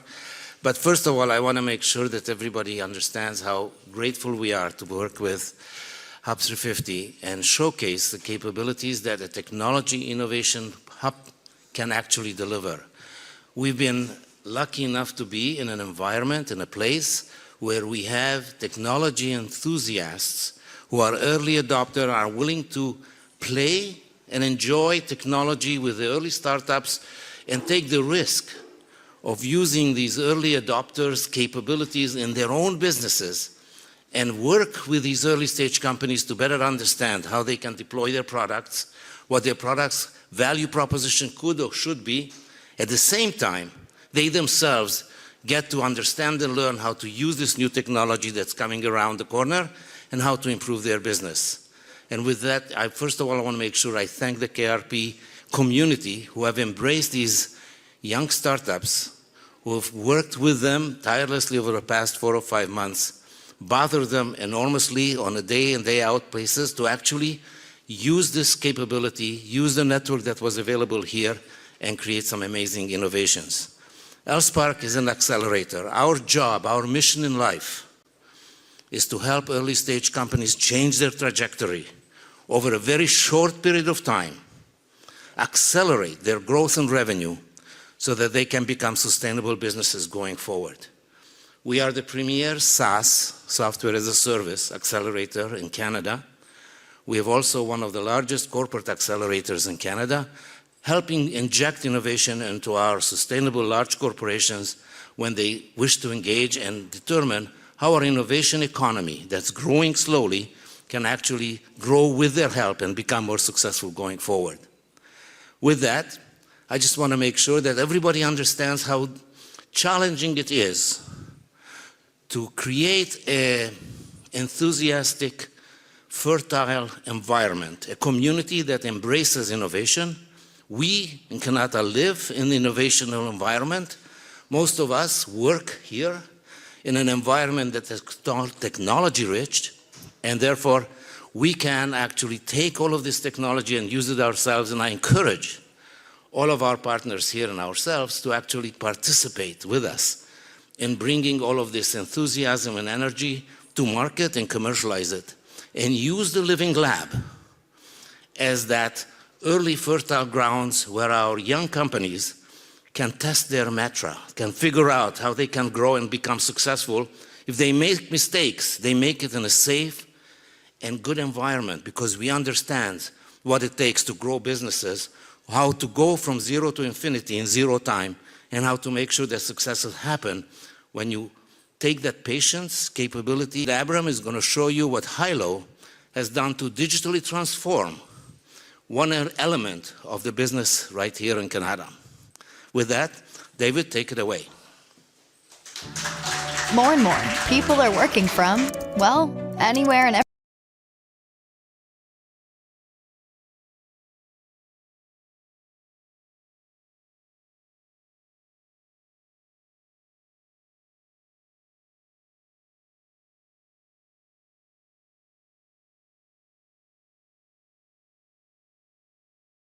everywhere.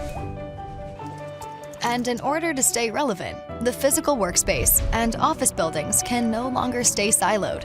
They need to be part of a larger hybrid workplace ecosystem where people are a building's biggest asset. This means building operators and employers need to be more connected to tenants and employees by delivering an unparalleled customer experience, no matter where they work. And that's where Hilo comes in. Hilo is a workplace engagement platform committed to supporting these exceptional tenant-customer experiences and creating thriving building communities. Hilo, workplace engagement platform for the hybrid world.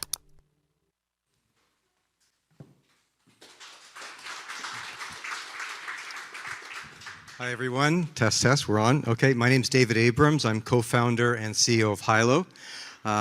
And I want to thank again the Living Lab Accelerator, LSpark, KNBA, and Hub350 for the opportunity to partner and bring our platform to the park to help connect all of the various stakeholders together. So, as Terry Matthews stated, the world is changing and we need to ride that wave. And for us, that wave is recognizing that we now have a new workplace ecosystem. Well, the building is certainly at the core, at the center of it, and we believe needs to remain vital, a relevant part of this new workplace ecosystem. We're now competing with working from home, a local cafe, perhaps a co-working space, and of course, a vacation property. But we want to ensure that the building is still at the center of all of those various locations. And so we do believe that the hybrid workplace, or the hybrid workplace is here to stay, and we recognize that the need to connect the workplace to the community is essential. We need to be able to do that no matter where people are. So our workplace engagement solution helps connect community stakeholders where they live, work, play, and learn. We want to connect them to new spaces that are emerging in commercial real estate, like co-working spaces, new services like building access, work order management, visitor management, new amenities like quiet rooms, and of course, all of the local businesses in and around our buildings. We want to encourage commerce between all of these partners.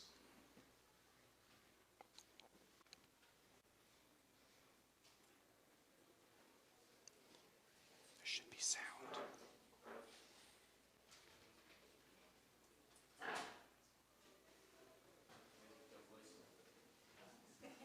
There should be sound. Imagine a beautiful soundtrack.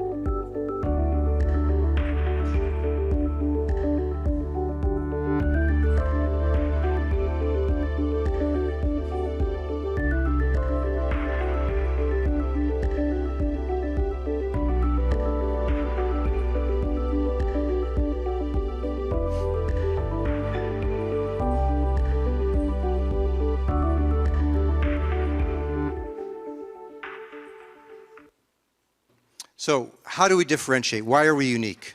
Our competitors are selling building apps, one app for each building. Hilo does not look at the world as it's siloed. We look at buildings and we think they're very much part of a neighborhood, part of a community. And so we want to implement a powerful engagement strategy all through a single digital solution that connects people no matter where they are 24/7. We want to create a larger and more connected community. When we first launched over the last approximately 2 years, we saw our traction grow across Canada and in the US. We currently have 53 buildings on our Pro version from Halifax to Vancouver, and we're in 4 US markets, New York, New Jersey, Connecticut, and Texas. With our collaboration with the KMBA and Hub350, we have now brought on 75 buildings in the technology park through our new Hilo Starter program onto the Hilo platform. And obviously that's a significant increase in buildings and almost doubling our square footage that the platform is now available on. But that's just the beginning. The total addressable market across North America is 33 billion square feet of gross leasable area, representing 10 billion in yearly recurring revenue. Hilo is targeting the 80%, the 8 billion representing technology parks, just like we have here. Now, this particular project enabled us to, again, launch what we call Hilo Starter and provide the following features to our building partners. Two-way communication, allowing the building to connect and communicate with all the people that work in the park and in the opposite direction as well. Promote all of the various building services and programs, amenities, security information, sustainability, everything that goes on within your building, putting it in the palm of the hands of all of the users. Promoting all of the events and experiences, not only available in the building, but also from Hub350. Providing updates and notifications that can be distributed through our platform, such as discover Kanata hacks, updates about a fire drill, and then connect with everybody that works in the building. So all of the tenants are featured with a detailed profile page, as well as all the other local businesses in and around the building, as a way to encourage commerce. Now, this PLG strategy, or a product-led growth strategy, is going to allow us to grow and target the 80% of the market.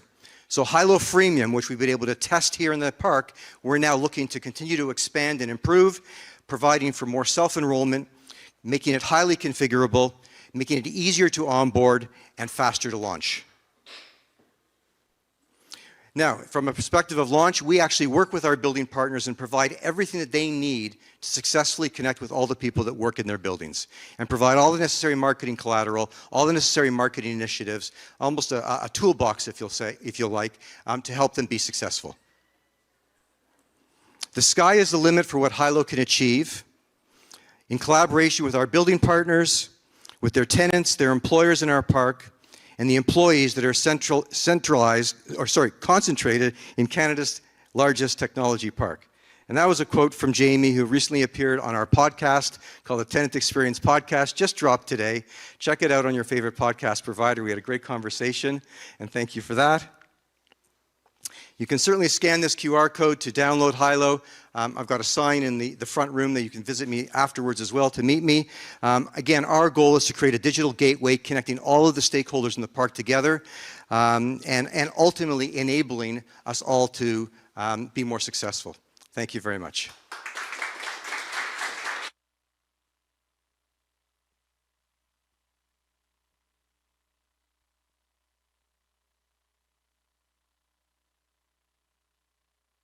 Business and property owners are adopting newer, more advanced wireless technologies each day. Strong wireless strength, coverage, integrity, and consistent performance are a must-have. Without the ability to view your local wireless spectrum, you are left blind to potential risks that may interrupt wireless communications and processes for your business and tenants. SXM by ThinkRF gives you the data you need by continuously monitoring the full network spectrum, including trends over time, and alert you to any potential threats, such as interference, unauthorized transmitters, or excessive usage. Subscribe to detailed wireless performance insights with SXM.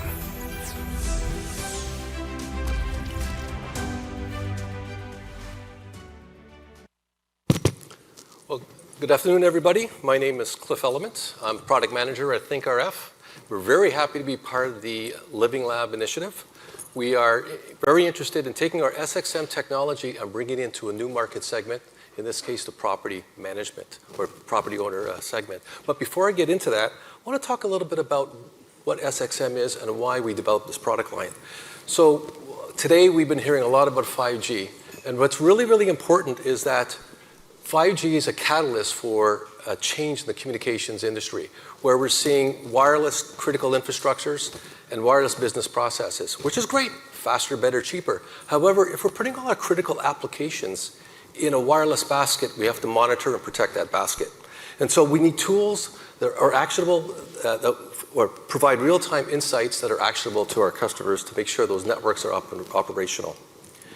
So ThinkRF took advantage of this opportunity, this change in the industry, and we took our technology and our years of experience and built something called SXM.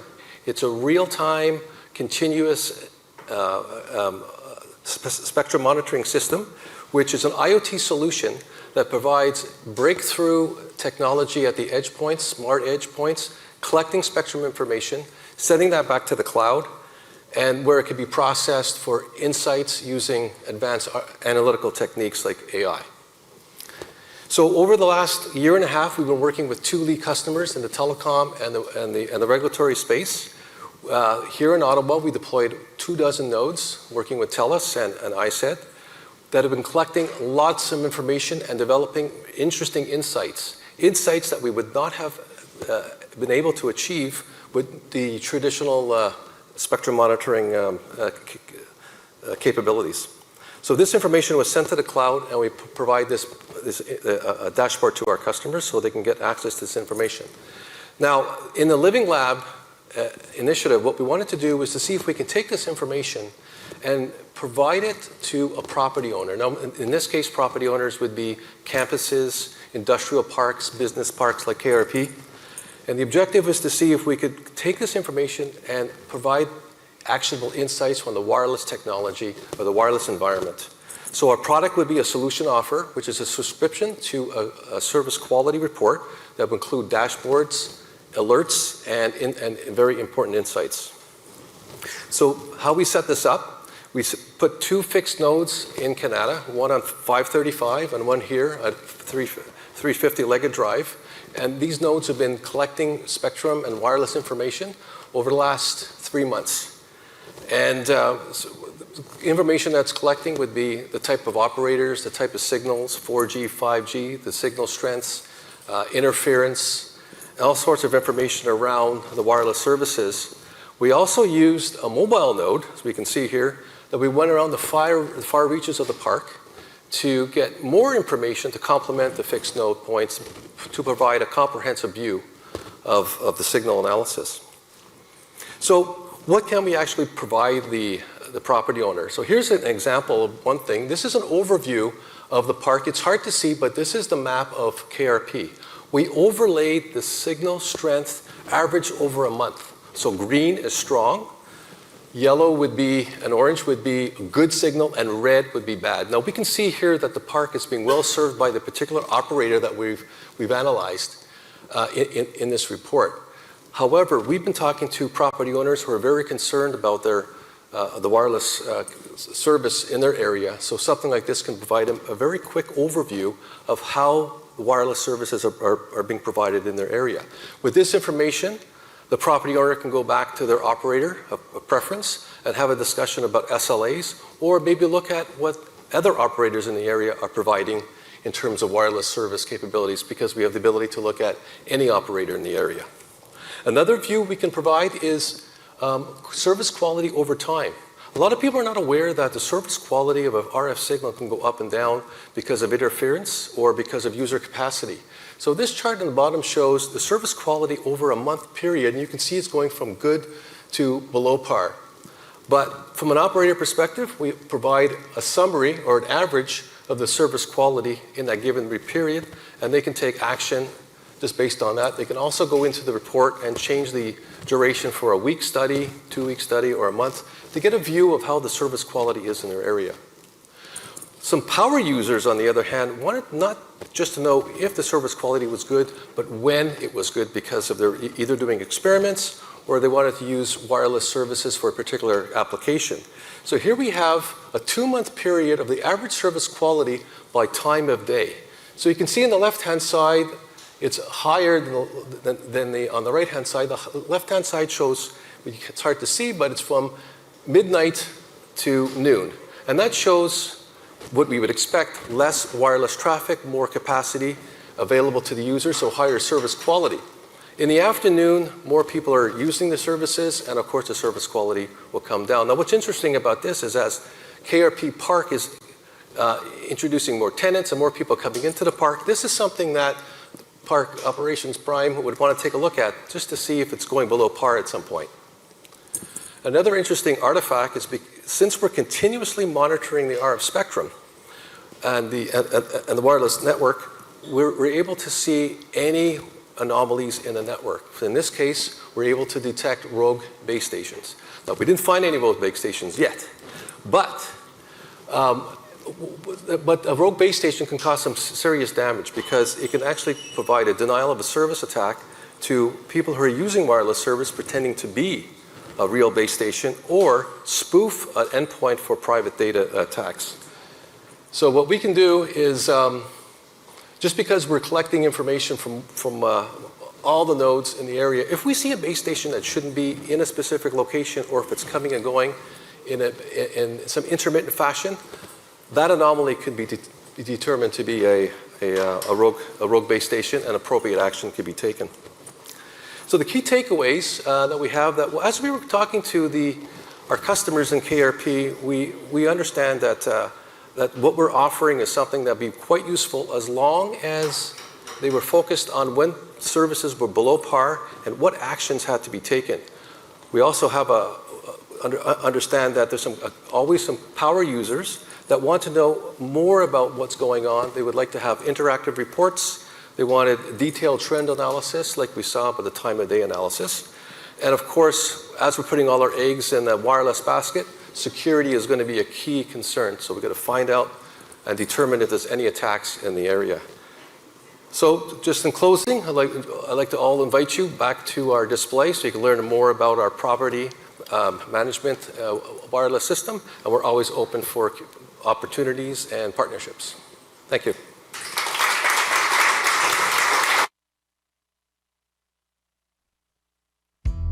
Today's organizations depend on a variety of equipment and technology solutions to run their businesses efficiently. But if on-premise equipment and systems running in the cloud are not connected, data is siloed. Insights and productivity are lost. It's time for all systems and applications to be connected, to enable data to easily flow inside organizations with Hyphen.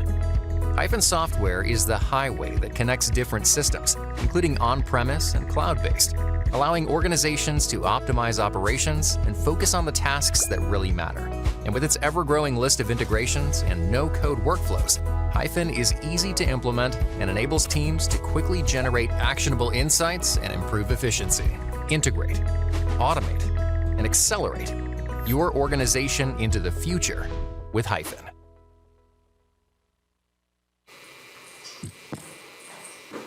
Good afternoon. My name is Peter Kuchak. I'm the CEO of Hyphen. First of all, thank you, Jamie and Hub350. Thank you, Elspark, Elzar Leo, for giving us this opportunity to accelerate our brand new product that we launched in August of this year. So this is a perfect opportunity to have some trials and some initial customer traction. So what you know, in a nutshell, we have about 25 Hyperions, hyphenators, or we haven't kind of figured out, you know, what the name is behind it. But there's about, 25 of us trying to make every enterprise better, if you will, right? So at the very, very highest level, you've seen the video. If you think about it for a moment, about every enterprise, every business, every restaurant, every medical, every hospital these days, how they operate from an IT perspective, from an OT perspective, or operational technology perspective, they have many systems, many vendors, many technologies, many networks. In a lot of cases, all those things are still disconnected, right? And when those things are disconnected, it's not highly productive, it's not highly optimized, and we're trying to fill that gap, okay? So at the very highest level, I don't want to bore you guys with technology, but if you look at sort of at the right-hand side of the screen, we built Hyphen, and remember, we just launched it in August this year, with sort of the modern technology. So all Amazon services connected in the cloud to things like that you probably recognize, like Twilio and Microsoft Services and Slack. On the customer premises side, because a lot of systems still live in customer premises, we have a little Hyphen hub. And again, connected to some of the things that you would expect to live on customer premises. Building management systems, access control, video surveillance. All together creates the highway that you saw in the video to kind of connect, automate, and make our humans' lives better.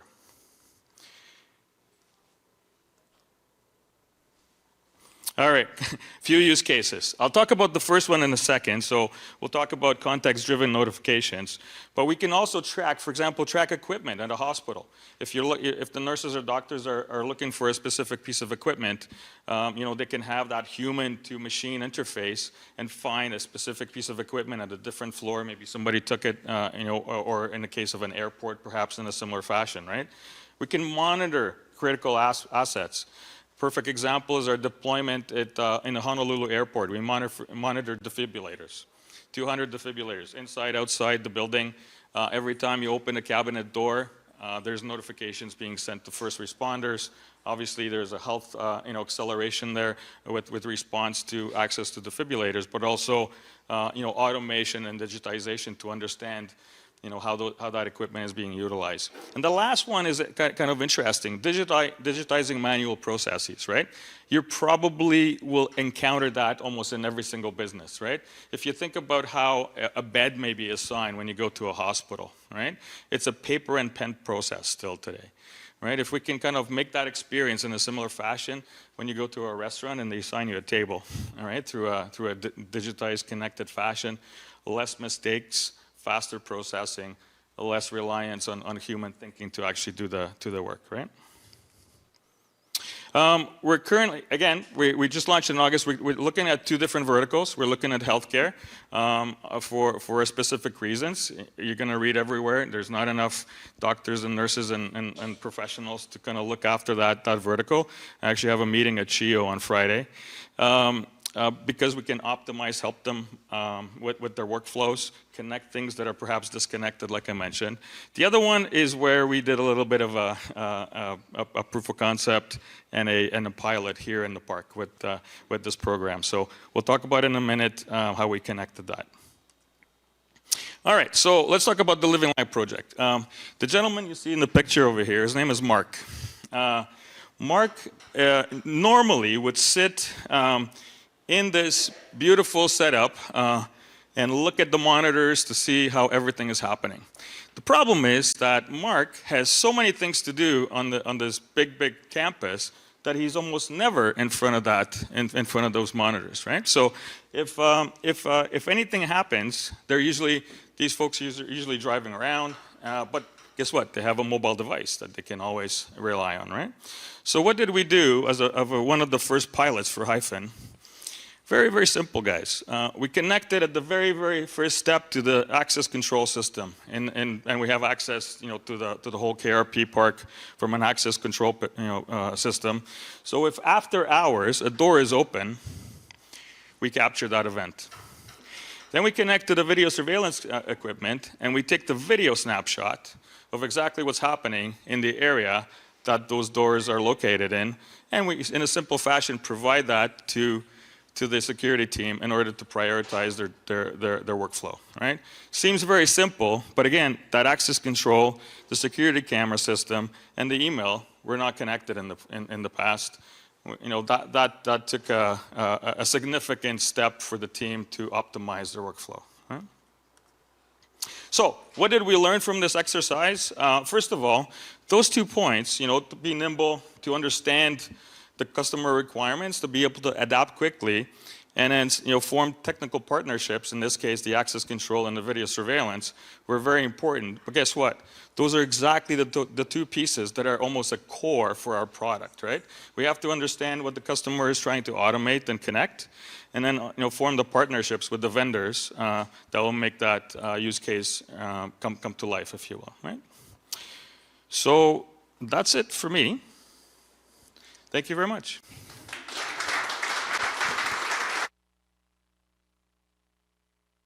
Your golfers should be thinking about their game, which club to use, or how far away the green is. They shouldn't be thinking about where the beverage cart is or how hungry they are. Curality lets your golfers order and pay for items right from their phone and delivers them by drone on demand to any hole on the course. Your team prepares the order and Curality does the rest, either with on-site staff or remote operation. Once loaded, our drones fly quietly and autonomously to the destination, and golfers receive a notification when their order has arrived. The drone safely lowers the package and the order is completed. With Curality, food and beverage, extra golf balls, or a medical kit are just a touch away. Your golfers get a unique and exciting golf experience while you cut down on operational costs, human error, and processing cash sales. Take your golf experience to new heights with Curality.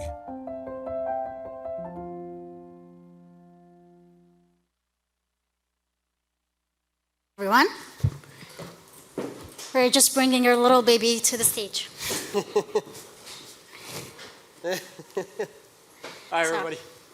Hi, everyone. This is Curality Drones, and we're very excited to be sharing with you our golf courses use case with drones. I'm Zainab. I have a background in mechanical engineering and computing technology. I also have 3 years of business development experience with startups, and I am the CEO of Curality Drones. Hi, everybody. My name is Mo. I'm the COO of Curality Drones. I, too, like Zainab, have a mechanical engineering background and multiple years in drone manufacturing and operations experience. You just saw the Curality Drones video right before this, but before we tell you more about that, we'd like to tell you how we got to this point where we transitioned from just a feasibility project into a fully operational business through the Living Lab Accelerator. So during the Living Lab Accelerator, we had the amazing opportunity to test at the Marches Golf Course, which is a neighboring partner. And through that testing, we were able to validate our drone delivery solution with the golfing, in the golfing industry. Through that, we were also able to obtain the golfers and staff feedback on our solution. And most importantly, we were able to provide a new 5G technology to the golfing industry. Through those experiences, we were able to have the following achievements. We were able to connect with 50 golf course managers across Ontario and listen to their pain points. Through that, we validated the drone delivery opportunity in the golfing industry.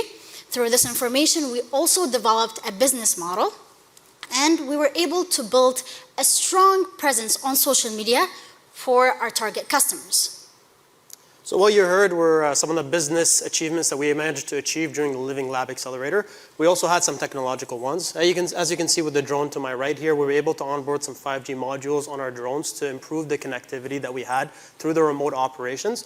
What that allowed us to do also is to offload a lot of the workload and processing that was done on the drone, off of the drone to an edge node that's on site at the clubhouse. Additionally, this helped us improve safety in the eyes of the user, the golfers themselves. They were able to see that we had immediate responsiveness from the drones, and they felt a lot safer when the delivery was being fulfilled, knowing that we were able to take over at any time. So another example is the live feed from the drone directly using a 5G modem. So this allowed customers to see a direct bird's eye or a first-person view of the drone and their order being fulfilled in real time. I just have a tablet here to show you, but it gives you an opportunity to see your order being fulfilled in real time up in the air, which is a really unique attribute that comes with this service as well. So now that you've seen the achievements and how we've become, we started as a project and kind of transitioned towards this company. Let me talk to you a little bit about the problem that we identified interviewing these 50 golf courses. So with these 50 golf courses and working with the marshes, we were able to narrow down the issue down to 3 specific pain points. Number 1 being staffing issues. With COVID-19 and staffing shortages, we saw a lot of the upper management individuals in the golf club, like the food and beverages manager, taking on lower level roles, such as actually driving the golf cart to accommodate for this lack of staff. Additionally, with the influx of golfers, now that the season started and everybody was ready to go out after such a long term in a lockdown, the lack of staff resulted in a lot of human error and operational errors from the staff, especially processing cash sales, because they were unable to keep up with the demand. And finally, a golf cart is a nice solution, but it has limited capacity on the cart itself. With having this limited capacity, we saw golf carts doing a lot of back and forth trips between the golfers and the clubhouse to replenish stores, or they were kind of forcing golfers to accommodate with the current inventory that they had. So if you're looking for a Budweiser, you kind of dealt with a Heineken or vice versa, you know? So what Chirality Drones does is that it provides an on-demand delivery solution. We do that by providing an order management app that allows the golfers to order anything they really want, anytime, anywhere on the golf course. Even a new extra pair of foursome if they're not happy with the ones they have. I'm just kidding. But we do this through an automated process. So we really just need one pilot and potentially a spotter to manage and operate multiple drones at a time. And our deployment site is completely adjacent to the clubhouse. So we really have unlimited inventory, meaning anything on the clubhouse, golf balls, sunscreen, or anything that the golfers need can be loaded into our drones in a very short period of time, and the drones will make their way to the golfer. The entire process takes less than 2 minutes in some cases. So you've seen the project, you've seen the problem. Now to talk a little bit more about business, our go-to-market strategy, which we developed working with the Living Lab Accelerator. So right now we're operating as an event-based business model where we're booked for tournaments with golf courses. This is to give golf clubs the opportunity to try our services without really locking down a contract right from the beginning. We call this the foot-in-the-door approach. Through this foot-in-the-door approach, we try to identify the frequent bookers, the ones that are using our services more often, and from there, we'd like to convert them to a permanent system where we set up permanent infrastructure at their golf course and provide them a subscription business model for the service itself rather than a pay-as-you-go. And with multiple companies in the golfing industry, we identified some companies that would serve as excellent partners to help us facilitate that as well. In terms of direct competitors, we are in direct competition with the beverages golf carts. In terms of indirect competitors, we have companies like Wing and Flytrex. All of the companies presented and most of the companies we found are actually only operating in the USA, except for Tiny Mile, which also operates in Toronto. All of these companies are focusing on last mile delivery. However, none of them really are currently operating in the golfing industry. So how do we distinguish ourselves from the competitors specifically? And number one, we have a very portable deployment style, which means we don't rely on permanent infrastructure to operate, which is just a van, 3 drones, 2 operators, and a ground control station. We're ready to set up at any golf course within minutes, and having mapped out the golf course beforehand, we can service it, no issues. Number 2, we're very scalable as compared to the golf cart. With a single operator, we can handle about 50 drones at a time. That's 10 golf courses for a single operator using remote operations, thanks to these 5G modems. And additionally, we provide golfers and golf clubs with a payment app, so they don't need to carry around cash or a wallet to process the payments. Just with a smartphone, which everybody has with them, they can process their sales and make an order immediately for a 2-minute turnaround time. So a little bit about the market size using the pay-as-you-go model or the event-based model. With the 68 golf courses in Ottawa itself, based on the number of tournaments that we saw that they had per year, the potential for revenue would be about $3 million per year. If you look at the golf courses in Canada, which are about 2,000 golf courses, you're looking at about $48 million. If you look at North America as a whole, with the 11,000 golf courses and 200,000 tournaments per year average, you're looking at about $500 million annually. And that's not to mention the permanent conversions that might happen as a result of this. We are currently on track to launch by spring 2023. As of August 2022, we have completed 200 successful deliveries with golfers on the Marshes Golf Course. We have also operated on 3 golf course tournaments this last summer by October 2022. One of them was the Red Dragon Classic. We're currently working on signing 100 tournament contracts with golf courses around Ontario by March 2023, which will set us up to fully launch and operate by April 2023. In order to accomplish this, we have the following asks. We would like to explore more demonstration opportunities with partners in the Kanata North. We would like to have more introductions to industry experts that we can benefit and learn from them. And we would also like to have drone project demonstration opportunities with other companies. And thank you very much. Thank you very much.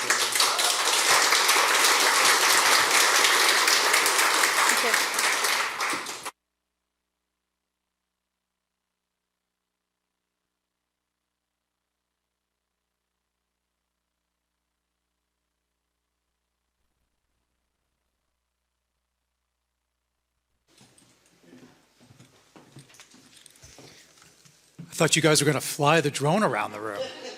I'm like super disappointed now. It's all right, I got Temi. It's probably almost vodka time, Temi. Okay, so thank you to all the presenters. That was great. It's always great to see innovation in action. So now to take a closer look at an example of the Living Lab collabs, we have a short panel discussion.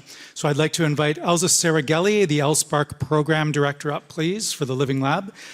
Tara Young, the VP of Operations for KRP Properties, and Peter Kuchak, who is the CEO of Hyphen. Come on up.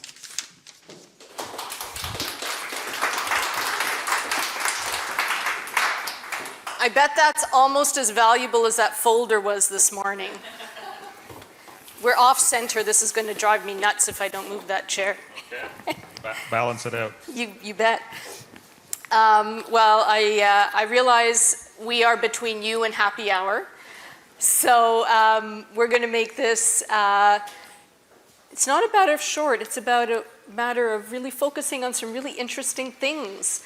And over lunch today, we talked a lot about, finding problems and matching them to sources of innovation and how that comes about and how, the focus of the Living Lab Accelerator was really to help those partners come together and actually pilot. And so we see that innovation in action here in the park. So I have with me, thank you so much, Peter and Terry for joining us and doing this session and agreeing to give us a little bit of an insider's look about how this particular project came about. So, maybe I'll just ask, Terry start us off. We haven't met KRP yet, I think, in the context of today. So tell us a little bit about KRP Properties and then kind of maybe how you connected with Hyphen. Absolutely. So we're amazing property landlords. Yeah, exactly. Mic drop. So we have about 32 buildings, a little over 3 million square feet of real estate. And as she said, I am the Vice President of Operations. I'm going to say that very umbrella-y. So I'm also kind of the technology guy. And as many of you know, Terry actually is the parent owner here. So we have a different environment, shall we say, from a real estate company. I work for big multinationals. This is different. This is a place where you can go play. You can play with technology. You can sort of have at it. If it's going to work for you, you're going to make it better, stronger, faster. Let's go try. And we've been very fortunate to have an environment here that's been conducive to that. We've been digitizing long before it was cool. So about 10 years ago, we started putting digitization kind of backbones, we call it, in the real estate, which is a little bit prior to most, so you hear about these IoT devices, et cetera, et cetera. We were doing that way back when. So we have, again, most of these buildings are they have fiber directed to the back. I'm not going to get too technical, but what we've been doing is creating a language that everybody and all the devices in our buildings can understand. So ultimately, we have the ability to sort of get online, I suppose. So some of these buildings are some of the most advanced buildings in Canada. You probably didn't know that. So we're running analytics, we're running AI in some of these buildings, and we've developed a bit of a niche kind of design network on how we monitor the inside of the building, the technical aspects, like the temperature and the lights and all this kind of good stuff. So we monitor utilities in real time. So I know every 5 minutes exactly what is being burnt in a piece of commercial real estate, which it's very, very rare. And so we've sort of put the backbone. I don't want to take all the time here. I'm getting excited.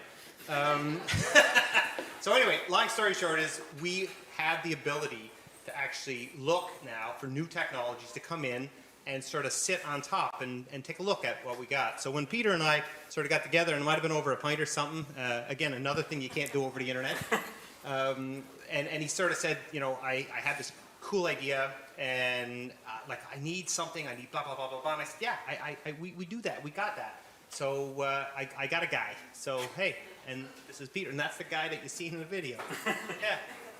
So how did the specific security project idea come about? Yeah, no, look, we launched a new product, and the product has a very broad mandate, right? Applicability to lots of different verticals, of course, that's going to happen later, but we needed some real use cases, real life scenarios that we can solve immediately with somebody super friendly, somebody super open with a lot of stuff in the buildings that we can try things and solve some real life scenarios, right? Help, in this case, the security team be a lot more efficient. As some of the other presenters mentioned, there's staffing issues across the board in pretty much every single vertical. So, and I'm sure that's not any different in KRP world.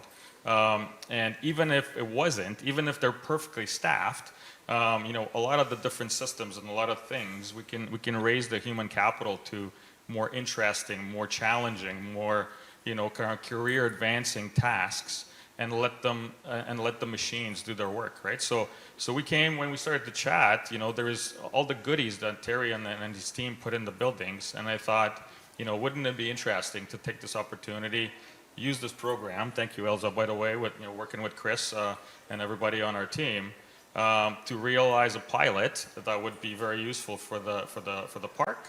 And it's something that, of course, Terry Matthews can talk about, that, some of the companies that he's involved with is actually involved in doing something interesting locally here, right? So, yeah. Cool. So we know, ideas spark over a pint, so that's cool. And you found an opportunity. You were looking for a new use case, so you found that. That's awesome. So now you have the idea. How did you go about actually working together, Peter? I think the sort of the use case sparked sort of from the manual processes that the security team in this case was looking after, and we realized that we needed to put our Hub on the premises into the security environment to be able to pull off a connection into the access control system in the buildings and the video surveillance in the building, and have access to their Microsoft environment as well in order to connect with the staff. But this is all technology pieces, right? For us, the benefit is a real life first use case pilot. So we took the product from the lab into a customer friendly one. So even if things didn't go as smooth as you would expect it, probably. I fill out comment cards all the time. Put them in a box that nobody listens, but. So it's a very sort of fertile ground for us to be able to prove a project in a product that's just been launched, and to make sure that there's bugs we can iron out, of course, but provide something interesting in return. Right? And how important was it that you both just happened to be within walking distance of each other? Very. I'll give you guys one interesting thing. So a couple of times, let's just say, the key developer had to go see Terry's security locations. When I'm not going to say where it is because it's of course very secret. But he was very happy. His name is Tim. He was very happy that he was literally walking across the parking lot to the other building, right? So versus flying somewhere or or driving somewhere. So I mean, this is by far. One of the most interesting things here, we have effectively a lab that extends across this whole KRP space and beyond, right? So this is fantastic. Cool. So anything to add there, Terry? What did the collaboration look like from your side? So one of the things with technology, if you're in the technology space, you speak a different language. It's like you're ordering tires at Costco half the time. So you really have to come quick to understand if the product and the language that you're using and how it's going to better your product. We have a tenant-first approach. That's in our mission, that's one of our values. And if it doesn't do that, I'm good, full stop. Now, how do you decipher that? Because you come in there and you get 30 people coming in across your desk, and it all seems to bleed in here. And so there's a lot of work needs to be done on trying to understand the language, I suppose, but once you get filtered down through the language and it's clarity on how you can improve the tenant experience for us, we're in. And or, for instance, this is an improve our process and increase efficiency, right? It's one and the same. Right. So you've got your objectives and kind of the parameters in which the collaboration works, and you manage according to that, and that worked out for the team sorting things out. I mean, I know there were some touch and go moments, there's some heavy lifting sometimes when you're getting systems to talk to each other and doing the technical work. So maybe, Peter, going back to we talked about kind of the living lab component of it. Now, thinking about kind of the accelerator program, the programmatic part, what value was there for Hyphen, to be part of the actual Living Lab Accelerator itself? Sure. So I already mentioned the first sort of real, experience with the real friendly customer, but that was actually identified a few months ago, right? So we basically delivered that, and operationally that's great. But this relationship and the fact that we've discussed, many other use cases and many other, improvements that we can take away from this experience in itself. I think that's actually, we already have in the next project. We're already looking at, sort of a deployment into a number of tenants. So this has been an incredible experience, not just because of what we've done in this case, but the relationship and the understanding of the fertile ground that we're sitting on here has been really the benefit here, right? Right, awesome. And of course, you had no choice but to kind of keep it contained in terms of the accelerator. We had timelines, we had all those things, so it kind of helps things, milestones are motivating sometimes, and just keeping it within a manageable scope, right, an agreed upon scope. Right, and when you're having a product that just launched, at the end of the summer, there is so many things to do. Yeah. Right, so we have to kind of balance out, kind of all the opportunities, and Mr. Matthews is very focused on financial, kind of aspects of it. I will send you the bill right after this, so this is all good. But so I'm very much looking forward kind of to the next steps as we can collaborate more. Awesome. And kind of repeat the process almost, if you will. Right? Awesome. So speaking of next steps, Terry, for others, you said you were KRP's fertile ground, and here in the park, we've talked a lot about that today. What advice would you have for, others looking to engage in a collaboration, to maybe do a first use demonstration or something? So, small and nimble, I suppose. One of the benefits of our company, we're just the right size. We're able to move and pivot really, really quick. And with Peter, we're on to the next sort of step already, the next evolution. There's another problem. And through communication, through conversations, and it was kind of excuse my language, a bit of a bitch fest that was going on one day. And Peter said, there might be something there. And then I went on a tangent, and I started drawing stuff on a whiteboard, and then also, Peter has some really, really smart guys working for him there too as well. So we all got together, and next thing you know, there was this bubble came out, and this mushroom evolved, and literally, I think it was less than a week, we had an operational prototype. We're talking less than 7 days. And these guys go back and control alt delete, all this, it's amazing, right? And then we come back, and he's going, I said, well, this kind of works, but this doesn't. Okay, no, don't worry. And so and this is the timelines. I can't even, when you talk about this exponential curve here, it's insane how quick. So you couldn't do that if you're this big multinational. Yeah. You just can't, right? And so quick story, we run analytics in many of our buildings, which is very, very efficient for us, understanding data, yada, yada, the audience knows well. We actually had 3 companies. 2 of them were big, big multinationals and very, very cheap. The third one was really, really small, less than 6 people out of Boston. And we actually let the other 2 go and stuck with the one small company because we're swinging a big stick, right? We're a big player in their world. So we actually merged and sort of our issues became their issues.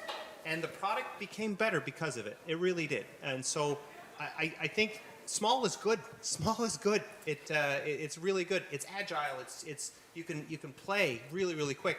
The other thing I'll warn is we're very, again, I said customer focused and tenant first. The problem is with some technologies, it plays with the customer, and that makes me nervous a little bit. So it's always good to play in the back end. It's easier for us. So again, playing with that kind of stuff makes it a whole lot easier than the customer facing stuff. So those are the 2 We're about to do the customer-facing stuff. Yeah.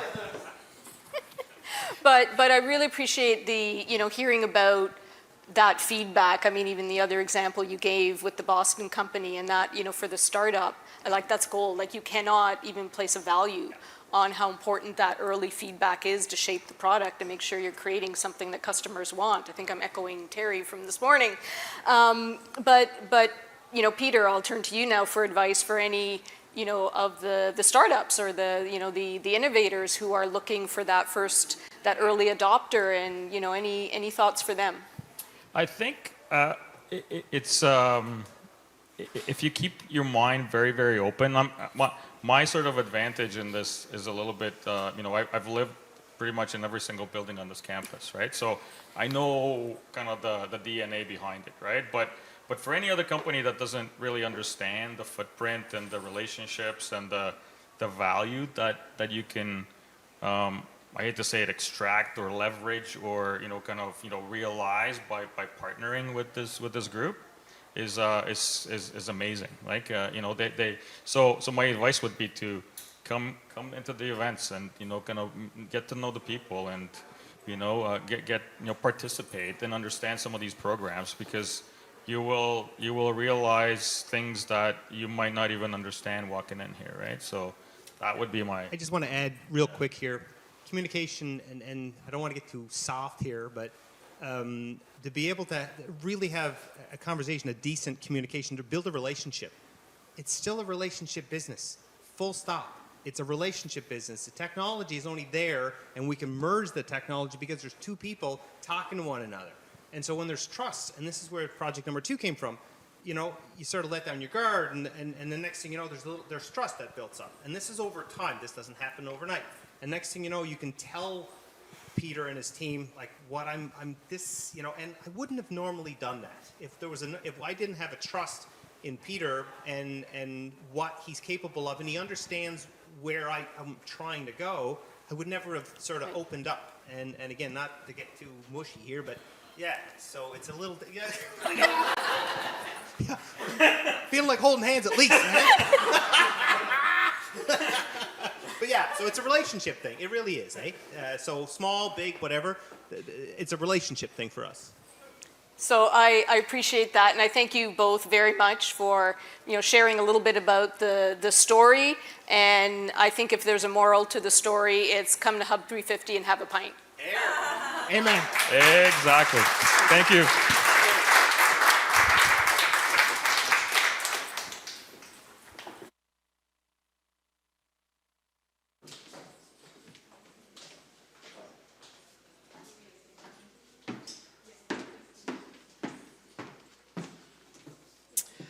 So I have had a lot of pinch me moments today, starting with walking through the doors and just seeing our first annual summit come to life. And yeah, so many partners through the door today sharing their experiences in working with our Hub350 team and our ecosystem, and really supporting folks like Peter in his aspirations to take his technology solutions to market, but to do it in a really meaningful way that will impact our technology park's future and the future development plans that we have, that KRP aspires to, that Nokia aspire to, et cetera. So my pinch me moment happens again in working with the LSpark team, and I just can't be, I'm more than grateful to Elsa and to Leo and to the rest of the LSpark team, Pat, you too, for investing your time and your energy and your efforts in supporting our Hub350 team and bringing this Living Lab program to life, but also in supporting our ecosystem to really realize the potential of the Living Lab. So thank you very much, and we look forward to seeing where this Living Lab Accelerator program evolves and launching an application for Living Lab Accelerator 2 in 2023. So please stay tuned for news of that coming forward.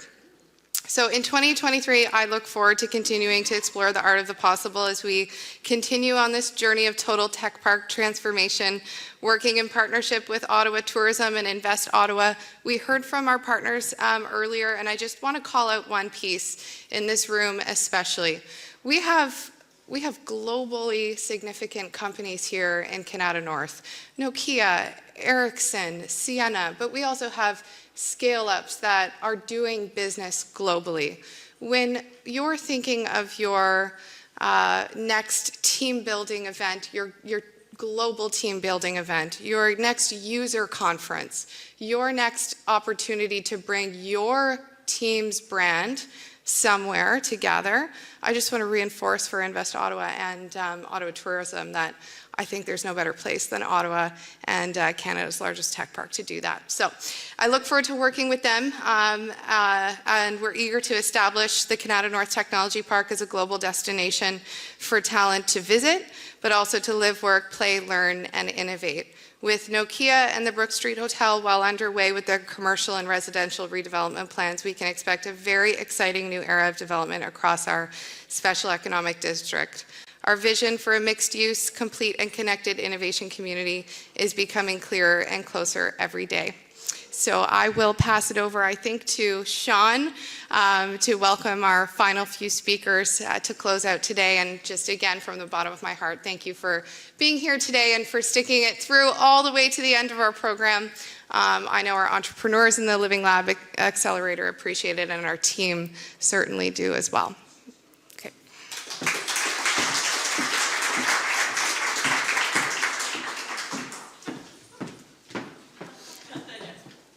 To Sean as well. Normally I would just call the deacon. I have been knocking on Sean's door and calling his number since my early days at Elspark, and he has been an avid supporter of all of the beautiful programs that come out of this technology park. And I just thank you very much for coming out to Ottawa and spending the few days with us. Yeah, thanks for having me.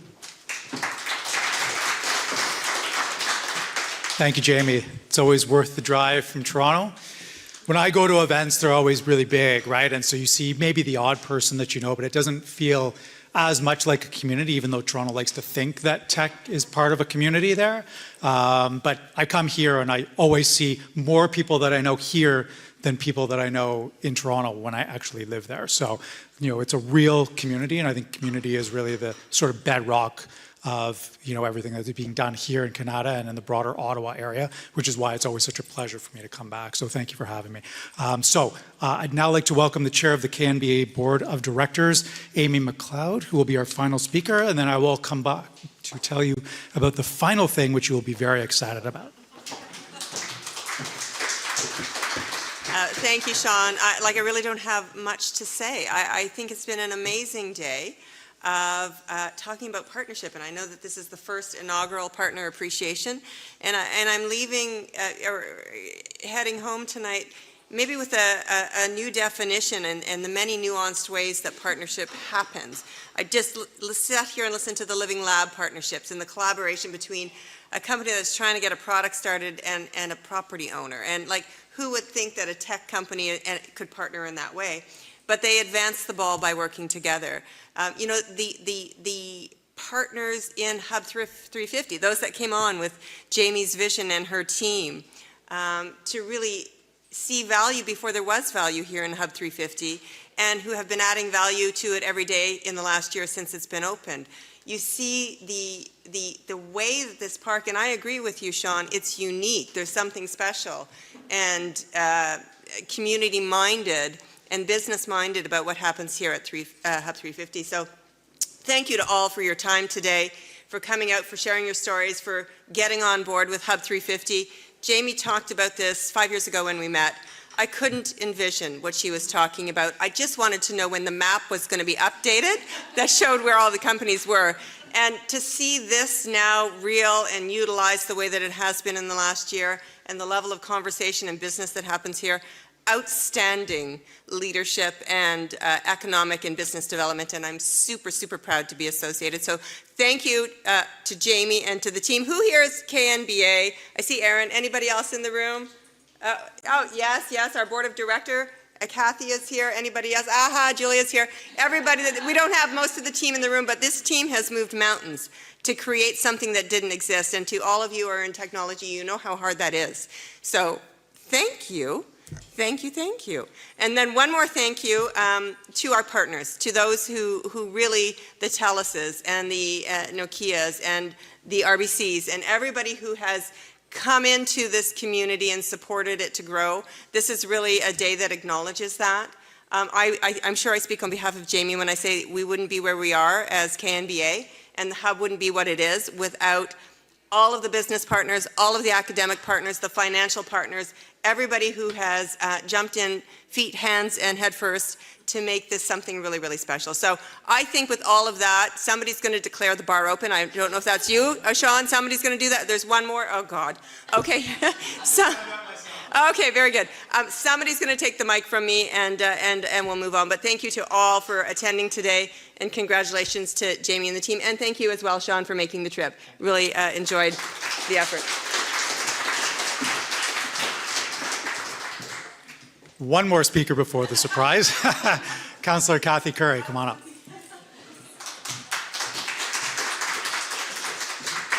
Great to stand between a group and the bar. Wonderful.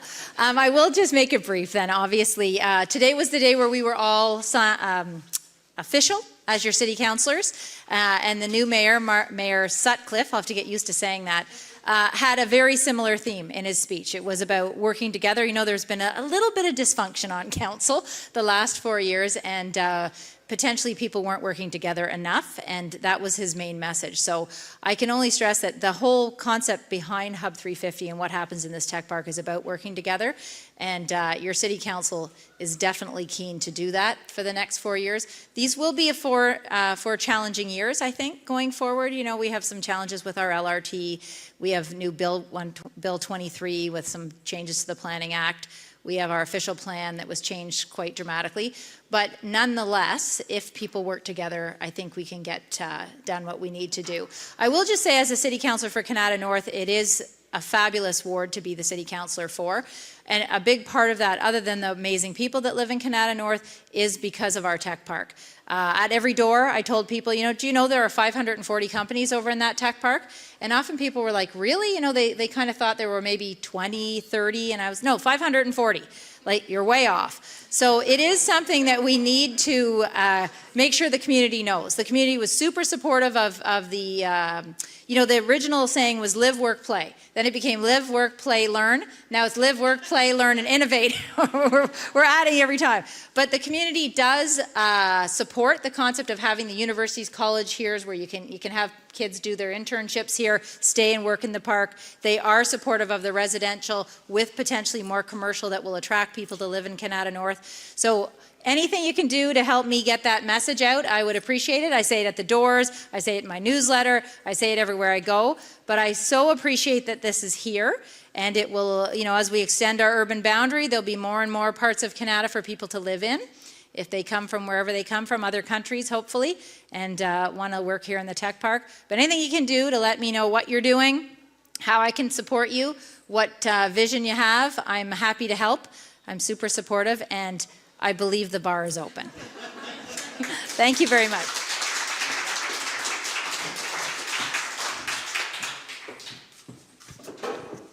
The bar is almost open.